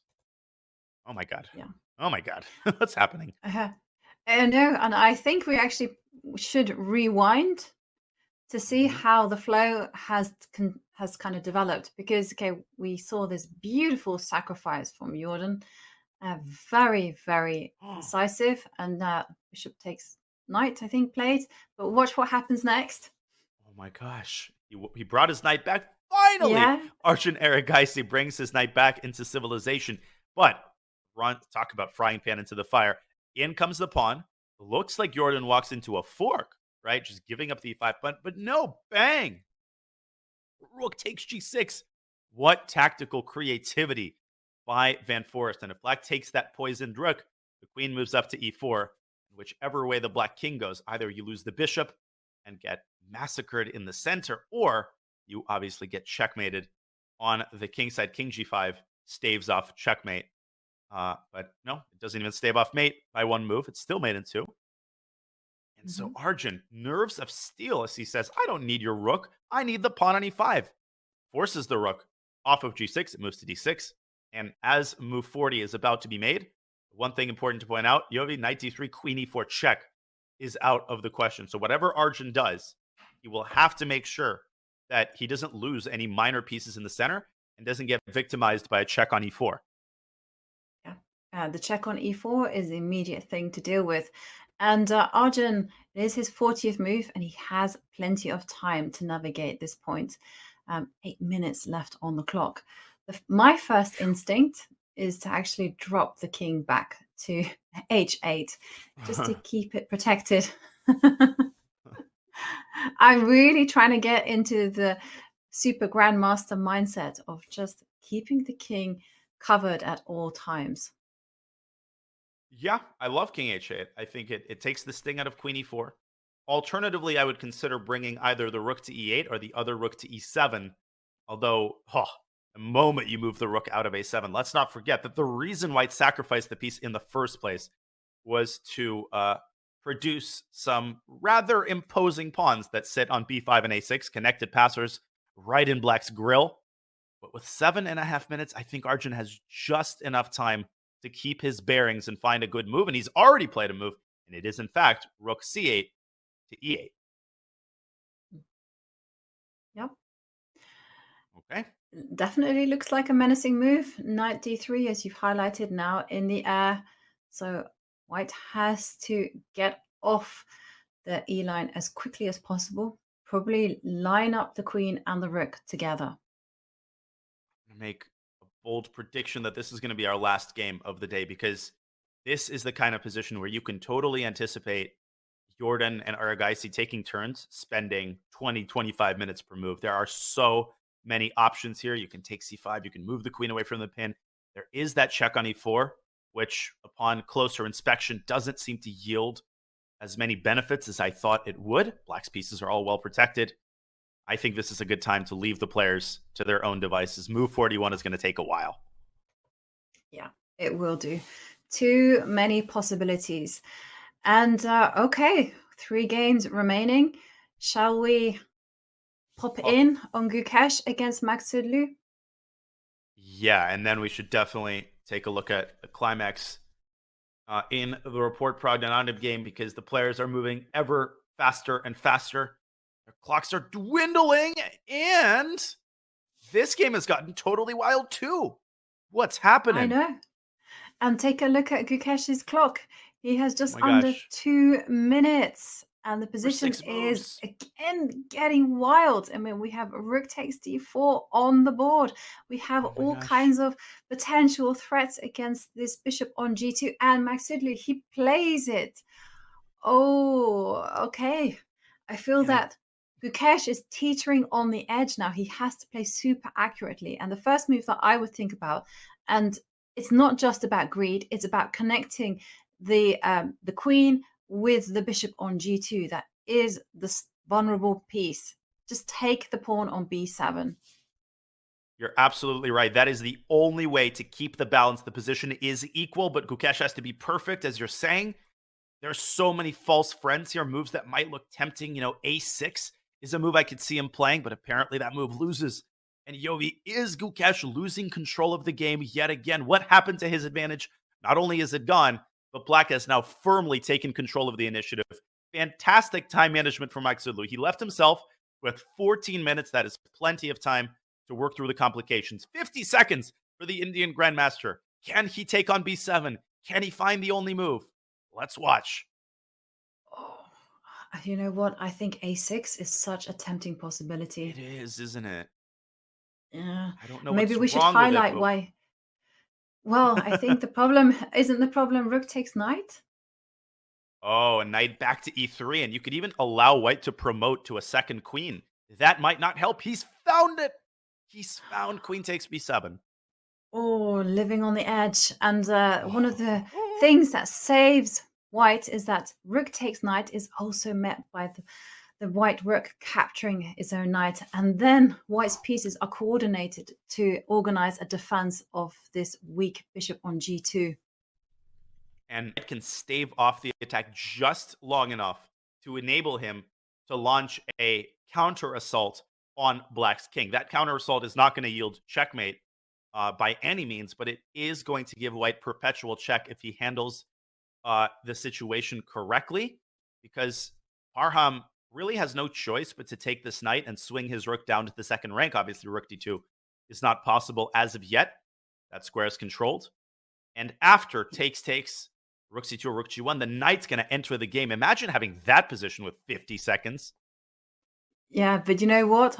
Magsudlu is going to use his time, and I don't think he's going to capture that knight. I think he's going to play some other confusing move. Ooh. Because the reason I'm saying this is because after rook takes knight, it is very obvious that what white has to do. White is going to immediately capture the knight, giving more time to Gukesh. When Gukesh has just 60 seconds left, the best thing to do is to make a move that will just confuse him. And I'm thinking, can you get away with some, I don't know, some kind of move? And I'm just, and okay, he's taking the knight. I just don't think he saw an alternative. I don't think there were any other ways to coordinate his pieces. And here we go, breakneck action. Rook to c2 is on the board. But you're right, this allows Gukesh to make a couple of moves really, really quickly, build up at least a tiny amount of cushion, which I think will allow him to find the subsequent series of only moves. Rook g1 is forced. You could throw in a check, but I don't see the point of that. There it is, rook g1, and Parham is likely to swing his knight into the action with knight to d4. Oh my gosh. Yeah. Which game do we go? Because Parham, or Report Pragnata, is also going crazy. And there's knight d4. No. Okay, knight d4 on the board, and the knight is making a beeline to the e2 square, where it will help the queen attack g3 and g1. Oh, this is so difficult. It's wild. King to H1. I mean, how is he going to... King to Only H1? move. Only move. No way. Got to Who's step gonna out of find knight that? f3. Well, knight f3 is a devastating threat. Yeah, it is. King H1. Oh, Gukesh on the brink. We definitely should wait for Gukesh's move because this game is just percolating. King H1, every other move loses. If you give a check on B8, which I could totally see him doing, that check is tempting. Buy yourself some time. It's premature, and it would lose the game. Literally, the only move is to drop the king back in cold-blooded fashion. And 40 seconds for Gukesh. Can the Indian Grandmaster keep his cool? I don't know. Did you see the way he was looking at the clock? It seems to me that he's nervous. Keeps Can't looking take at it. the clock, and then he looks at the board. Okay, he got finds the best move. Oh, he's done it. okay. But he's still not out of the woods. Just so many aggressive moves. The first of all, what is going to happen after the knight jumps to E2? Well, I guess queen b8 check, and the point is that the king cannot escape the zigzaggy series of checks. If queen g7, there's a queen check on e5. Most importantly, if king h7, the bishop comes to the rescue with a check on e4 that will open up the 7th rank. So white can apparently, with a series of accurate checks, force the perpetual check. And black has really no choice but to play knight e2, because queen takes g3. There's queen takes f7 check. That's the saving resource. Just beautiful. Okay, so it looks like Gukesh has this under control with seconds left, but we really should go to the game between Rapport and Pragnananda because it's just madness. Look at Prag's king. It's out there in the center. It's being attacked by Richard's forces. Oh, this is looking dire. It is, and he's got 1 minute for 9 moves in a situation where his king has no safety, no solace. His bishop is locked out. By the way, Gukesh is about to make his 40th move. If he makes a mistake, if he does not give that check on b8, we will keep you posted. But if he does, he will most likely hold the draw. What does Prag do? Rook has come to g7. Yovi, black is up 2 pawns. Does anybody care about that? No. e6 is coming. I think he's lost. I think this is dead lost for Prag. E6 is a huge threat. He's just under a minute, and he moves his rook to f8. E6 is winning. It's a deadly threat. And you have pawn takes pawn on the board. Oh my god, e6. And Richard, well, he has just under 4.5 minutes to find this move. But his position is just crying out for this kind of pawn advance. I mean, the thing is, I think Prag actually saw e6. I'm going to amend what I just said. I think he wants to slide the king over to c7. And there, it's important for Richard to realize that he can just take the pawn on h6. You don't actually need to play e takes f7 to rush that move. If you rush it, then somehow the black king is going to use that f-pawn as an umbrella, and Prag might start to worm his way out of the dire situation he has found himself in. 3.5 minutes for the Romanian Grandmaster. He can't fall asleep either. No, he certainly can't. 31 moves played so far. 9 moves left. This is insane. That bears repeating. 9 moves to make in 1 minute in a situation where his king is just caught in a furious attack, a storm that never seems to end. We remind you that they will receive 50 minutes after move 40 is played. White makes his 40th move, 50 minutes. Black makes his 40th move, 50 minutes. But that is so far away. Prag isn't even thinking about move 40. He is thinking about surviving each individual move and not losing on time. Yeah, it is just a question of surviving here because the position is just in tatters for him. And Richard doing the right thing. He is working out all the details. I mean, the great news for Richard is that he probably doesn't even need to go e6. He can just improve his position by moving the queen to f4, attacking the pawn on f5.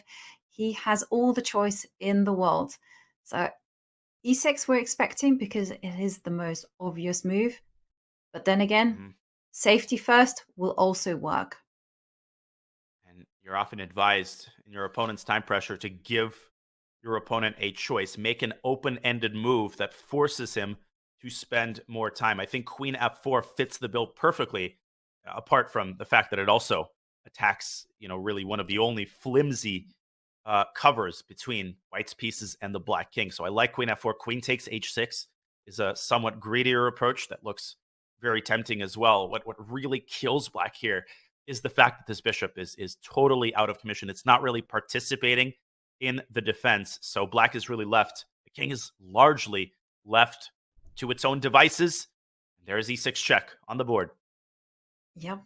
E6 played and king runs to C7. And did Bishop you see H5. how quickly Richard played this move? Piling on the pressure on F7. This is clinical by the Romanian Grandmaster.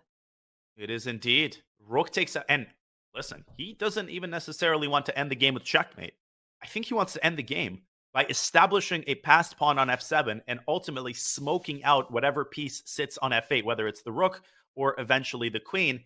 The e-file will open, and he will use that e-file as an avenue to get a piece to E8 and smoke out, again, that rook on F8, which is going to be so unstable.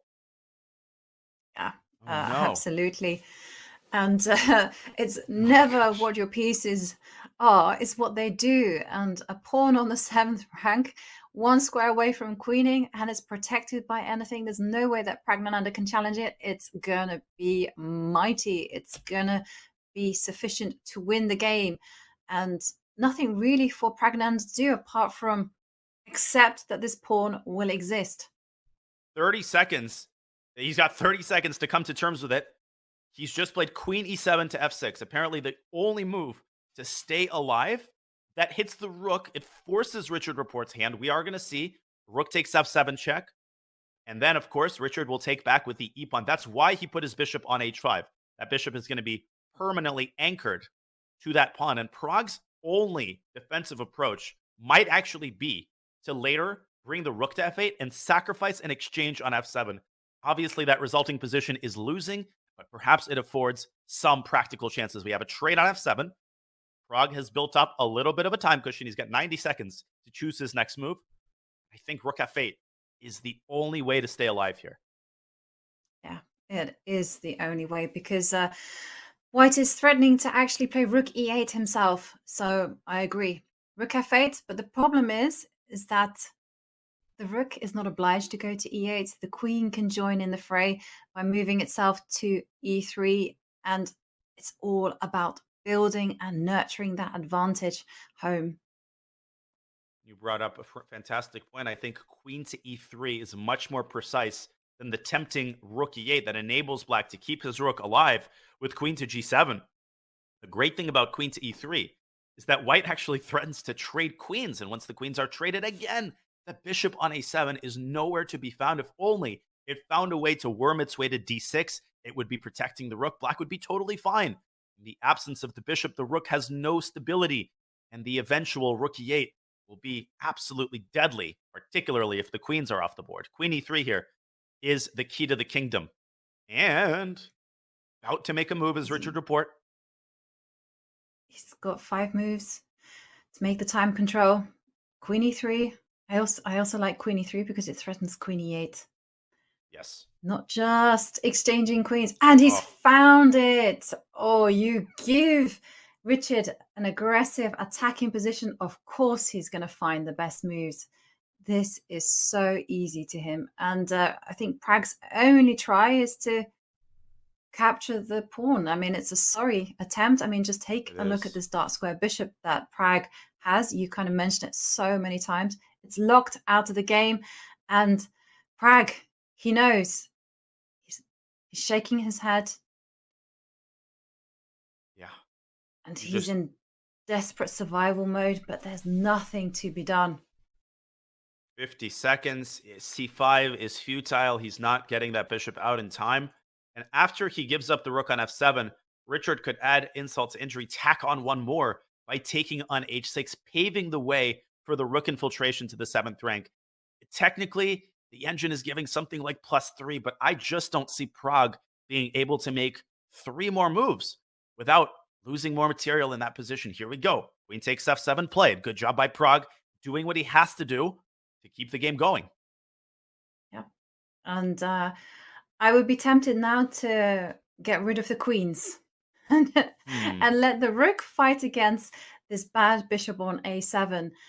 And that rook is a mighty fine piece because it can eye up the H6 pawns, pick up the F5 one, and not to mention that B7 is also a target. And we just saw Richard reach with his hand. Prague looking away. He knows. Oh, he does. And everything wins. Queen takes H6 is the more violent approach. Queen E7 is in the great style of the sort of Soviet schoolboy. Get the queens off the board, win both of the kingside pawns, and the 4-on-4 with rook versus bishop is a relatively elementary win. It's not the easiest thing in the world, but with the additional 50 minutes, Richard should have no problems converting. It's largely a matter of taste here. What kind of win do you prefer? A technical one or one in which you have to do a little bit of calculation and go for the direct attack? My vote. One with no risk. Yeah, but Richard Report is Richard Report, as one wise man said, and I think he's keeping the queens on the board. Yeah. Yeah, I agree with you. Queen takes pawn, and then the rook moves itself to G1, and that is going to be curtains. But still, time is ticking, and Richard will be in calculation mode. He'll be thinking about what's going to happen should Pragnananda capture the pawn on A2 with his own queen. Yeah, takes. There's a check on E7. Oh, and nope. Look at you. He goes for safety first.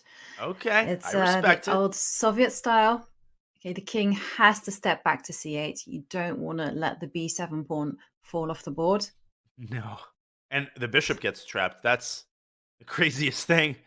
If you play king D8, Prague has 2 more moves to make until time control, and then he will have that additional time to see if he can maybe keep one of these pawns by miracle, maybe go C5 very quickly and try to blast open a diagonal for the bishop. There are some tactics having to do with bishop E3 check, so I think Richard still has some work to do. Yeah, I think so too, but it's just a question of time, and time is Richard's friend. He has all of it in the world to just sit there and just keep on improving his position. And Prague will have he has a big defensive task ahead of him and is largely dependent on Richard making a critical mistake. Yeah, what's interesting is that the theoretical endgame rook versus bishop with 3-on-3 on the same side of the board is a pretty well-known win, but the winning strategy there is not the easiest to formulate if you aren't aware of it beforehand. When you start adding pawns to the same side of the board, obviously that favors the side that's up material because it's easier to target the opposing side's pawns when there are more of them and harder to defend. So if Report can win both of these pawns, I think the game ends then and there. It all depends on whether Prague can find some way maybe to play C5 at the right moment and keep one of the pawns alive. That complicates the winning process. 10 seconds. Now, don't fall asleep, Prague. King B6. Okay. It was somewhat surprising to put the king on B6, but Prague is banking on moves such as D5 and perhaps trying to keep the F pawn alive by putting it on F4. It's move 39, Yovi. Prague still has a move to make and 8 seconds to do it in. He's gotten up from his chair. I hope he realizes this is not move 40. Move 40 has not been made yet by black. Yeah. This is weird. Oh. Where's he going? Where's he going? Whoa. What's happening? Is that him? It is him. He's not on the board. He might have made a mistake on his score sheet, and he might be under the impression that 40 moves have been made. This has happened before in Grandmaster level chess, where you skip a move on your score sheet, but more likely he just believes in his ability to come back to the chair and make a move. But this is getting me really nervous. I think it's more the former case. I've never seen anyone get up from the board when they only have 38 seconds left to make a final move. Oh no, there he is. Sit down, Wow. Prague. You're gonna... Yeah. Oh my God. And now Richard down to 40 seconds. Maybe this is a psychological ploy. Maybe Richard also thinks that he's made move 40.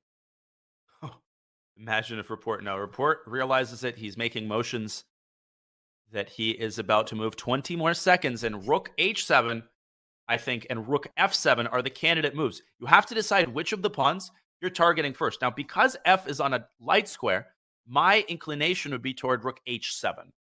10 seconds. 8 seconds. 9 8 seconds. Seconds. Got to make a move. It's going 5 down. seconds. He's got to make With a move. 4. Come on. Oh, my lands. Okay. 3 seconds. He cut it so close. And he goes C4. Interesting move. Just keeping the king confined. Now, where is Prague?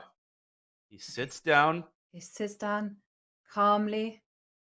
20 seconds. The How moment of calm is he? truth. This is crazy. Oh, no. Oh no. He's going to No, lose no, on no, no, no, time. no, no, no, no. Has he forgotten that he's thinks got 10 he's made- seconds? He's got 10 seconds. No, no, no. Oh my God. I can't believe It's this. 6, 5, 4, 4, 3. 3. He's 2, lost on time. 1. He doesn't He realize. thinks Oh, he's wait. made move 40. No, but white has made move 40 and black is not. Are we unaware of the rules, Yovi? The rule should be just because your opponent has made move 40 does not mean that you get the time. Black has to execute his 40th move to get that additional time. The clock is wrong. I think he's lost on time. He's lost on time. But look at the clock. No. 50 minutes have been added to his clock, and that is wrong. No, but and there That's we it. see the handshake. He lost on He's time. lost on time. And I would be more shocked, Yovi. Imagine if his position wasn't lost. How crazy that would be. Yeah. Oh my Wow. gosh, but what happened? I'm speechless there. He just thought that he had made move 40. I mean, his body language indicated that the way he got up from the board, the way that he kind of relaxed, was hanging around. And then he just sat down when he had 30 seconds left on the clock, and he just calmly wrote Richard's move. Oh, The game this is not over. heartbreaking. He would have had far some from over. chances. I mean, go bishop b8, go d5, 3-on-3. Richard would have had his work cut out for him. A surprised Parham walks over there. Yobi, we kind of called it the moment he got up from his chair with 30 seconds left. We knew that something was wrong. And the only explanation I can think of is what I mentioned. He made a mistake on a score sheet. Let's say he accidentally wrote the same move twice, or he accidentally missed one of the moves. You don't see what move number it is on the clock. The clock does not tell you what move number it is. So you're left to your own devices. I've made this mistake before. That's why sometimes I subconsciously try to make 41 moves just in case I misnotated. What a crazy, crazy ending to this game.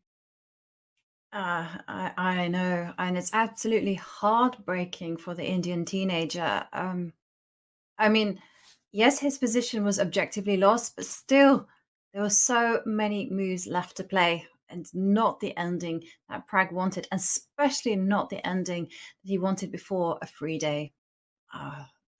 Yeah. Sad things. I mean- And I agree with you. I actually am paranoid about this happening during the game. So I often will make sure I get to move 41 rather than just move 40. Or sometimes I will even ask my opponent, move 40, and they go, Exactly. yes. And then I'm like, out of there.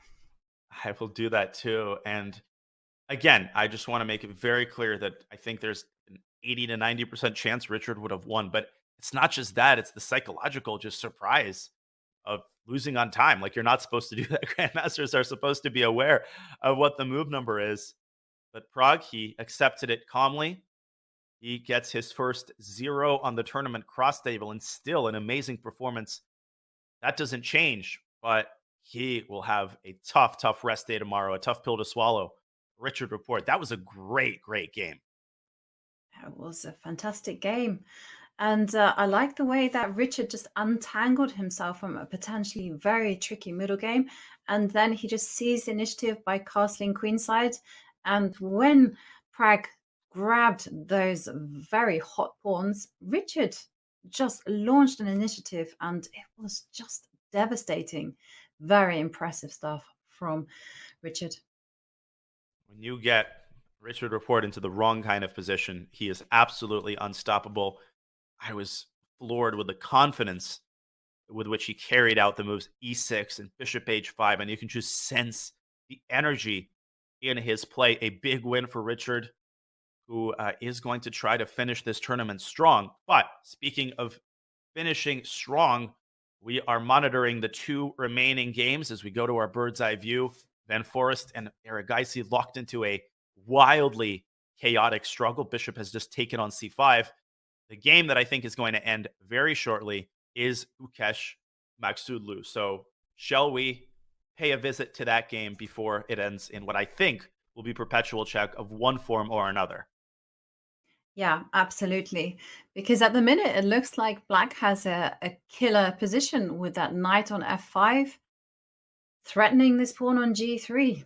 And it seems to me that White has to bail out as quickly as possible and start giving some checks. Yeah, looks are so deceiving in these types of positions. We just want to clarify, nobody else is going to lose on time. Gukesh has made move 40 on the previous move, and that means while the clock hasn't been updated just yet, he's got right about 35 minutes at this point. So he's been thinking for 18 minutes, and he realizes the gravity of this situation. The best move, Yobi, I think the most precise way to ensure a draw is actually just to push the pawn up to g4. And yeah, this looks brazen, but it's not. Yeah, you can just step forward with the king, and knight f1 check will be a perpetual check. You cannot capture that knight, and then back you go. And I agree with that. Ooh, how are you going to handle this? Now queen to e5 check. Now here comes the perpetual. And actually, the move that I was suggesting could potentially be a big mistake. If Gukesh gives a check with the knight on f5, then Black will simply play f6, and the queen has no good way to deliver a second check. And this occurs in which position? This occurs when the knight is on f5 in the game position. Let me rewind all the way back. So you're saying if he gives the immediate check, f6 is bad news. Even this is probably maybe a draw. I mean, you could give up g3 and still try to get the perpetual, but it's a moot point. It's not worth even looking at. Now, the one point I want to make is that Parham should not repeat the kind of thing he did yesterday against Fabi. I think he's going to learn his lesson, because knight e2 would be very unwise, actually. Queen e5 check. Look at this. If Black drops the king back to g8, after the calm rook f1, it's checkmate, because queen e8 and queen takes f7 is coming next. Black loses his queen. And if you drop the queen back to f6 thinking, let me be clever and move this knight back out to f4, and maybe it looks like Black's got some chances. Why does the brilliant intermezzo, bishop to e4, hitting the rook, attacking the tail of the discovery? After rook a2, rook g2, Black is in dire straits and is going to end up just losing this knight. So Gukesh is triple, quadruple checking. You can't be careful enough, especially when you're in bad form. So he's going to take his sweet time. But I have no doubt in my mind that we're going to see a draw after g4. Yeah, it looks that way. Because believe it or not, the danger is probably all on Parham's side rather than Gukesh's. And it was an exciting round today. And the players, of course, will have a free day tomorrow. But that doesn't prevent them from playing wild and exciting chess. Could you have predicted this? That Prag would lose to Richard Rapport, that Magnus would just simply overwhelm Fabiano Caruana with the black pieces?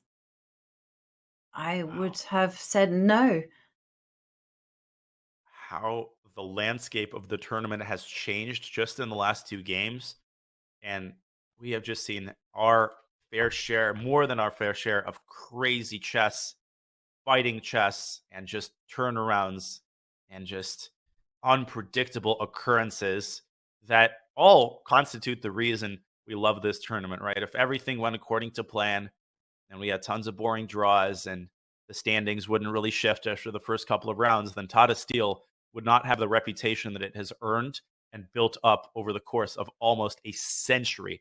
Now just think about that. The same tournament held in essentially the same place for 85 years. And these players are more than well equipped to continue this amazing tradition in style. Now we will continue a tradition of our own, which is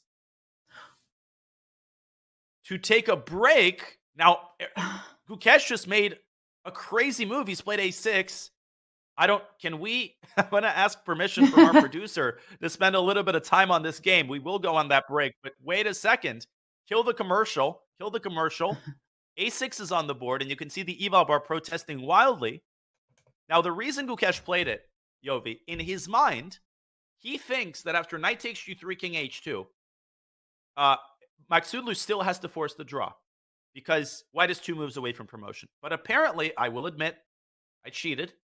Apparently, black has an additional resource in the form of knight f5. Oh my god. And if a7, black stops the pawn with rook a2. Now you think, what do you mean stops the pawn? White can still promote. But after rook a8, queen a8, there is a smothered mate. Bang, bang, and you don't even sack your queen. Even if there was a knight on f3, this would be made. That would be insane. Now wait a second. Did Gukesh mess up again? Oh, Rewind. he has. But that mate with the knight on f1 and the queen on h2 is notoriously difficult to spot. I remember that Kramnik actually didn't see that checkmate when he faced off against the computer. And, oh, gosh. I can't believe what I'm seeing. And the reason that g4 was so important, Yovi, has nothing to do with the material count or the inherent value of that pawn. It was just that the pawn on g4 would have prevented the black knight from moving back to f5 and setting up these discovered ideas. And the last thing I'll point out is that after knight f5, you might say, well, obviously white doesn't have to promote, but if white doesn't promote, black just picks up the a7 pawn. That pawn is hanging, and black will emerge 2 pawns ahead. According to the eval bar at a relatively low depth, black is already on the border of winning. Should this happen on the board, should Parham play the move knight f5, and he's got an entire hour to figure out what I think is an idea that he is well capable of seeing, even in, let's say, a rapid game. Yeah, I agree with you.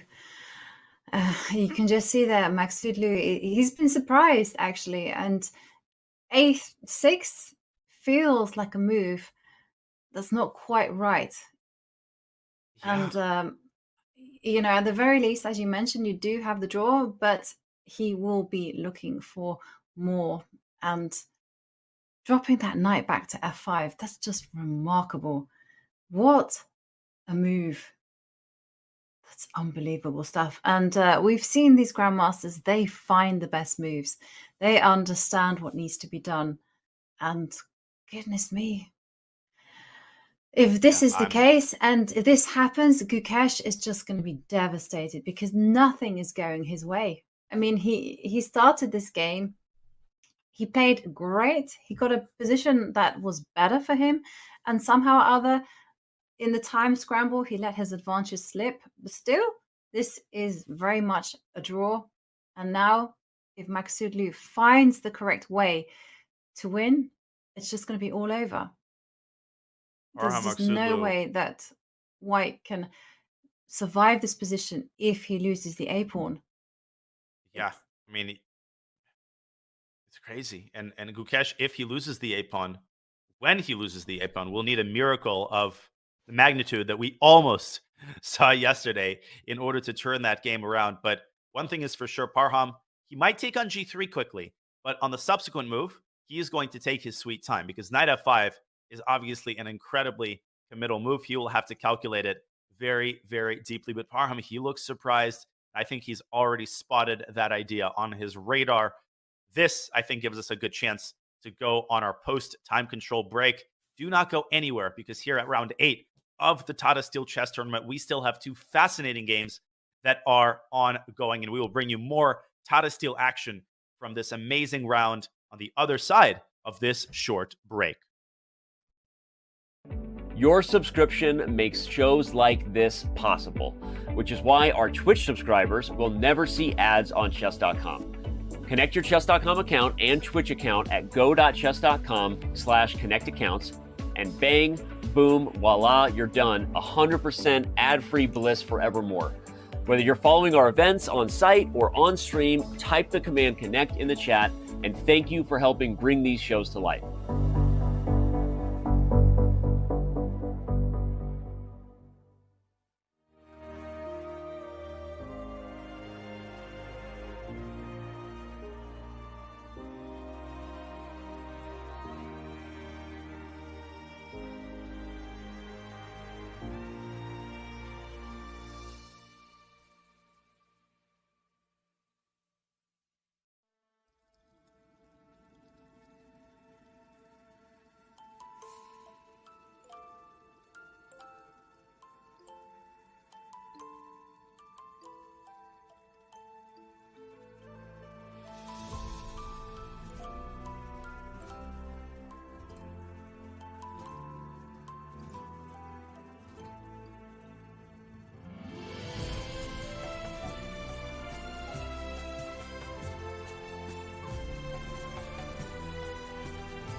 What a fascinating Sunday round here at the Tata Steel chess tournament. The playing hall still mostly filled and the spectators at the front crowding around the final 2 ongoing games. We have had a fascinating round, some draws, some decisive games.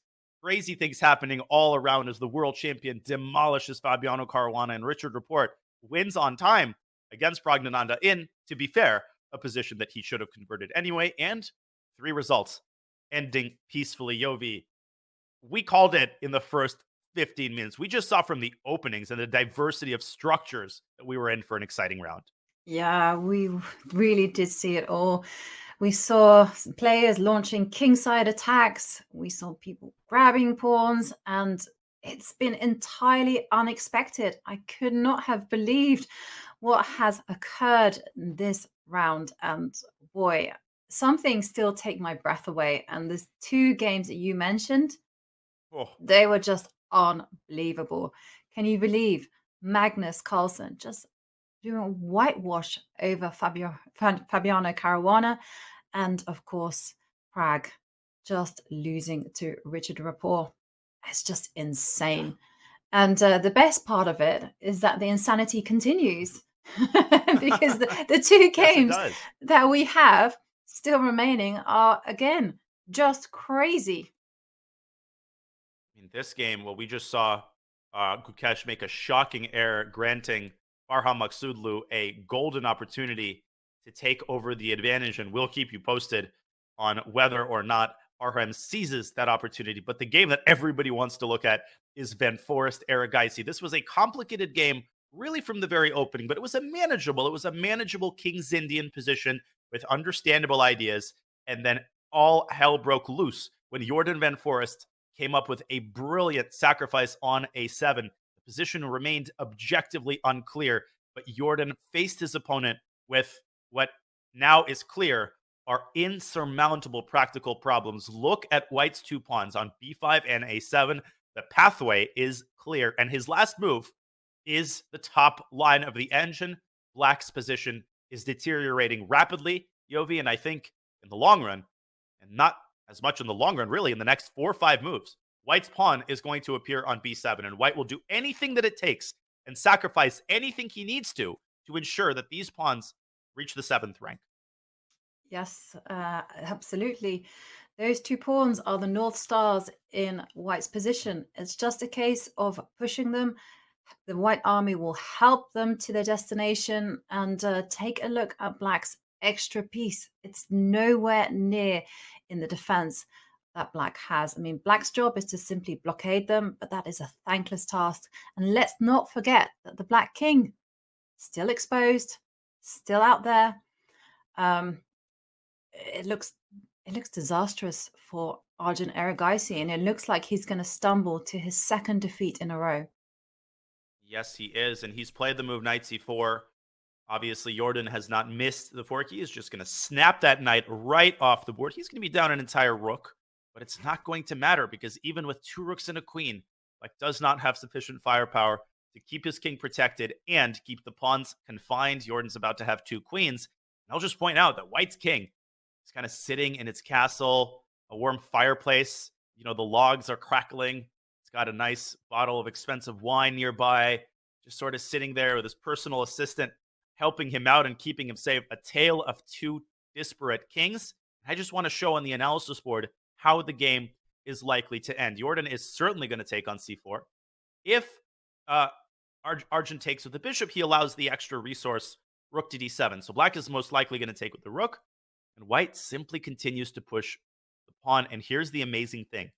Black drops the rook back to c8. It still appears that Arjun is keeping things relatively under control, but here you actually have the crazy sacrifice on e6, giving up yet another exchange.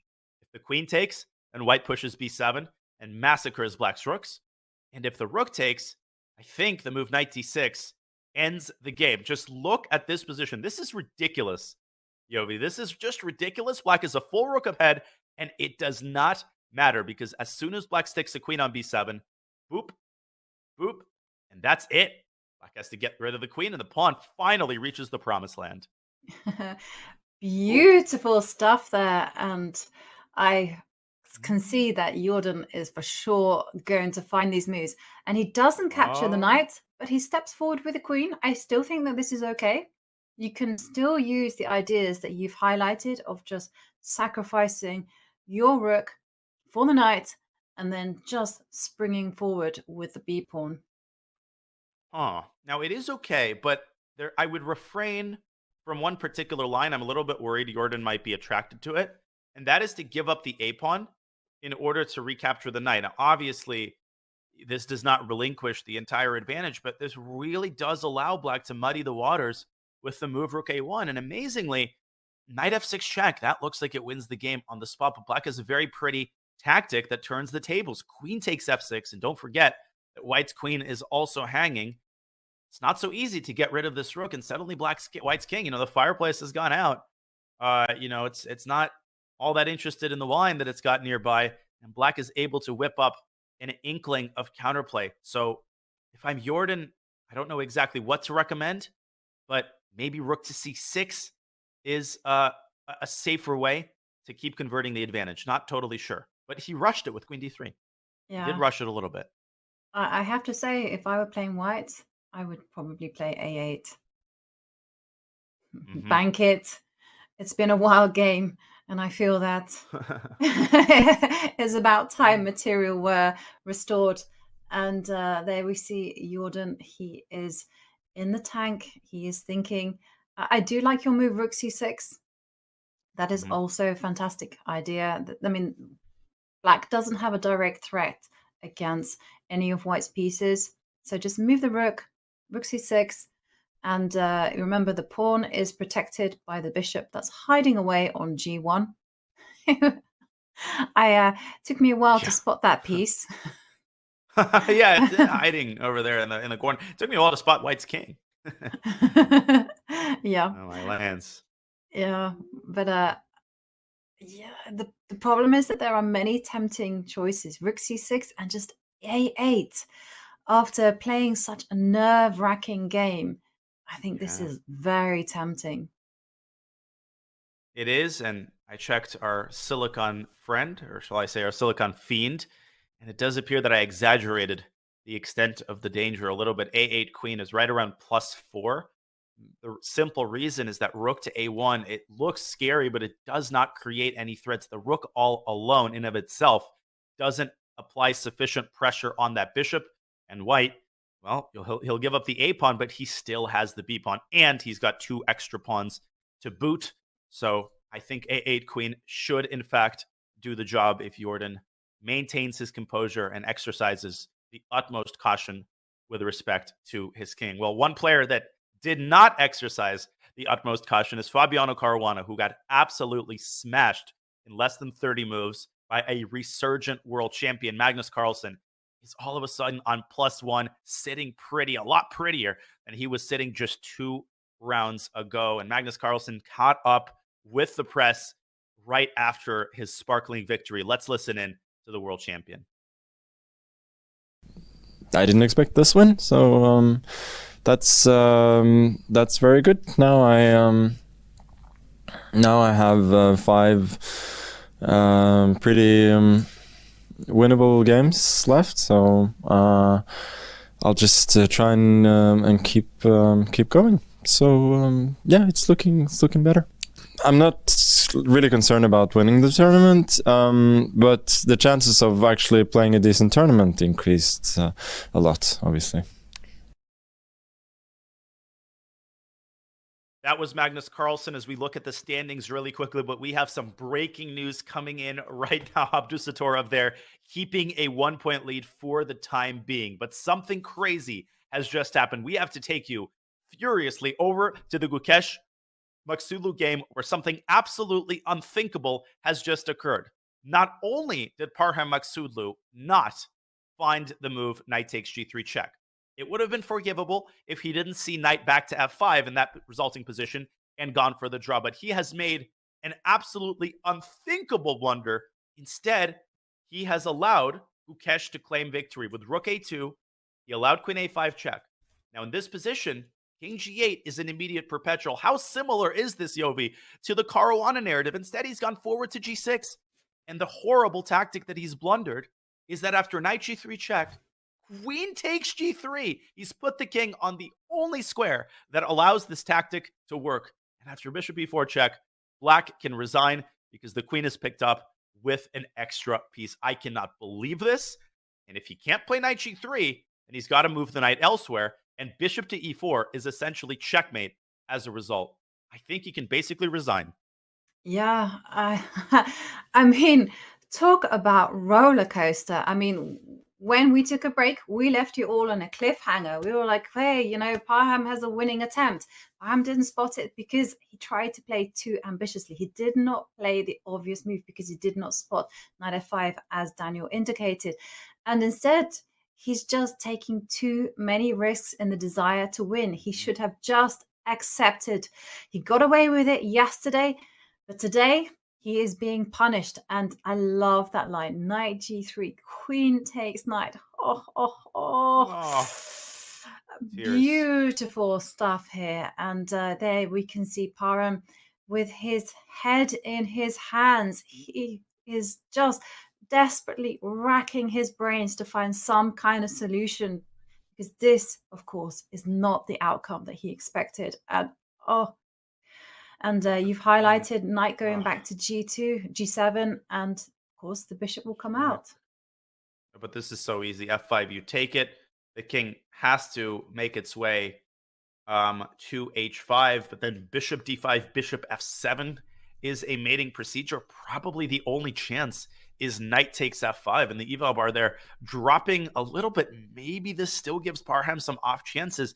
The problem, though, is if we rewind a couple of moves, apparently the move a6, a7 wins the game on the spot. If you can distract the queen, then the win is obvious. If you can distract the rook, which you do, then the clinical rook f1 forces the queen away, and then bishop e4 is simply checkmate. For instance, queen b6, bang, and then you actually can take with the bishop, you can take with the pawn, and obviously this is like the most one-sided affair of all time. Instead, Parham has decided to seek his fortunes on e3.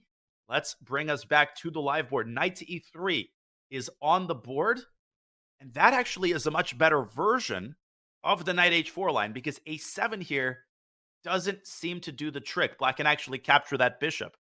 Is Parham going to pull off another unthinkable miracle and save this game? But all of that to the side, Yovi. I can't believe that he didn't take on g3. At the very least, he would have had that draw in his pocket. I know. He's just taking these crazy risks. And I admire the fighting spirit. He's a fighter, but his form and his delivery in these critical moments has just been sorely lacking. Yeah, I have to say, sometimes it comes from the will to win. You've got to back that up with moves, and sometimes you just have to accept that your opponent has also worked as hard as you have, and that a draw is a fair result. You just can't force those victories. You can't will them into existence. You have to let them happen naturally. And I do like the move knight e3. But the first thing that I'm going to say is follow the checks. I mean, the bishop will come to e4. Yes. The only thing that black can do is play f5. Nothing else for it. And then white should take his time. Definitely, because you have a choice. You know, you can check on e6 or you can check on d6. Is there a difference? So I would just start with one random one and work my way there. So which one do we want? Dark squares, light squares? Well, I think actually queen d6 is the more sensible check, because it keeps tabs on the h2 square. And amazingly, white doesn't even have to only play with checks. Black has 0 threats. So after the king drops back, I think the simple g takes f5. I mean, unless I'm missing something. Could you also, if there's no checkmates, you can just go rook c1.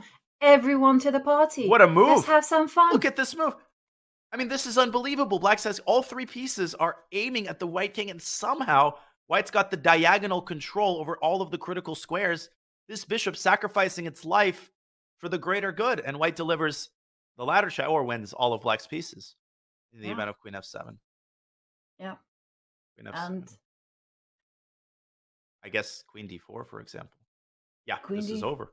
It is over. And no way. Okay. Nice spot by queen d6. I hadn't...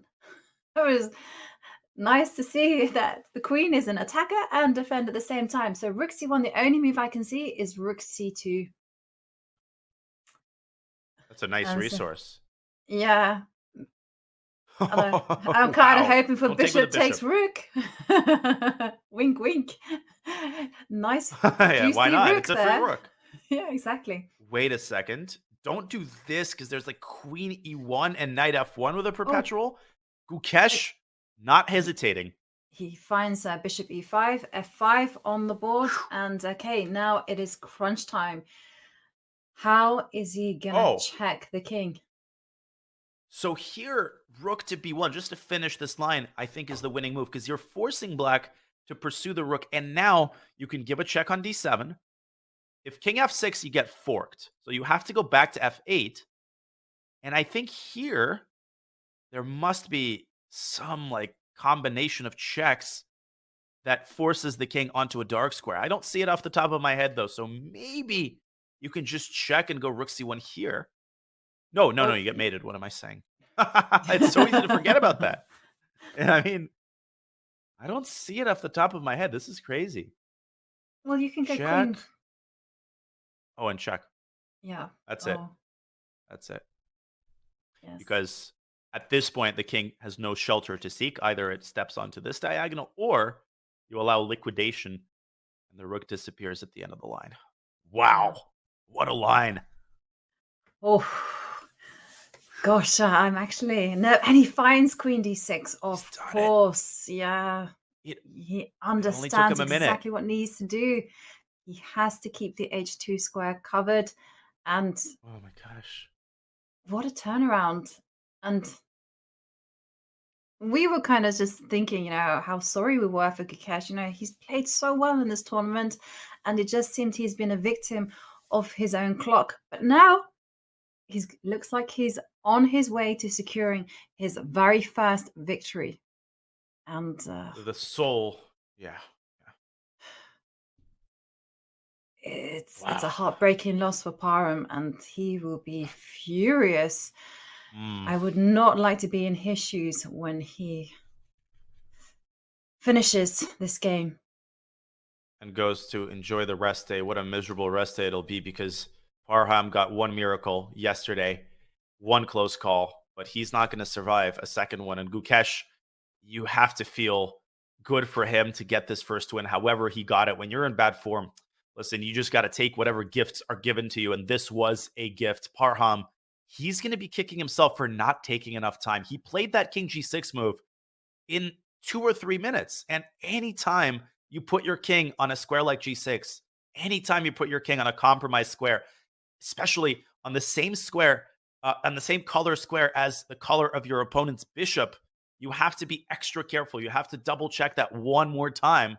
And Parham failed to do that. What a ridiculous series of turnarounds we have seen in so many games today. Yeah. Talk about a tumultuous round. I mean, expect the unexpected. And boy, I mean, are we seeing this kind of blunders because of tiredness? Is fatigue making a mark? And there we see Parham put his king on f7. And yeah, I was looking at rook c1.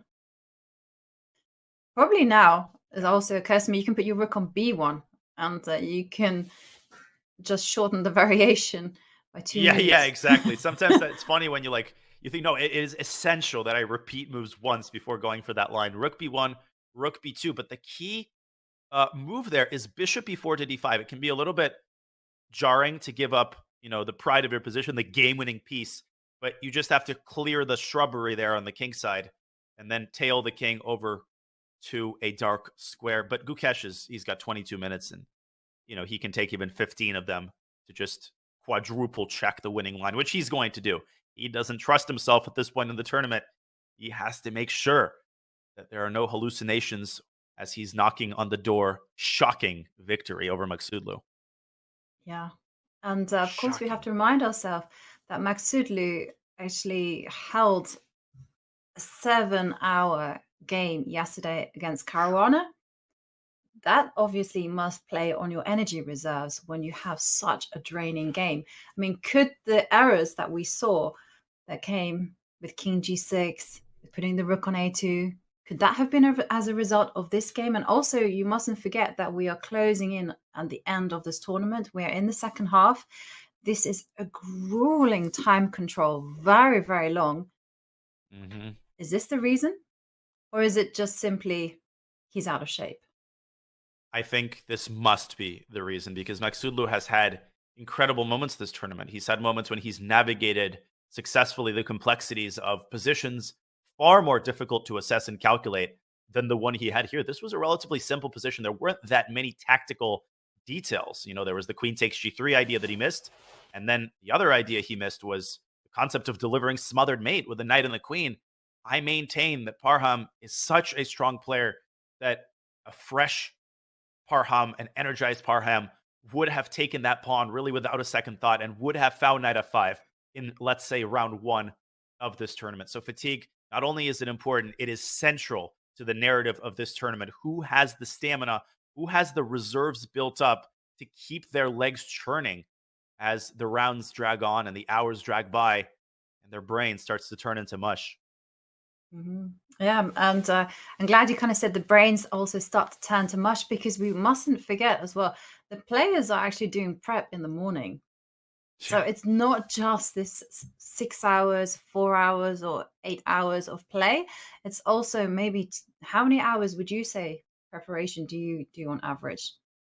I think at least 2 to 3. I mean, obviously there's prep before the tournament, but there's prep during the tournament, which is largely review. Their team or their coaches send them files. They have to review and process those files. And those files contain, obviously, the openings that they predict will happen. So the amount of review and maintenance that happens during the tournament is staggering. I think it's at least, on the low end, 2 to 3 hours, maybe an hour in the evening, and then 2 hours or so in the morning before they head off to the game. Yeah. And also when it comes to preparation, these guys play everything. How do you prepare against, someone like Magnus Carlsen, Fabiano Caruana, who, when you check the databases, you're like, okay, they play E4, D4, C4, knight f3, G3, anything goes. And obviously you can't cover all those lines because it's just too much, and you don't want to turn up to the board brain dead, basically. I remember a very interesting interview with, I think it was Kazim Janov, where he was talking a little bit about how openings are predicted, and one of the devices is to basically see where you score the worst. And that's, it's a pretty safe bet that your opponent is going to see the same statistics that you will. But, for Gukesh, nothing has gone quite right this tournament, not his openings, not his middle games. And this win is going to come at such an opportune moment. It's going to allow him to press the reset button and try to finish strong. And we have a very nice interview with Gukesh. We caught up with him before the tournament. Let's hear the Indian Phenom's thoughts on his chances and his opponents.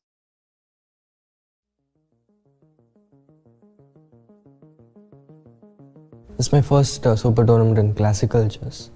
So, yeah, with Magnus and all the top guys, it's super interesting. And there are also a lot of youngsters, so it's going to be super fun. I like crowded playing halls. I just like spectators watching my games. It just makes me want to do better if someone is watching. Since the lockdown pandemic started, I've been working with engines a lot. Yeah, till now I don't have any real problems with adapting. So when it comes to chess engines, I'm usually quite interested. As this is my first really super tournament, I want to learn as much as possible and to just fight it out, and I look forward to giving my best, and hopefully I can finish in the top.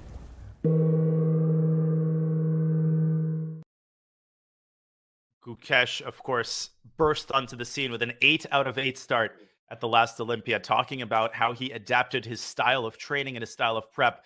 Yobi, you talked about that very astutely earlier, involving and incorporating engines into his training for the first time in his career. That is a pretty crazy thought, that someone of Gukesh's age from his generation, one of the only ones not to grow up using engines religiously. Yeah, I know. And it's really unheard of because every generation brings something new to chess, and it could be within the preparation methods, the training methods. And Gukesh somehow strikes me a little bit as the old guard. I mean, even in that interview, he said that there are a lot of youngsters in the tournament. That kind of, to me, implies that he doesn't see himself as a youngster. I think that's awesome. He sees himself as an old soul. And Gukesh is like all the Indian juniors, along with Erigaisi and Nihal Saran and others who are coming onto the scene. They're just so easy to root for. They're modest, they're classy, and they're incredibly driven. So Gukesh is taken on f5, which is a perfectly sufficient alternative to rook b1. The idea is very simple. That pawn is going to be part of the deadly machine, which is going to cost black his king. King is not long for this board. In the event of knight f1, bishop d5 is an elementary mating sequence. It's amazing that Parham doesn't have a single square on the king side that he can use as a springboard to create any threats. White doesn't even have to rush. He can win the game by pushing the a pawn and promoting it. That's how lost this is, Yovi. And what a crazy turnaround. Yeah, that's insane, actually, because you would have thought that there is a move somewhere, somehow, but somehow these pieces are just completely paralyzed. They can't do a single active move, despite looking like they are fearsome creatures, but they're not. And interesting how looks can be deceptive once again. Chess is just such a crazy game. I mean, the mirage of black's pieces of the activity is very deceiving. As you say, Gukesh is going to win this game very shortly. Parham might resign here. More likely, he'll play one or two more moves. And I think we should take this opportunity first to go to the bird's eye view, because the other game is going off the rails as well. Jordan van Foreest has been winning for a while against Erigaisi on the strength of that remarkable knight sacrifice on a7. And I think Arjun has done a great job of creating counterplay, muddying the waters. He still is losing from an objective standpoint, but as Jordan's clock continues to dwindle, I think Arjun has his share of practical chances here. Yeah, maybe not many, for though. starters. No, not many, but for starters, and something that is definitely giving him some optimism is this pawn on f3. You know, perhaps it can capture the pawn on g2, and there is a slight weakness to the white king. And okay, it sounds a bit flippant of me, but when you are defending, you must always have a positive mindset, and it's always about those small gains, because otherwise, if you're very pessimistic about it, then you're expecting bad things to happen, and bad things will happen because basically you've manifested themselves. Yeah, okay, that was me preaching on about the universe. I've listened to too many of these things. You are what you think. It's true. Self-fulfilling prophecy. Yeah. Okay. Arjun. Well, Arjun is struggling. I mean, the moves that I would kind of consider is, you have to initiate chaos. So I am in favor of capturing the pawn. And then after that, I'm just in favor of throwing some pieces. I would really like a knight to get to g4. It's not really, maybe knight to d3 or something. It's really speculative. But then again, the position is ultimately lost. So you might as well try something. Yeah, that bishop on g1, though, is such a heroic defensive piece. And I think Jordan striking the balance between aggressive moves on the queen side and defensive moves on the king side. Most likely, I think, unless Arjun sees some crazy way to complicate the narrative on the king side, is going to be the move rook e8 to a8. If we can pull up an analysis board. And the problem isn't so much that the pawn's going to be on b7 within 2 moves. It's more like it's going to land on b7 within 6 or 7 moves. Jordan is in no hurry. He will play b6. And the more I look at this, the more hopeless this appears to me. If f takes g2, white can take really with either piece. Even king takes g2 is fine, but so is queen takes g2. And this blockade, as watertight as it seems, is not going to last very long. First, white's going to go rook a5. Then white's going to go rook c5, and the rook is going to travel in deadly fashion to c7, and the moment black moves the knight away from c6, insult to injury will be added with the move e5, opening up a direct line of fire against all three of black's blockading pieces. No, Yovi, I think this is on the cusp of being over. Arjun has taken on g2, but that's not going to help his cause. I agree. I'm kind of expecting the queen just to go to b7, and you kind of killed my ideas of moving the black knight, trying to initiate some kind of checks, because, of course, e5 is a killer move. Of course. I mean, I'm also thinking that Jordan might not even capture the pawn with his queen, as I'm assuming. He might actually play king takes pawn. In fact, I think he will. It's entirely safe there. Never assume is a good philosophy in life. Yeah, I think he will, because, of course, the queen can come to f5 and give a check. I think it's a brilliant move, king takes g2, and a great illustration that you never want to make automatic moves. King takes g2, and the key is that the rook guards the g6 square. Otherwise, queen g6 would have been a very nasty response. King takes g2, So, yeah. I mean, think- okay, so I mean, is there any way that black can just not immediately lose? So after king takes g2, queen moves to b7 to prevent the pawn and the queen Check to f5, His Majesty. and the king has to take a step backwards. It's probably irrelevant This- where, and this you looks just natural. keep on building, and you yeah, Bishop and you have f2 a big blocks the check.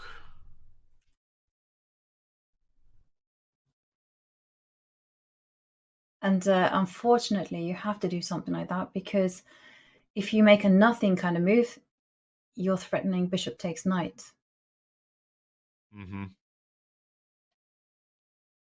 Here. And It's not even easy yeah. to make a nothing kind of move. No, I mean, the rook even... can swing across to e6. Huh. What's the most clinical way, though? Because rook e6, there is rook to f8. So I'm trying to figure out how do you actually end the game. Probably taking does win, but I don't like it after rook takes e5. The rook has too many shenanigans going on. So probably white should be a little bit more patient here. But how exactly? Maybe it's time for b6. Maybe there's nothing wrong with that move. Yeah. But what was wrong with rook e6? If we're calm about it and just go rook e6 and just, again, once the rook attacks the queen, we just go, no problems. Oh. Ooh. Where does the queen go? 'Cause you're Oh, gonna the lose queen. e4. Queen has to hold on to e4. I forgot about that. Okay. Yeah. In these types of positions, often the top computer move is some sort of very quiet move that makes one more decisive improvement in the position. Here, it makes sense that the queen will take on e4 with check. So tucking the king away on the side of the board is probably the safest way to ensure that black doesn't have any shenanigans. And if black goes rook f8 here, then you have left open the e6 square for your queen. So patience in small doses is very important when you're trying to convert these types of positions smoothly. But this is what I would try. If I'm Arjun, anything is possible. You know, white's king is still pretty unstable. Yeah, it certainly is. And as we've seen, there is still chances to go wrong. And if you capture with the queen on g2, is that going to be easier on a practical level? I think well, I was very attracted to rook b6 here at first. And he has taken with the king. Good stuff from Jordan. But here the queen would have dropped back to 8, and somehow black is holding the fort. And white has a very hard time of overprotecting the e4 pawn. The white queen is tied down a little bit to its defense. Let's go back to the live board. We've got the check on f5, and Jordan confidently carrying out the winning moves here. Bishop d4, I think, is coming next.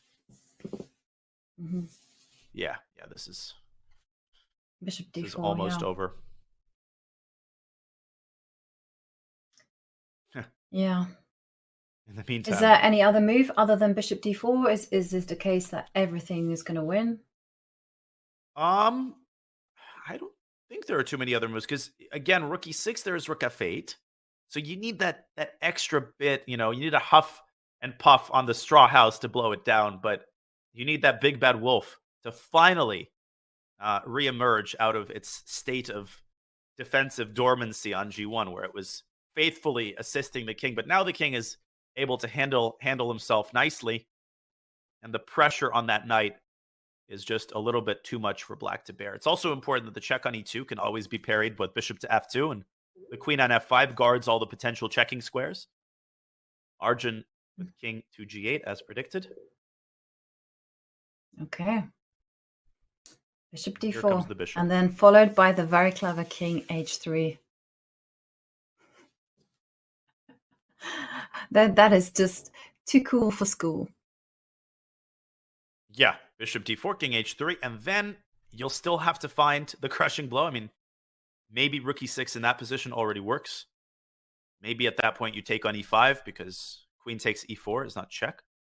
But I think Jordan is probably thinking, I'll cross that bridge when I get there. First, let me tighten all the screws to the maximum.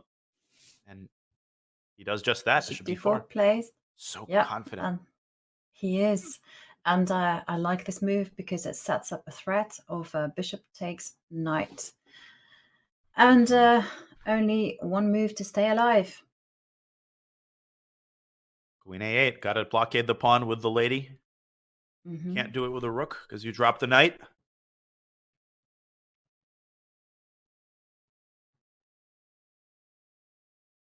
In the meantime, King h. Yeah. meantime, Parham is still thinking. It's a little bit too late. Have you ever had that Just a little bit. situation where your opponent has blitzed into a losing position, and then when they've reached a losing position, they've had like the longest think in the world, and you're like, too little, too late. 100%. It would have been better. It would have been better if you had thought before. I had this once, and my opponent thought for an hour and a half. I didn't quite know what to do. There comes a stage where it just feels like it's awkward. You're just like wandering around. You can't sit down at the board because they're not moving, and you're thinking, okay, I have paced enough times around the room. I've paced so long that it's probably There you rude. go.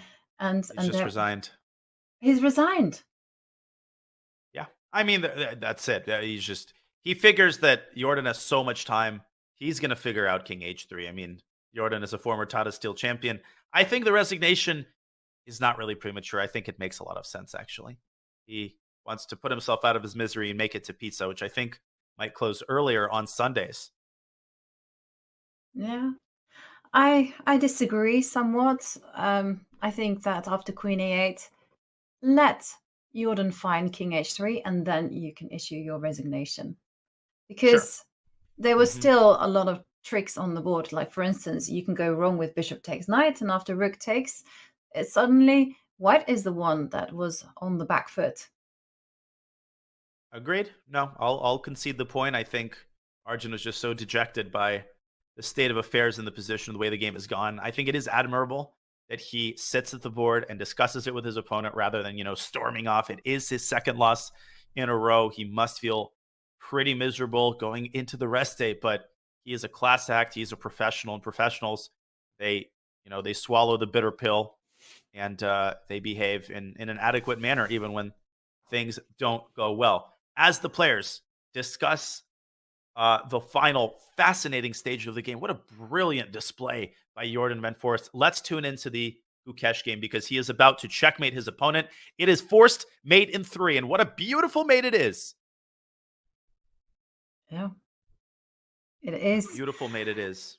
It absolutely is. And first of all, he distracts the knight away from the defense of the G4 square. And we have another handshake. The two games almost finished simultaneously. And what an unbelievable game with so many twists and turns. It was just like a movie. Kept us on our toes and kept us entertained.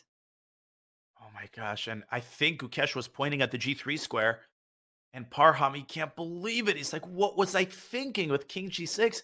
It's the double whammy, Yovi, of A, missing what looked like a win with Knight G3 back to F5, but B, not even going for the forced draw with Knight G3, Knight F1. And his over-ambitious play, his blindingly over-ambitious play costs him in this game. Parham is such a fighter. I mean, it is a treat to watch him play, but sometimes when his form is not ideal, he can go too far, one step too far, and a dejected Parham Maksudlu sets up the pieces. The first win for Gukesh. Not how he thought he'd get it, but he will take it. Yeah. Oh. And, they're looking at it. They're analyzing it. Yeah, and Gukesh is showing him Knight F5. Oh my gosh, this is not going to make Parham happier. They're setting up that position. And not all of the pieces have been set up, but they remember the position. They're just using the pieces as cues. Oh my gosh. Oh, look at Parham. Yeah. He's like, what? I missed that. Knight F5. He's pointing to the F5 square. That's where the knight should have gone. Yeah, I know. And Gukesh, we have to remember, he loves solving compositions. In fact, he is a composer himself. And Parham, just look at his face. He can't believe it that he did not seize that opportunity. Inconsolable, and we have all been there. This is so immensely relatable, that feeling when your opponent tells you about a missed opportunity, when you come back to the hotel room and check it on the computer and you just tear your heart out, just thinking, how could I possibly have missed that? Why didn't I take another 3 or 5 minutes? The course of the tournament might have been completely different. There is Parham. Oh, devastating. You just didn't see it. But in fairness, backward knight moves are actually the hardest type to spot. I'm sure he was just thinking the knight is going to go to F1. I don't want a draw. I feel like I have the kind of position where I can play for the win. But Parham just did not sense the danger. And there we can see the results of today. See, 3 draws at the top. But boy, it's been another bloodthirsty round with 4 decisive games. Jordan van Foreest beating Arjun Erigaisi, and Richard Rapport snatching a point from Pragnanda, who lost on time. And of course, well, the headline match was Magnus Carlsen absolutely crushing Fabiano Caruana with the black pieces. And there we have the final victory. Gukesh getting his first point, getting onto the scoreboard by defeating Parham Maksudlu. Wow, what a round, and how this changes the tournament cross table. Let's take a look at the standings.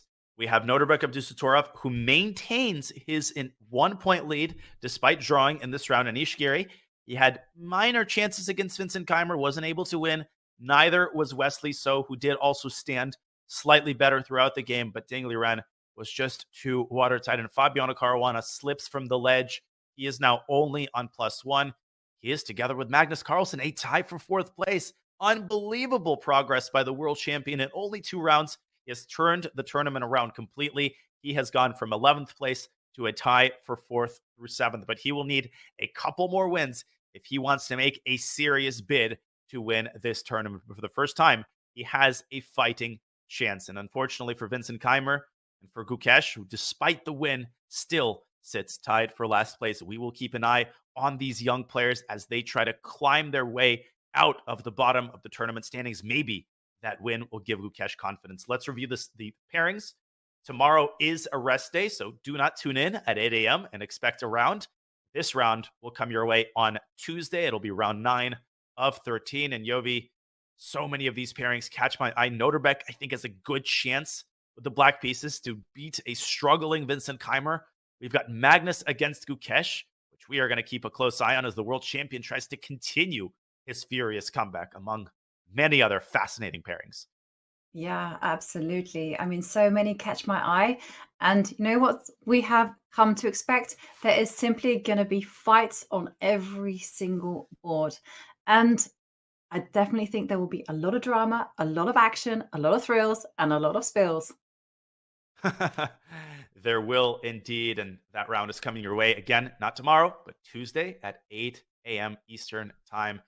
Well, you're going to have to wait 2 days for the next round, but the wait for something else is over because after a 2-year hiatus, the Pro Chess League is back. The 2023 season begins with a qualifier week starting February 1st, with 16 teams advancing into the main season. Past PCL participants include Magnus, Ding, Nepo, Fabi, Hikaru, MVL, and Anish. So we could not be more excited for the league's return. And with over 100K on the line, it's looking like the 2023 season will be one for the history books. Use !PCL in the chat to learn all about it. Well, we've learned all about Magnus Carlsen's comeback skills and, of course, about Nodirbek Abdusattorov's skill as he maintains his 1-point lead in the tournament. And as we look at a continuingly devastated Parham Maksudlu, he simply cannot believe it. Gukesh scores his first win in the tournament. Oh my gosh, I can't believe what action we just observed for 5 entire hours. But all good things, Yovi, must come to an end. Our withdrawal won't last long, only a day and a half. But I'll pass it on to you for your final thoughts on this incredible round 8. Yeah, it's been incredible. I mean, it's been insane at times. It's just been the most heartbreaking, but also the most thrilling round of the whole tournament. We've had so much drama, so much tales of the unexpected.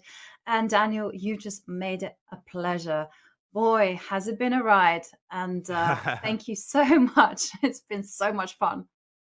Thank you, Yovi. The feeling is mutual, and I just can't believe how quickly the hours pass when you're watching games that are this interesting. We'd like to thank everybody in the chat. We had over 40,000 at the peak watching on Twitch and on YouTube. We know your weekends are busy. You're seeing friends. You're having brunch, but we appreciate it when you take time out of your day to watch this historic, fascinating 85th edition of the Tata Steel tournament. And thank you also to Bick, our producer, and our entire amazing chess.com team for yet another flawless broadcast. Folks, we will see you bright and early on Tuesday at 5 a.m. Pacific, 8 a.m. Eastern, 2 p.m. Central European time for what promises to be an incredible round 9. You will not want to miss it. But for now, this was Grandmaster Daniel Naroditsky and International Master Jovanka Huska from the Tata Steel Chess Tournament. We will see you on Tuesday.